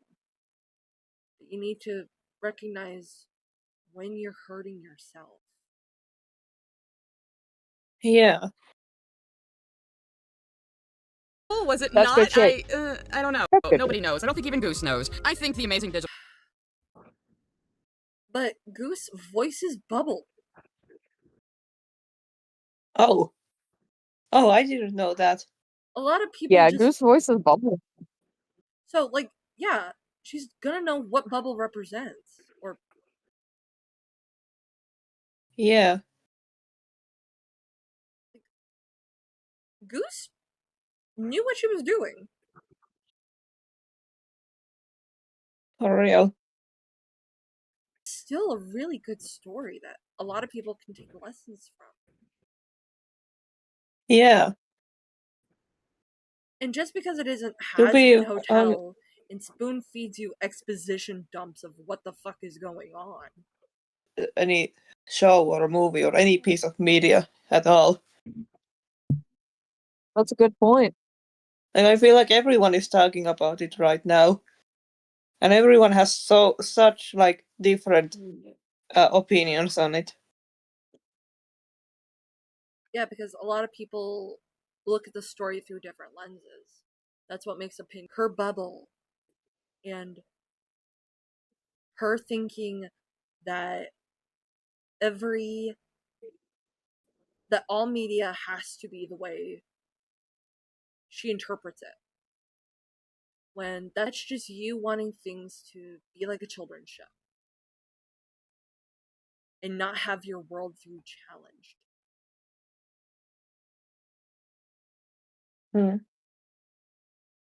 When good stories will not hold your hand. Yeah.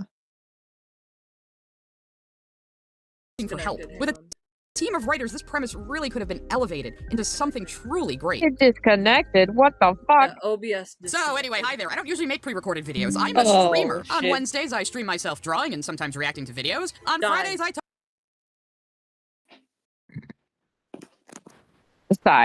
Sigh no.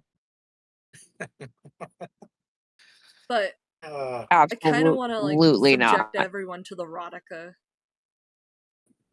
Little erotica VOD. Because I want to Oh, talk God. about the problems I see within a lot of Helliverse projects. Because here's the thing. And not a lot of people get this initially. Has-Been Hotel is Yuri. While tropes and put them together, it's like painfully obvious. Yeah. Damn. Yeah, you're not wrong. You actually look at Has-Been Hotel versus Hell of a Boss through the perspective of eating. is a theme within Yaoi. Oh. And people who aren't familiar with the rest of the show and know immediately that Stolish cheated on his. Yeah. It was like a loveless marriage, to be fair, but like. There's also you can kind of tell that one's a top and one's a bottom, or in Fujoshi terms, semi-did. You can kind of tell that one's a top and one's a bottom, or in Fujoshi terms, Seme and Yaoi killing stalking. I know, a lot of my audience who may be familiar with that is probably fucking horrified. Because it follows like two guys who and they're not like childhood lovers. They were in the that they have in Korea.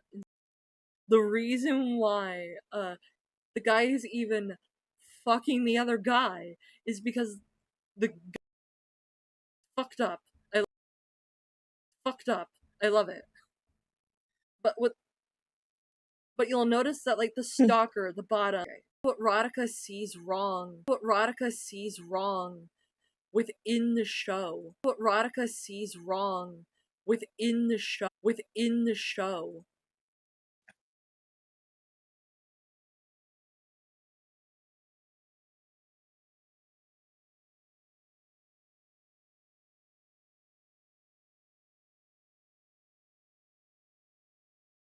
Here we go. Critical, it's just Steven Universe Crit. Here we go. Critical, it's just Steven Universe Crit. He did the videos this early, because it's only been out for a few days, but this was very much requested, repeatedly. So this person is gonna make a lot of the arguments we've probably heard on Twitter about how... Great, what going on? The weather plus OBS hating me. You guys can enjoy Thought You Spinel while we do this. I didn't exactly expect to be sitting here ever again, hunched over my computer desk in the cramped closet I record in, talking about hell of a boss of all things. After the last video, I want to point out that Radhika is a trans dude. That I made on the topic 2 years ago. What the fuck? That I made on the topic 2 years ago. What the fuck? I put the show entirely out of my mind for a while. Much as there existed a part of me that wanted to move on from the topic permanently, on account of the draining nature of dealing with both the fans and the haters of the Helliverse. Well, yes, it is draining, but also, can we all just, like, accept that we're all talking about fucking cartoons at the end of the day? Like, it really is not that serious. I don't understand these people who act like hating Vivian Madrano and her shows is like some kind of linchpin of their online brainworm politics. Stop doing all of your, like, thought- You catch that?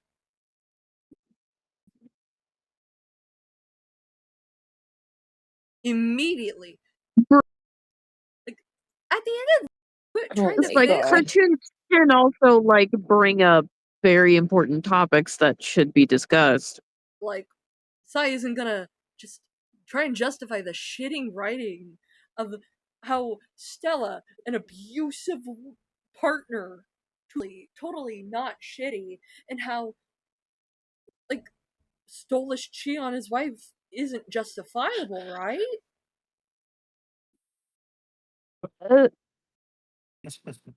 Right?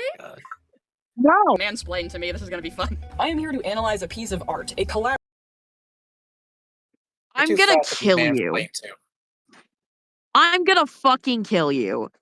I'm gonna actually fucking throw you into. That's a joke. That's a joke. I'm not. Positive environment. I am shocked how negative this environment is. Sai Oh my is god. acknowledging Radhika's like trans dudes have this unique experience of experiencing both misogyny and misandry. So yeah, if I'm because 1 hour 22 minutes is treating Radhika like a cis dude. Brett. And Sai, as a cis, doesn't get to talk about men's stuff by her own logic and her own treatment of. Correct me if I'm wrong, but Sai, as a misandrist feminist, because apparently because it unless you don't look trans and don't look very or have like masculine traits, Because she openly in America. I mean, to be fair, she did live through it. She was a toddler. She was a toddler. Let's not fucking lie. Sai's like 30, almost Bitch, 40 what years the old.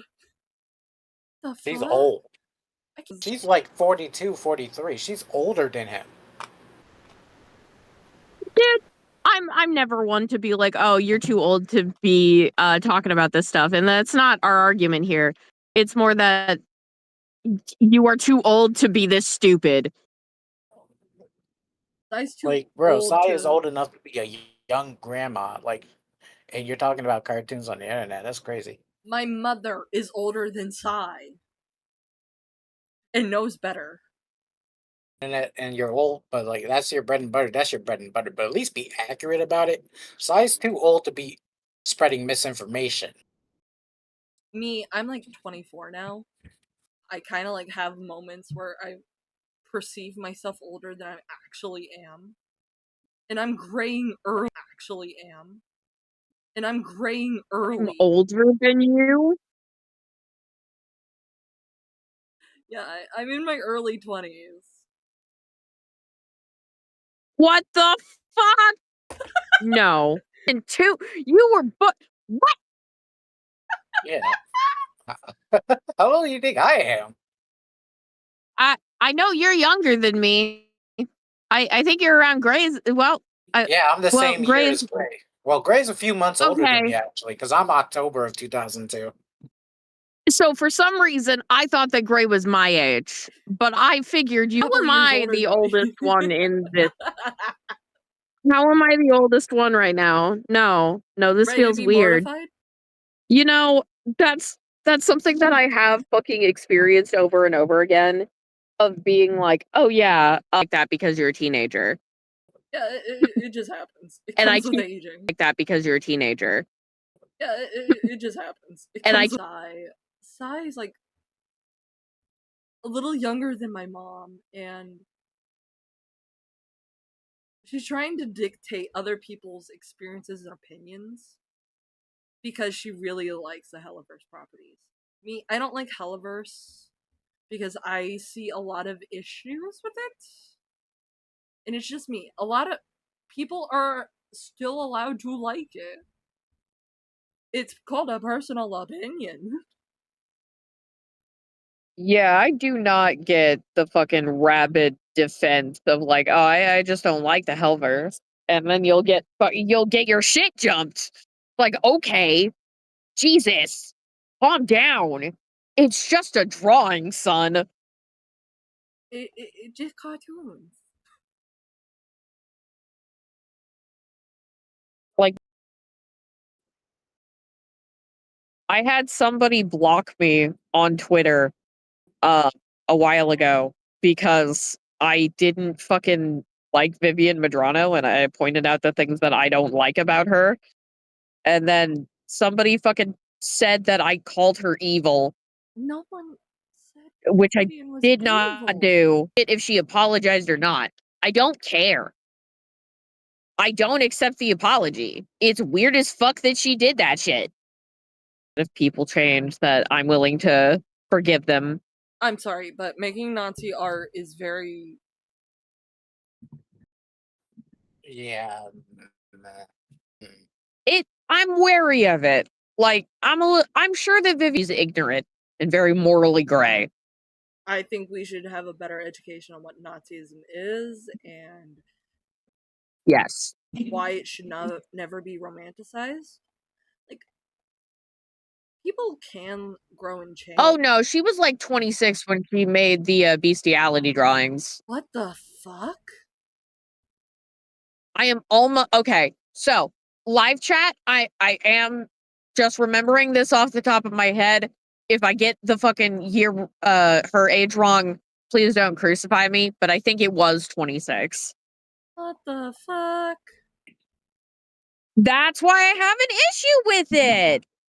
Okay, the Nazi It's like drawings can be Lipton. like done out of ignorance and like people being dumb, but bestiality is bestiality. Like, what the fuck? Like, and I'm gonna have to talk about this because Isaac is a little stalking weirdo. And this was before I learned what Bad Dragon is. And I made a piece of art for a furry friend using Bad by Zoophiles, who floated the idea of live casting animals for their toys wherever I could. Yeah, holy Yeah. fuck. There's a major difference there. There's like a level of separation there. You did not know. Yeah, because I'm not a furry. I'm not gonna know this off rip. It's okay. It's okay. I But was yeah, traumatized when I learned what I learned about. Because while I didn't know it's my responsibility, that after I find out, I take down the art. I just wanted to do so privately. You know, degree of separation right there. But the yeah. difference between what I did and what Viv, Isaac, and Co did know why looking up animal genitals on the internet is wrong. And I'm gonna use my platform to say this. Anyone who supports Bad Dragon after finding out Bad Dragon is supported by men like Douglas Spink, infamous zoophile, piss, by the way. Rest in piss. And Dupe, I'm gonna horrify you. Douglas Spink is a zoophile who used to be a co-host on infamous zoophile podcast Zooier Than Thou. Podcast. Yes. Yeah, don't let There's them shove him in the humanity was fucking a witch. mistake. Yeah, you're right. No, that would be a waste of piss. Somebody set that motherfucker on fire. Like, dig him He's up already and dead. shove him in the fucking witch. Dig him up. You're making sure his ghost can't come back to molest animals. Somebody needs to dig that motherfucker. I'm just imagining like the supernatural scene where you're both just straight faced. Give Like them a the can of Winchester gasoline. treatment. The Winchester treatment. Oh, that's funny. But I buy reference sheets exist when you're drawing characters. Because no one's gonna like have a photographic memory of characters in media.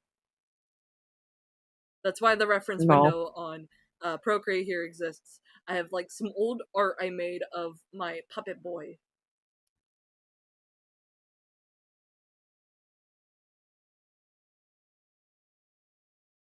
But I point this out because that would mean Vivian Madrano had to have had all these different things. It was with a snake. And there was nothing shown. Yeah, I talk about in the section mentioning Vivian, which like that's another thing. I cannot believe that some people that watched that video latched onto that part while I was talking about how Blackish like said that we hell versus shit alligator or the Hellverse fandom priorities. Yeah, priorities. Yeah, you're allowed to not like a creator for multiple reasons. And that's valid, but when you're purposely glossing over the snake like image, it's just interesting. And try and find it, but I've been busy with other shit. Yeah. Like your Minecraft But yeah, video. yeah, like my Minecraft video. I've spent like 4 months on the bitch. Oh, you Video. I've spent like 4 months on the bitch. Oh, you should have seen my I'm still working on it, by the way. My avatar video involving Danny Mata. 1-800 Dust Bunny video. where I talk about 1-800 Dust Bunny. You know, the Toy House The supports Bonk, Sue's person. the fucking Bonk video is gonna be. Who else is gonna pick a fight with my friends, and I'm gonna get pissed off again and be like, "Nope, I'm bringing your skeletons out of the closet." Pull that bitch off the But back to are involved with the show of being refreshing in one of these videos to be like, look, I'm critiquing what I'm seeing in the text of this art here. Even if I don't agree with you, Erotica, I'm on board with that. The first thing that I want to take the time to discuss is humor, particularly because of how often the "it's just dark, edgy jokes" excuse is used as a tactic to indulge bigotry, and I'd rather— Okay, so we're already off on the wrong foot. Humor is, after all— Wait, how are we off on the wrong foot? A lot of it's the edge in it is not great. Like, weird and unnecessary. Like, I get it. Moxie and Millie aren't fucking siblings or whatever, but that entire crowd thought that they were, dude. What the fuck? That's so weird and gross.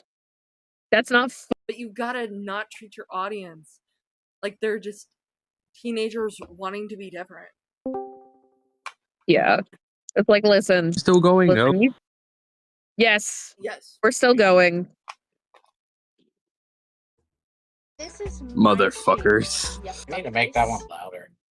If you've seen Tales from the Hood, you know what I'm. Yeah, I like that a lot of people are gonna view as overly edgy.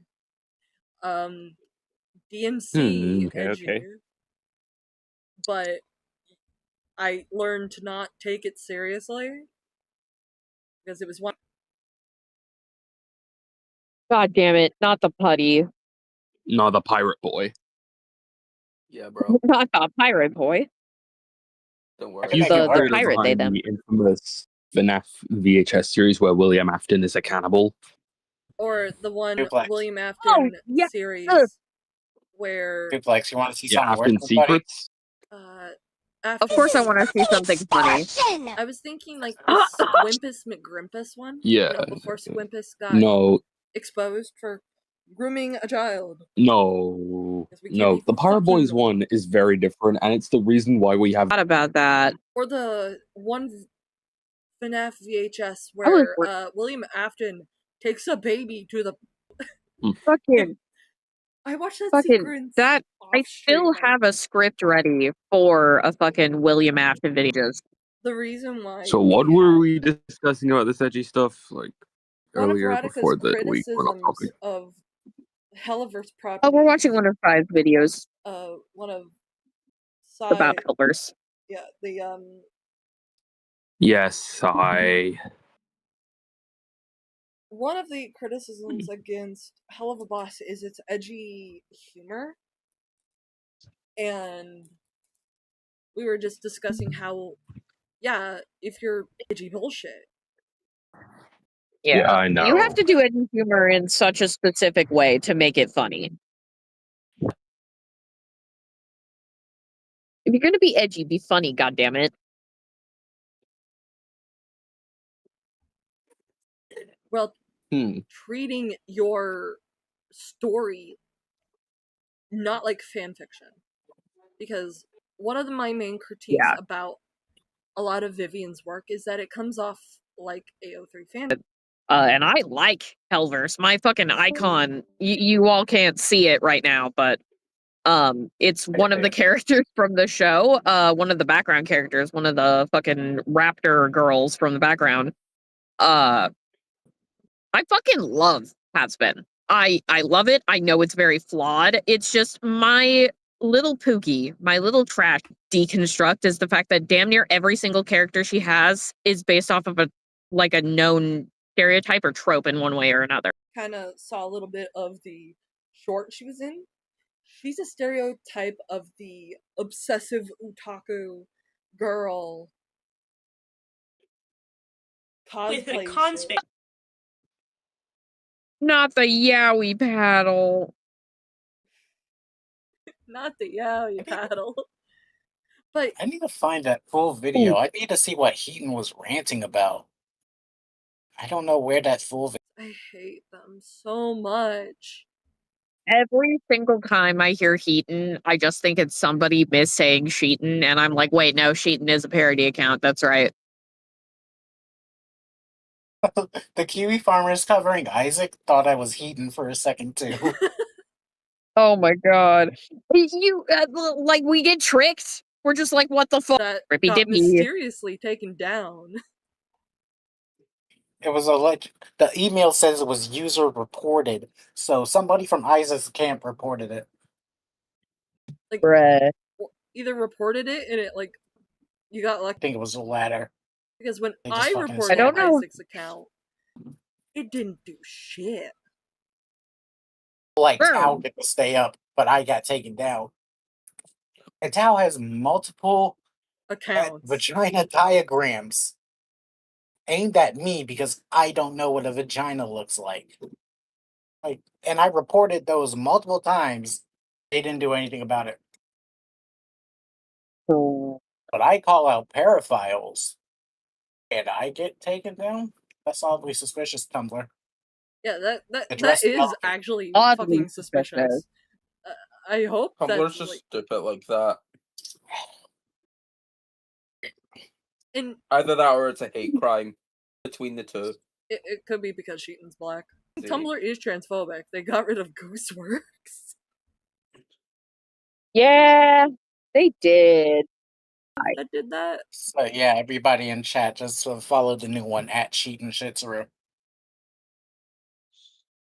Every time I get banned, I'll just convert one of my other alts. That got like, you will never know my main. Egg fucker 1, egg fucker 2, egg fucker 3. I'm just refining the line work. And for everyone wondering what I'm using for, like, sketch and line work, I'm using the Yaz sketch brush that I got off, like, a website where you can get Procreate brushes for free. Now we just need to find a way to pirate Procreate. Only one of the most powerful If rhetorical you have a tools used to computer strengthen and and a reinforce already tablet, entrenched I ideas. can't recommend Krita enough.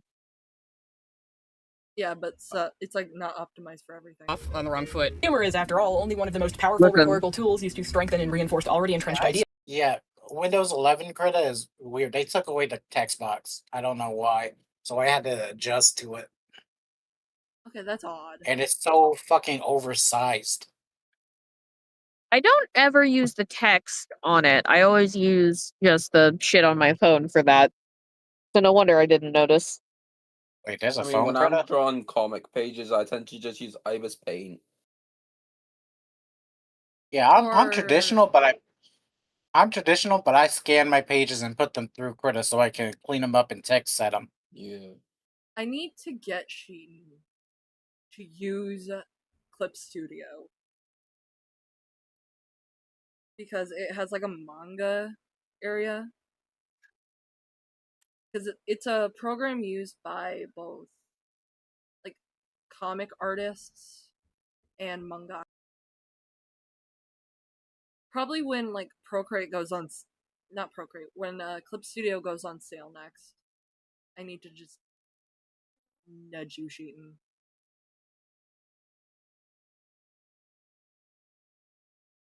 And go, psst, psst, psst, psst, psst.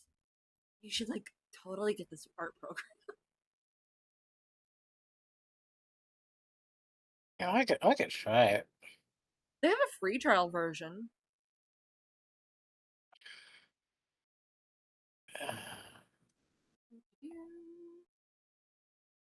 Is as a way to signal allegiances and affirm prejudices in others. Or all that boomer I hate my nagging wife humor that when boiled down to its core is rooted in obvious sexism. Okay, how the fuck is it similar to anything in the Helliverse? But whether they do exist. You dumb fuck. They do? But, like... 8-size scribbles. Because for those who don't know, my screen name used to be Toriana Tug. Because my character's name is Psy for short. Like, a lot of the people in my comic call him Psy for short. Fuck you, Psy. I just really do. Oh, I hate her so much. But that's because she's, like, obviously a fake feminist. Girl boss. And that's because like Bro is the Psy is like one of those man-hating feminists. When feminism is for everyone. Bro's the Hulk Hogan of feminists. She just lies about everything. During the AIDS epidemic. There's a difference between participating when that was occurring. And guess what?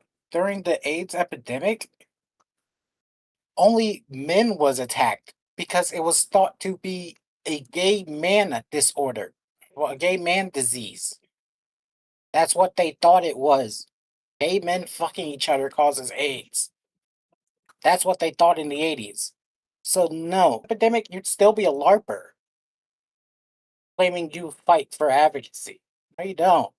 You fight for yourself and your... When I decided to go like more feminist in life is that women's rights doesn't just affect women. It also affects. And one of the things you should be rooting for is men's mental health as well. Because when men get like neglect their mental health, it does not end up well. Advocate for men not bottling up their emotions and manning up. Being pro mental health means you're for everyone's mental health, not just my different sect.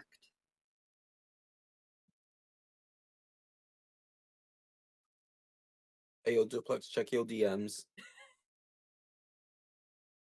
But DMs? Okay. Giving Like, you a quick the sneak character peek. you're seeing me like draw, and I'm going to like advocate for mental health for everyone. I like the layout so far. I was not reacting to what you were fucking saying. Great. One of the things I have to avoid when writing for Dandy, actually, not just designing him and drawing him, but for writing his stuff, is I have to keep in mind I'm an AFAB writing a dude, and things he says, because it could end up being harmful if I'm not careful. One of yeah, that was his original dialogue for when he's referring to the player character. Something that's like rooted in misogyny and misandry is how we.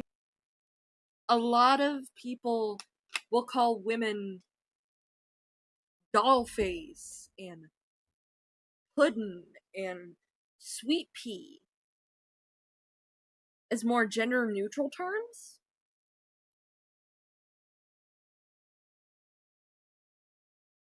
Because not everyone likes to be called sweet. Because a lot of people I've noticed up in the north,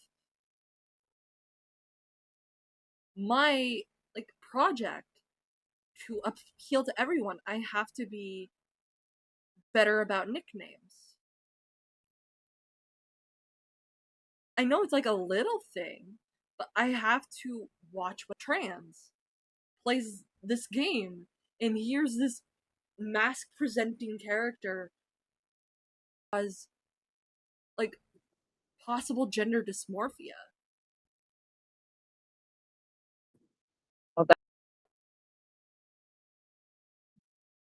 About Vivzy-Pop, because Vivzy-Pop is Vivzy's a woman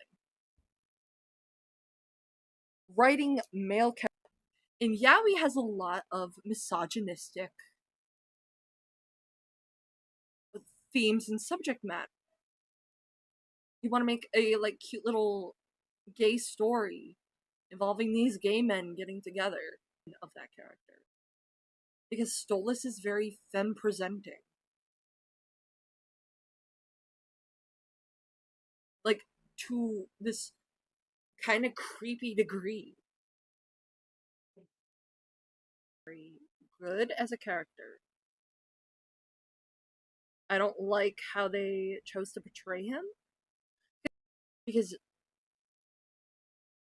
people are like justifying why he should be neglectful of his daughter as him being a no, that's closeted gay fucked. man for a very long time. Him treating common sense not to cheat on them. Stella's not in the right for committing domestic violence. Stolas isn't in the right for cheating on his wife.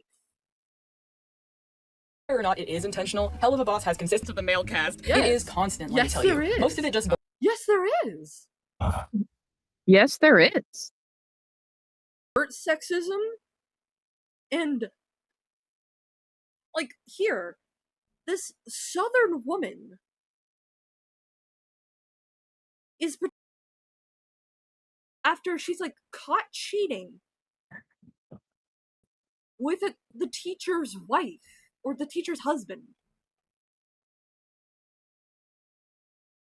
Like, make that make sense, Sai. How is it okay for this person who helped destroy a marriage to the point the wife busts in with a shotgun and tries to murder you or murder them any better? Like, how is it better? And people, like women who survive violence, are treated very differently. Or something kind of triggering, trigger warning for marital rape and been cheated on by her husband and abused by her husband, but was also allegedly raped by her husband several times and like abused because she cut off her husband's wang. Meanwhile, he got a career in pornography. Yeah. Victims of violent crimes are treated much better than the perpetrators. Can the perpetrator be a piece of shit? Yes. Absolutely. We're not gonna mince words about it. But the per moment crimes are treated differently. Yes. But we're just gonna make reference. I didn't. Well, it's an American thing. Who sexually assaulted one of her students repeatedly to the point she got pregnant twice.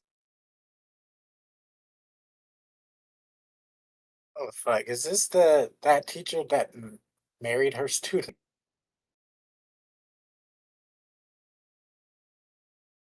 Let that sink in. Dante v. Virgil dick comparison. I need to actually schedule that with Duplex to see when they have enough time for it. So we can actually do that. And I also need to get like Ace Attorney mock-ups and sprites together. Because I want it to be like a defense of either character.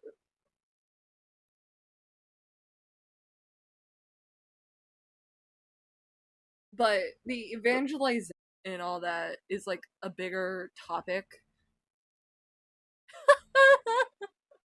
Oh, Danny.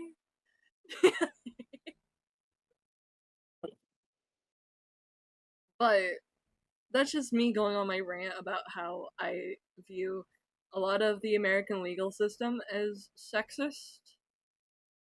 And the like please note this like little southern woman who's all bandaged up.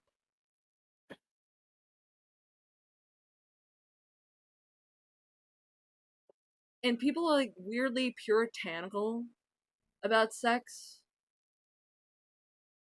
But the punishments for cheating is doesn't face physical injury until his wife puts out a hit on him.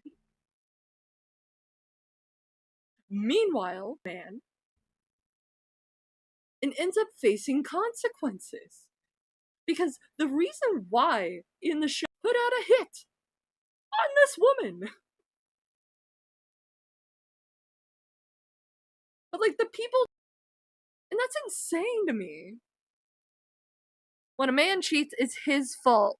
When a woman cheats, when a woman does it, it's still his fault. True. That needs to be changed in media really quick. Boils down to women being called bitches, sluts, whores, cunts, cows, and other sexist pejoratives, by the way. I'm pretty sure everyone is called those words. I call everybody bitches. Bitch is a gender-neutral term to me. I can reclaim it, because I'm a bitch. I'm a liberal. Because it's a slur, guys. Because it's a slur, guys. Yeah, that's that. That was the retard. Jesus, retard. I'm Jesus, sorry. bitch. She tried reclaiming the N-word. He uses the R word. Yeah, she uses the R word. She uses the R word. She uses the N word. Okay. Yeah. My But question is that we know of, or she's a dumb fuck. I think she may be autistic. I don't know, but I do know she's fat.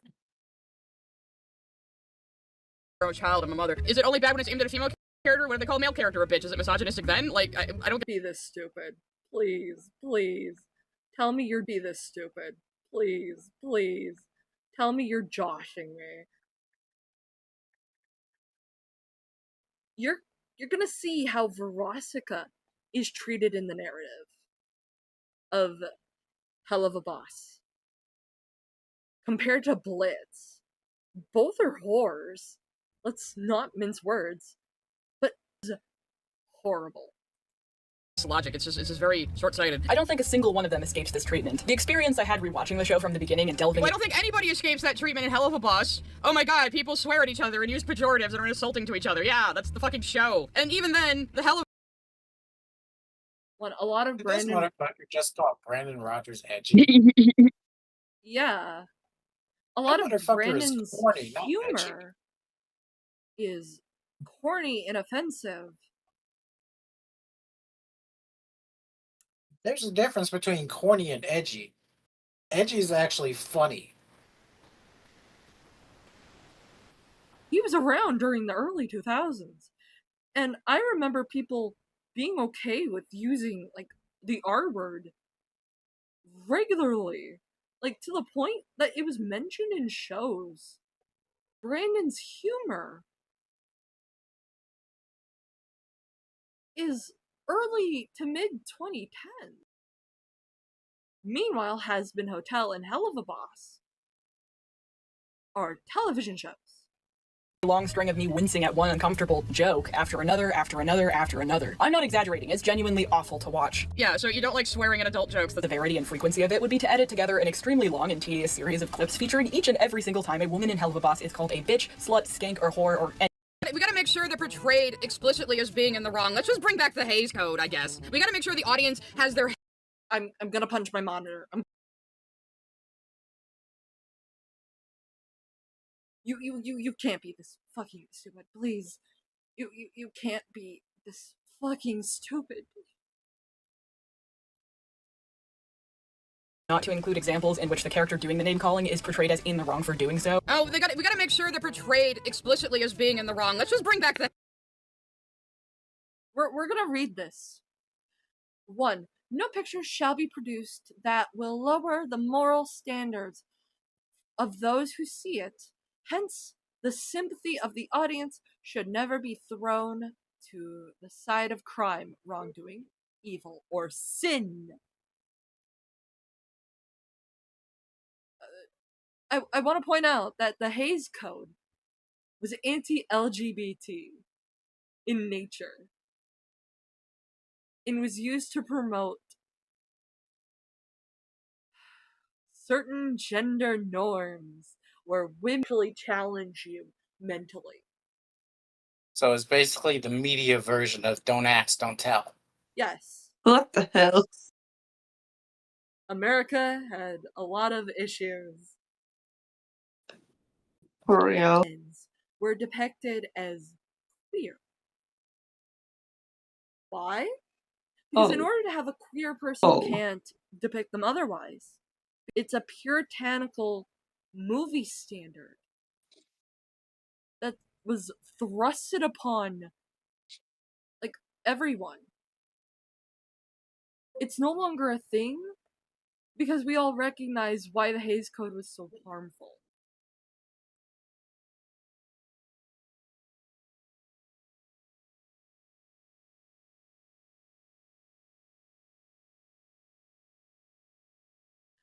I don't think you heard that right, Danny, but we're gonna go with it.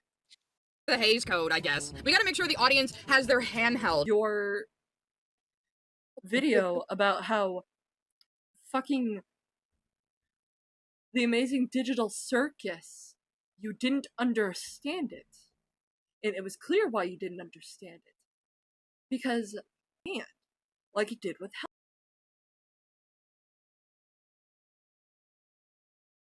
Because it doesn't allow for character, for stuff he does wrong. You quite literally have, like, right off the bat. The story is trying to say, immediately, it's about, in a systematic genocide by angels in heaven, and thus puts together what is known as the Has-Been Hotel, facilitated and sent to heaven. The thesis of the show is that sinners who repent and work on changing themselves through rehab can go to heaven. Which, by the way, is kind of fucked up when you think about it, because heaven's genociding hell. So, like, the solution created is to have the sinner rehabilitated so that they can become a citizen of the genocidal area. And it's, like, depicted as a good thing. Like, are you 2 years old? Quick note, while I was think rewatching these clips, me thinking about it, that's me seeing, oh, heaven is genocidal towards demons, so the princess, by the way, repent and go to heaven to be part of the version. To be part of the group of people that killed them. Yes. Yeah. Yeah. No, yeah, you're right. I can't argue with facts. I mean, I think A in lot some of Vivian's writing is a lot of Vivian's writing and character design and everything that she does is very so there won't be any genocides, but it's extremely poorly executed because Vivian can't write for shit. And in the first episode,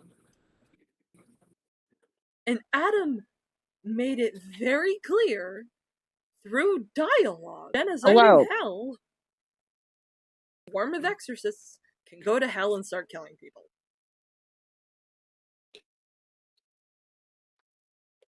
Theorize why, because, and it's revealed that, like, Lilith is in heaven. So, like, way, I think as part of the agreement, Lilith, this is happening, and Lucifer, who's depicted as a, like, good boy, which there's nothing wrong with that. There's just this tiny thing of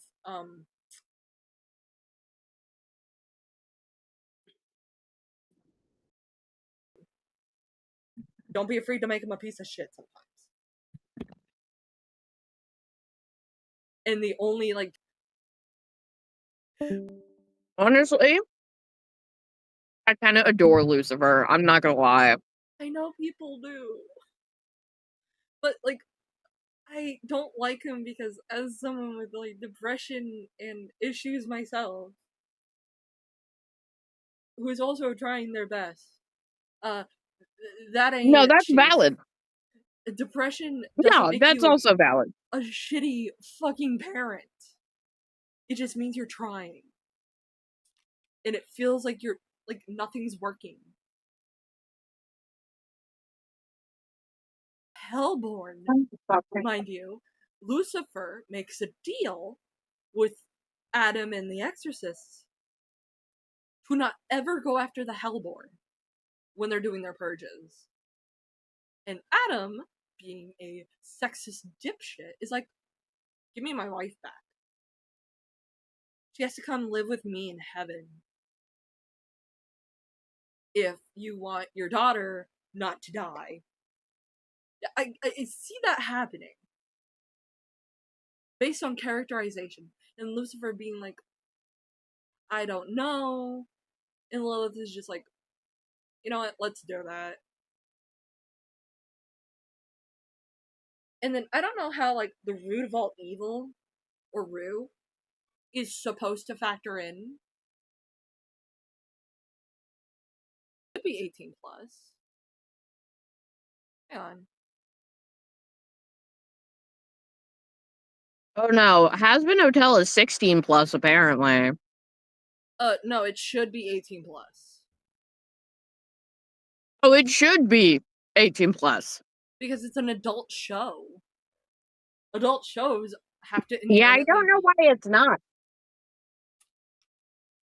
Maybe it's because teenagers also watch it? Maybe? That's possibly it.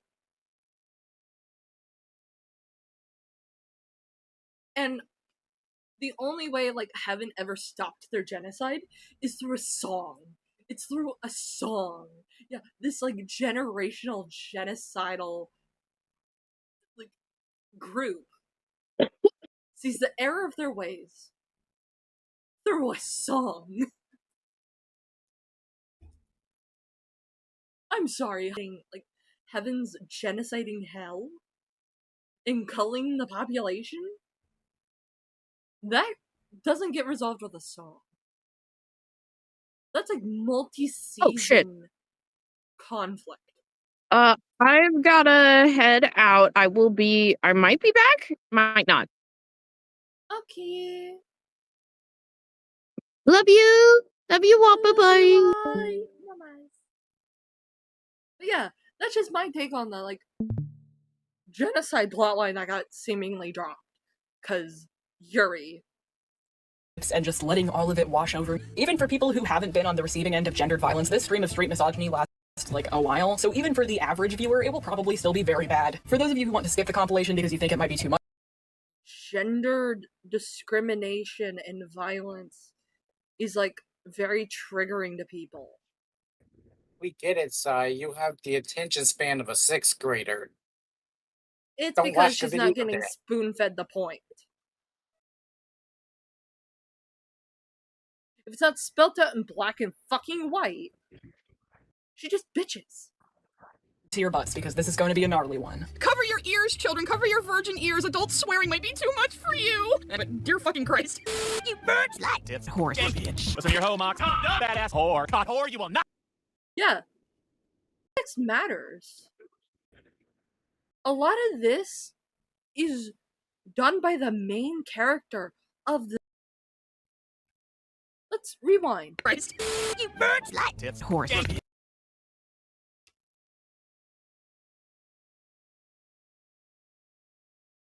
Listen to your hoe, Mox. Badass whore. Caught whore, you will not let that go. Bitch back, bitch. Sloppy bitches, drunken whore ass face snatch. That bitch started her. Yeah. And Blitz isn't like saying it about Veronica in a like positive light.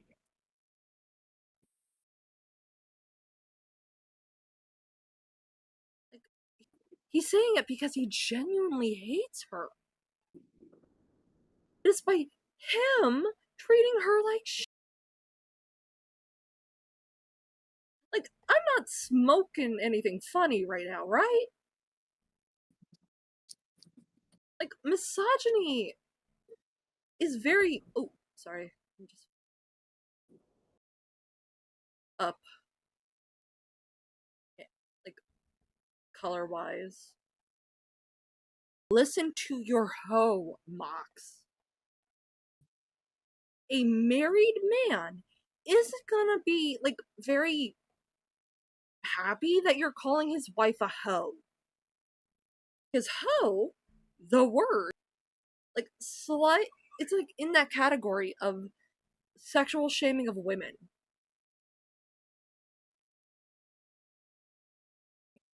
Side is, like, overweight and being dumb as shit.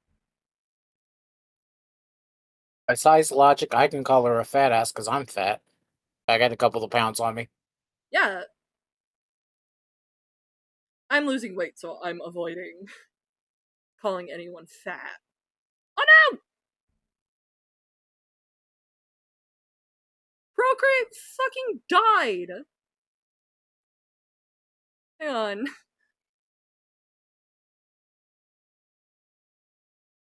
Surprisingly, we're gonna get back to it. Just gonna show it on the screen capture. No? What even is happening? That's fantastic. I'm gonna have to close that out. Oh no, what happened? Harry left. Yarr.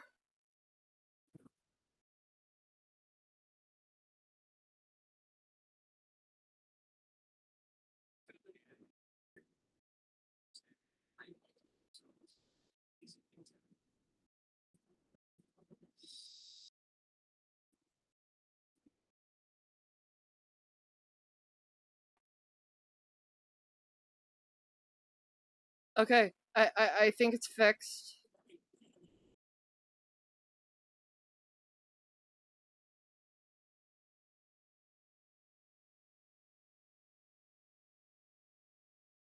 Come on, is it?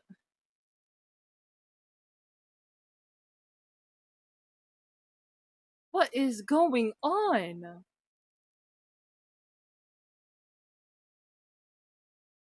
Oh, everything's just shitting itself. Great. Hey. Ref, did I get No, you shadow didn't get banned? shadow banned. No. No. Everything's just As we shitting can see. itself.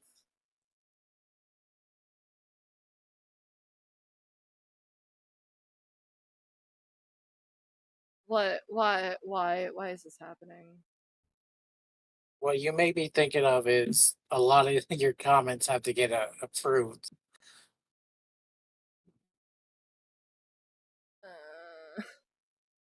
Why? Why you bully me?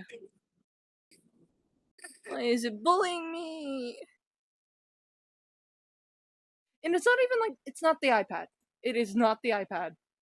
It is the fact that, for some reason,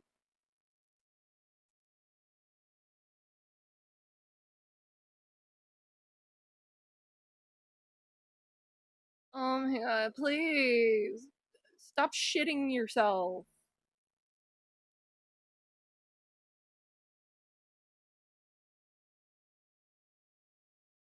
I go by. Okay.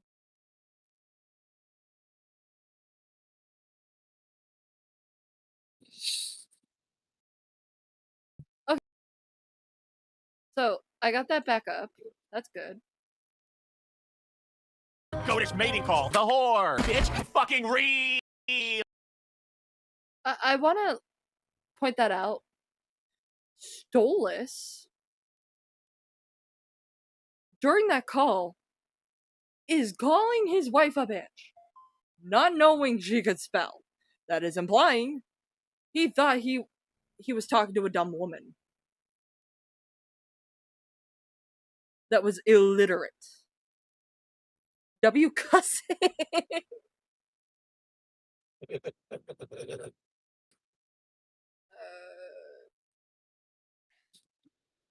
I'm gonna try game capture, see if that works. Civic window. There we go! I had to put it under game capture. That or... No, I had to put it under game.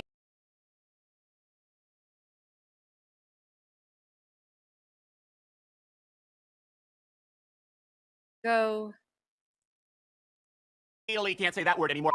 Whore. No, you stupid cow! Skinks! Whore! Sloth bitch. Snap. Far worse minutes of my life. Probably listening to you giving that trigger warning was one of them. Being that these misogynistic comments come from primarily characters we're intended to be rooting for, Blitz especially, and Worst moments of her life, and I'm like, us putting belt to her ass on Twitter was one of her worst. I mean, she, instead of, oh, I don't know, reporting the possible CSAM to the authorities, she thought it was a wise idea to link the CSAM in the replies of someone she was arguing with. Report it. It's because Lily lives in Canada. Girl, you can report it online. Here's the website you can do it from. Then why don't you do it? You're the one alleging this is CSAM. You should be reporting it, at least. Like, I'm not kidding. That's how the argument went. Legit, Lily, I mean, fucking Sai is to Isaac as Lily is to Raytana. This bitch just obsesses so hard over Lily Orchard for some fucking reason. Like, if you're so obsessed, just fucking report them. No, for real.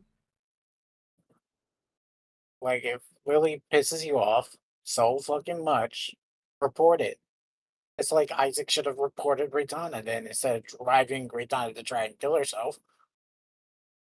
Just fucking report Raytana then. Like, what is Wishing they had when they were a child is one of my theories. bitter? Oh no, her villain origin story has to involve a bisexual. A bisexual broke her heart. Yeah, because she's so biphobic. Yeah, her like Steven Universe chat. Like her talking to her audience about Steven Universe. She was speaking from experience. Because Quartz, even though she like at one point had a relationship with Pearl, ultimately chose to be with Greg.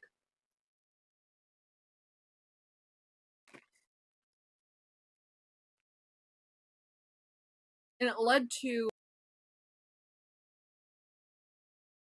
which is not always the case,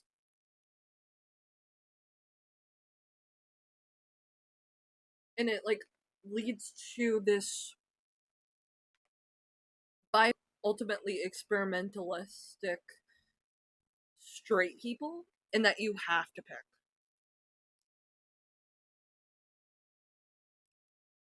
People have to be completely perfect and polite and moral and good in order to be rooted for or liked? Are you saying everyone has to be like a puritanical goody two-shoes in order to be worth rooting for? It's almost like both shows are about fucked up people on the fringes and their stories and how we can have sympathy even for people like that, which you seem to be allergic to. We are encouraged to uncritically join in on the show. Just say you like watching men smooch.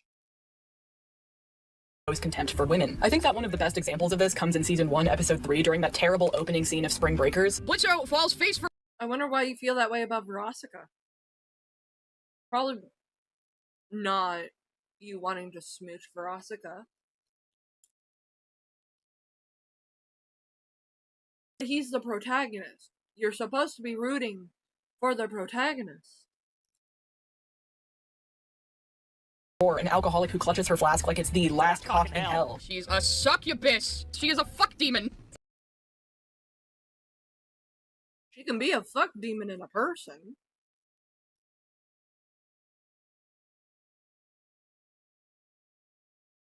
With boundaries.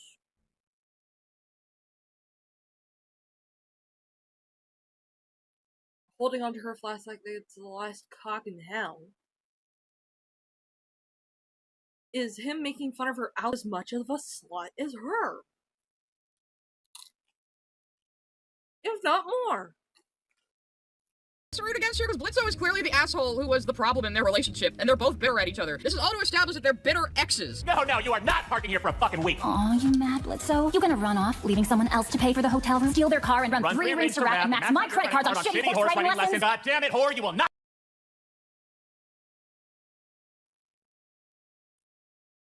Alone, as he maxed out her credit card and stole her car. She's allowed to be upset at that. Hello?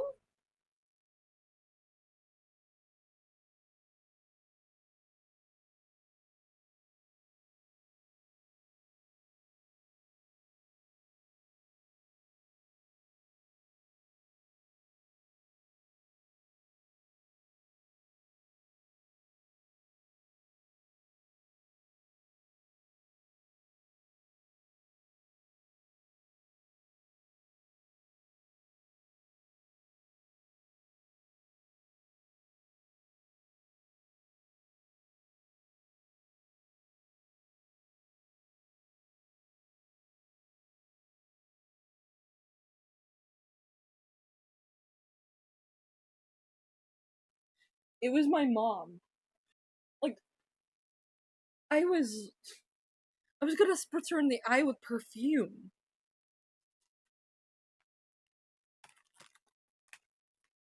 Because I thought she was an intruder.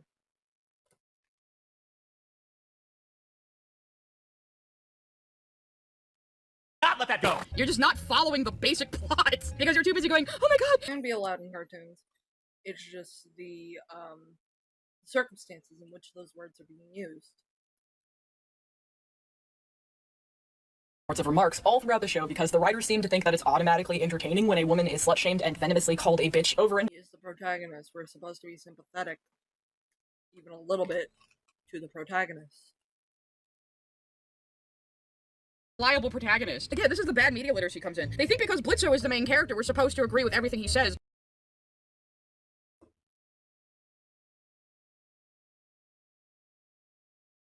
That is stupid.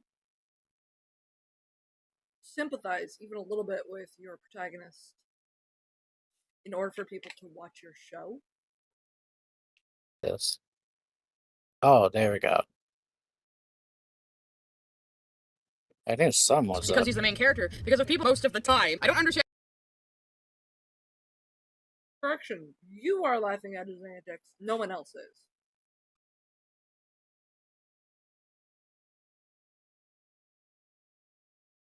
Why this generation wants every piece of media to be a morality play that tells them how to think and how to act. I think that it's very important.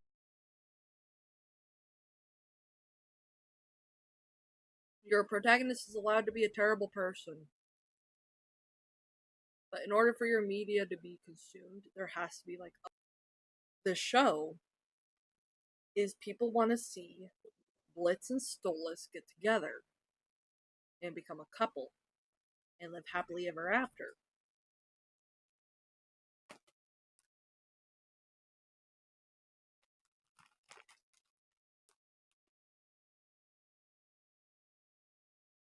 But not a lot of people want to contend with the fact that the person they are rooting for is such a terrible person. So the narrative has to justify why this person is a terrible person and for you to still care.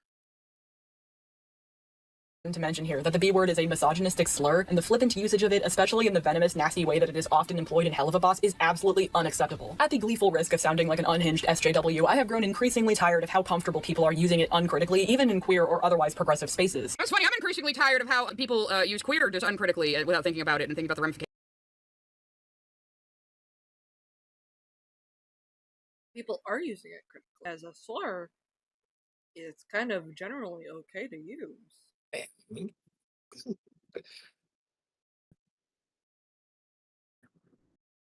And the history of the abuse of that term, but you know, we can just call anything else a slur we want, though, and just say that one's reclaimed, and people like me need to shut up who don't want to be called it, yeah. To give everyone the benefit. Last time I checked, Most people realize the gravity of this word, including many women or feminine people too. Oh, please tell me, please mansplain to me how I should feel about this word that I use regularly.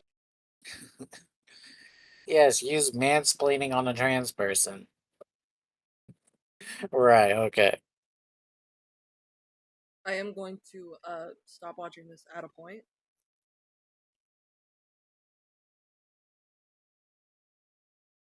Hopefully.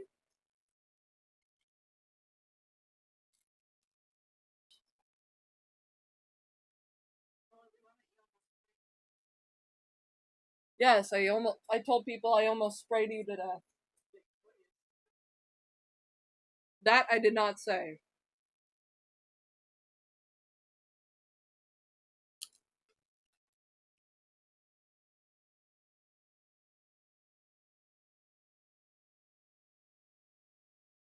Makes women feel unsafe. Oh, guys, I didn't realize until this man told me that I'm supposed to feel unsafe right now. I had no. I shouldn't state the obvious. Every time I hear Spy talk, I just want to shove a cheese grater through my brain. So I won't have to hear Spy talk ever again. Don't do that, please.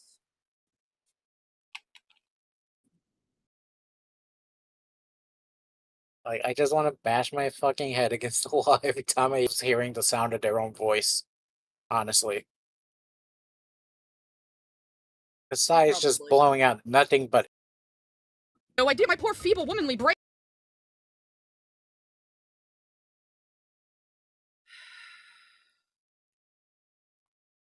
Where did bitch silence anybody in any of those clips? When does getting insulted silence anybody in this show? When do these characters ever stop talking, for that matter? Even many of the female background characters are usually retard is a slur and bitch is a slur, but queer isn't a slur, even though it was definitely used violently against people like me, probably before you were born. Also, the receptionist, how is she a sexist It's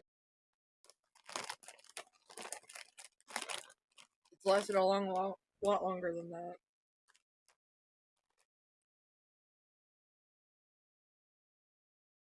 stereotype? She's a annoying person when you have an errand to do stereotype. You know, when you're at the DMV or the doctor's office and everything is just taking a really long time. Or Emberlyn Pinkle from the Weeaboo Boo short being seen as weird, cringe, and ugly because she's short, chubby, and eccentric while also being sexually enthusiastic. Okay, who said she's ugly for one thing? You're saying she's ugly! What, because she's chubby? You're saying no fat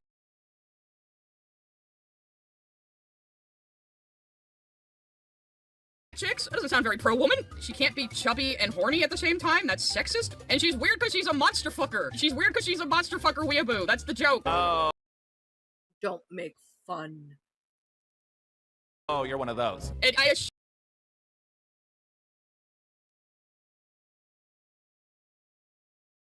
you that most of the people who write on this show and animate on this show are probably monster fucker weeaboos. You know who else is short and chubby and a nerd? Fucking Vivian Madrano. This is a self-deprecating episode about female nerds, so now women can't even self-deprecatingly make fun of ourselves because you, a man, said so. Is that what you're saying to me right now? Yeah, get off of Emberlyn. Emberlyn is great. We stand Emberlyn in this household. I'm kind of. This is where I quit.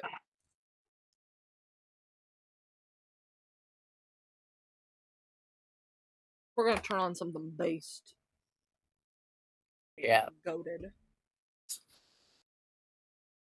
You know what?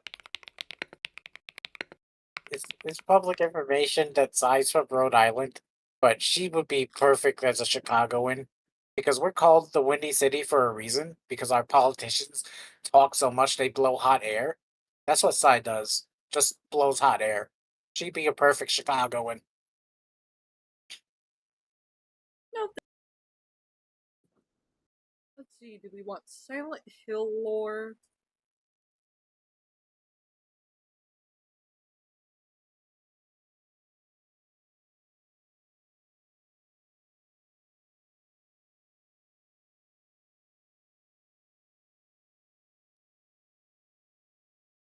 What are even these recommendations?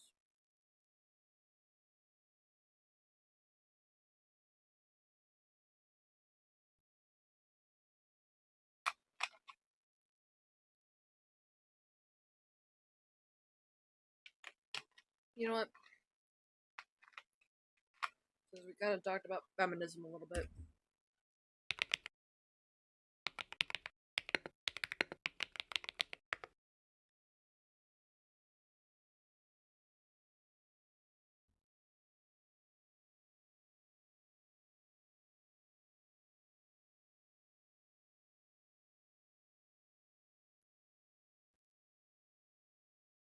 Julie's covering Alex Meyer. We're gonna put on.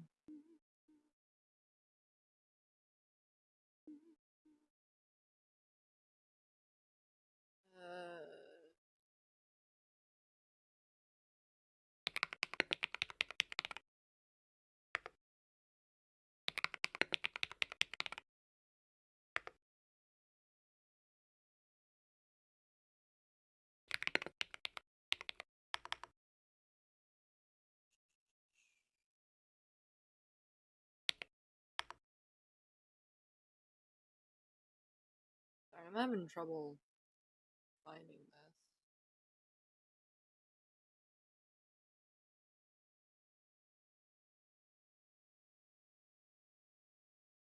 Because I don't watch really ASMR videos.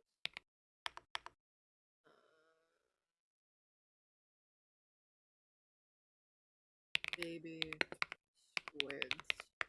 Yeah, baby squids are based. They're tiny.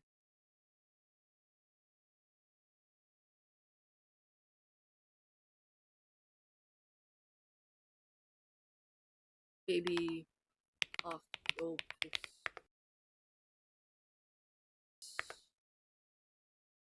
They are so cute.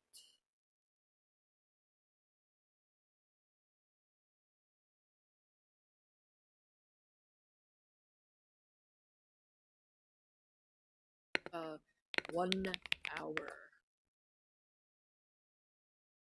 I need an hour of this little guy.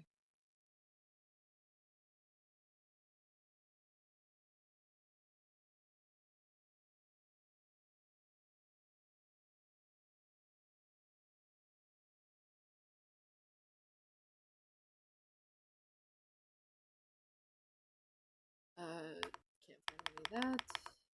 Fish. Chill.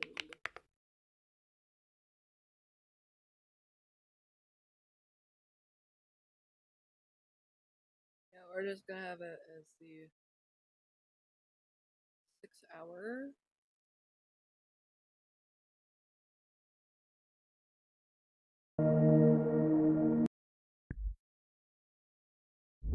And then we're gonna go to music.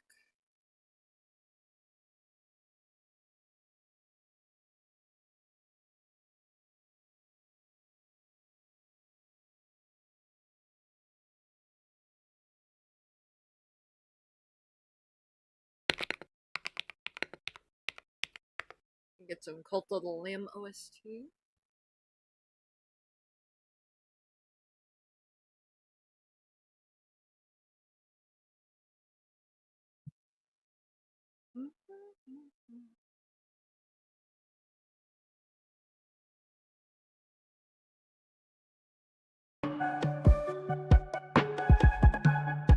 There we go.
consider like helping me hit the goal of becoming Twitch. That way I can run ads and make money.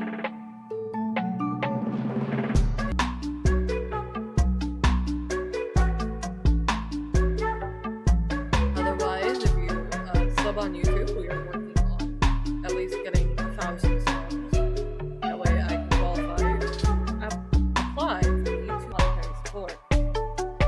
But if you are unable to help us reach the goal, that's fine. You can always, maybe I'll do art streams or like Patreon stuff. Or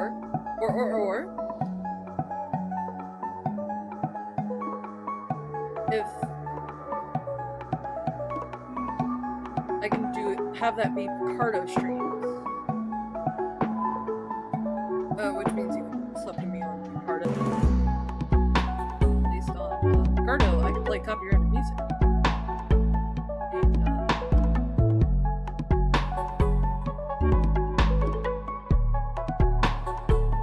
And other good stuff for me. I get to have brain words, and I am talking so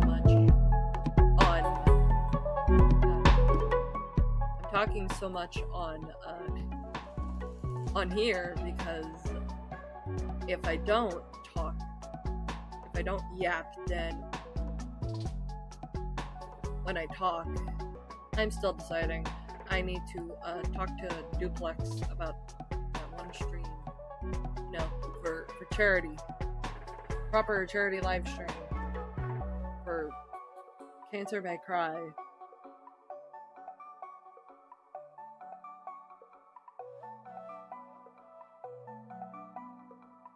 And maybe a fun thing where we just all do art.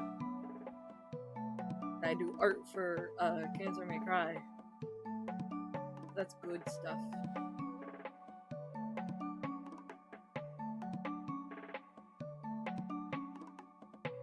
Okay, now we...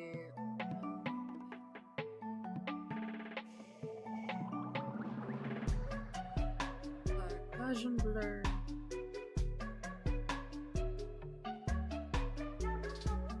Oh, this is looking really good. Yeah, this is looking really good.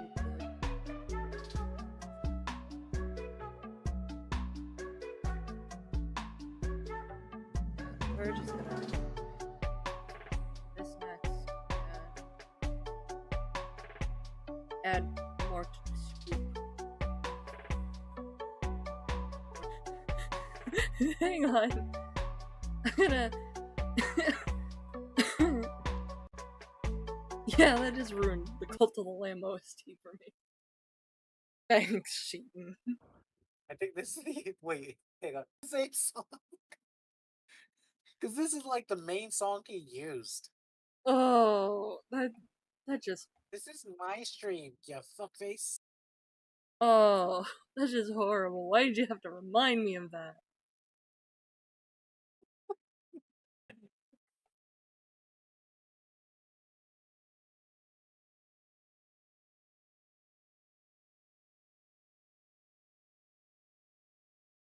Oh, look at my deranged puppet yandere child. He looks beautiful. And there's a sticker for the Discord. No. We're gonna export that real quick. Yes, here. Chill with Mage now. His work. And, of that not being the case.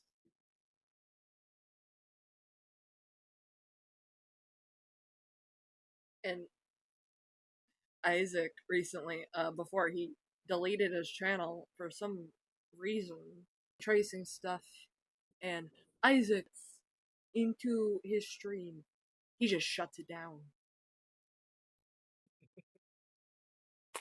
And at first he lied about saying, oh, you know, my computer's busted. I've had it since December 2018. And then he just completely wipes his channel or everything. and then a day later just deletes it entirely. Doodle tones.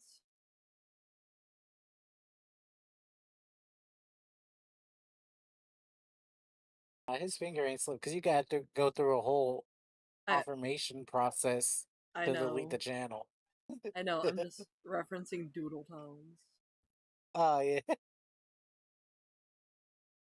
Maybe next stream, I can work on sprites for this guy, or maybe like a redesign stream where I just redesign like some of the characters, because that would be awesome. Yeah, this will do. Anyway, I'm just gonna turn off the capture card.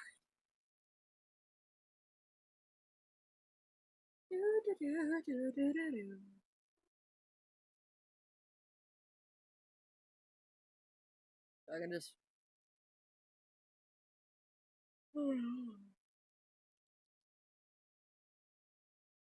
Cute art, cute art.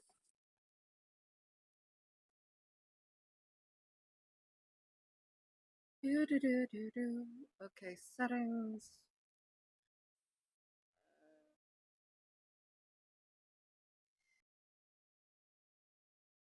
One day, one day. We're just gonna.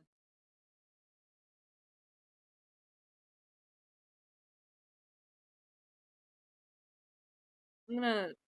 I have to delete one of the stickers. Make this new sticker. Why isn't it allowing me to upload the sticker? Now! Now! I'm gonna have to do it on,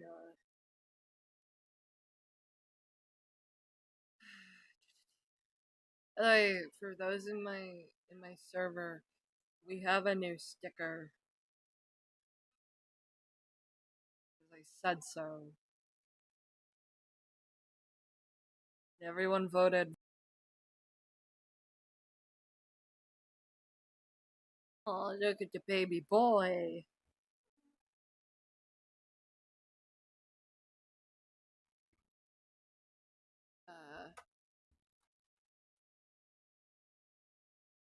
There's no boost to the server, so we can't have more than 4 stickers for a period of time. Maybe one day, but it's not gonna be today.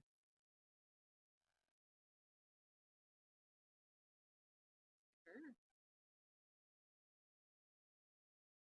Upload sticker.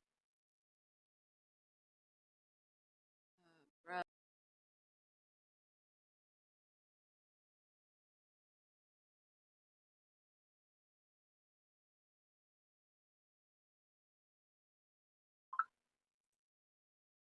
Okay, now we have sticker. Rejoice.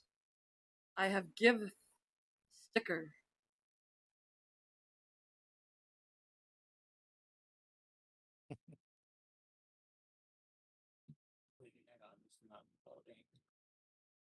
We tried closing Discord out.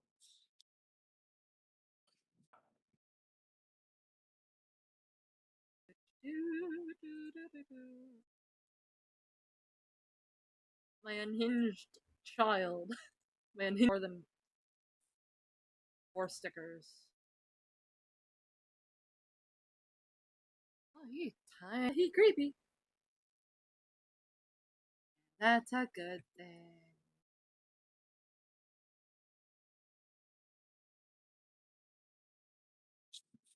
I was so prepared for a Jade stream. I don't have the requirements yet, but go check out Yen. Yen's going over Southpaw, and everybody. Let me. Music.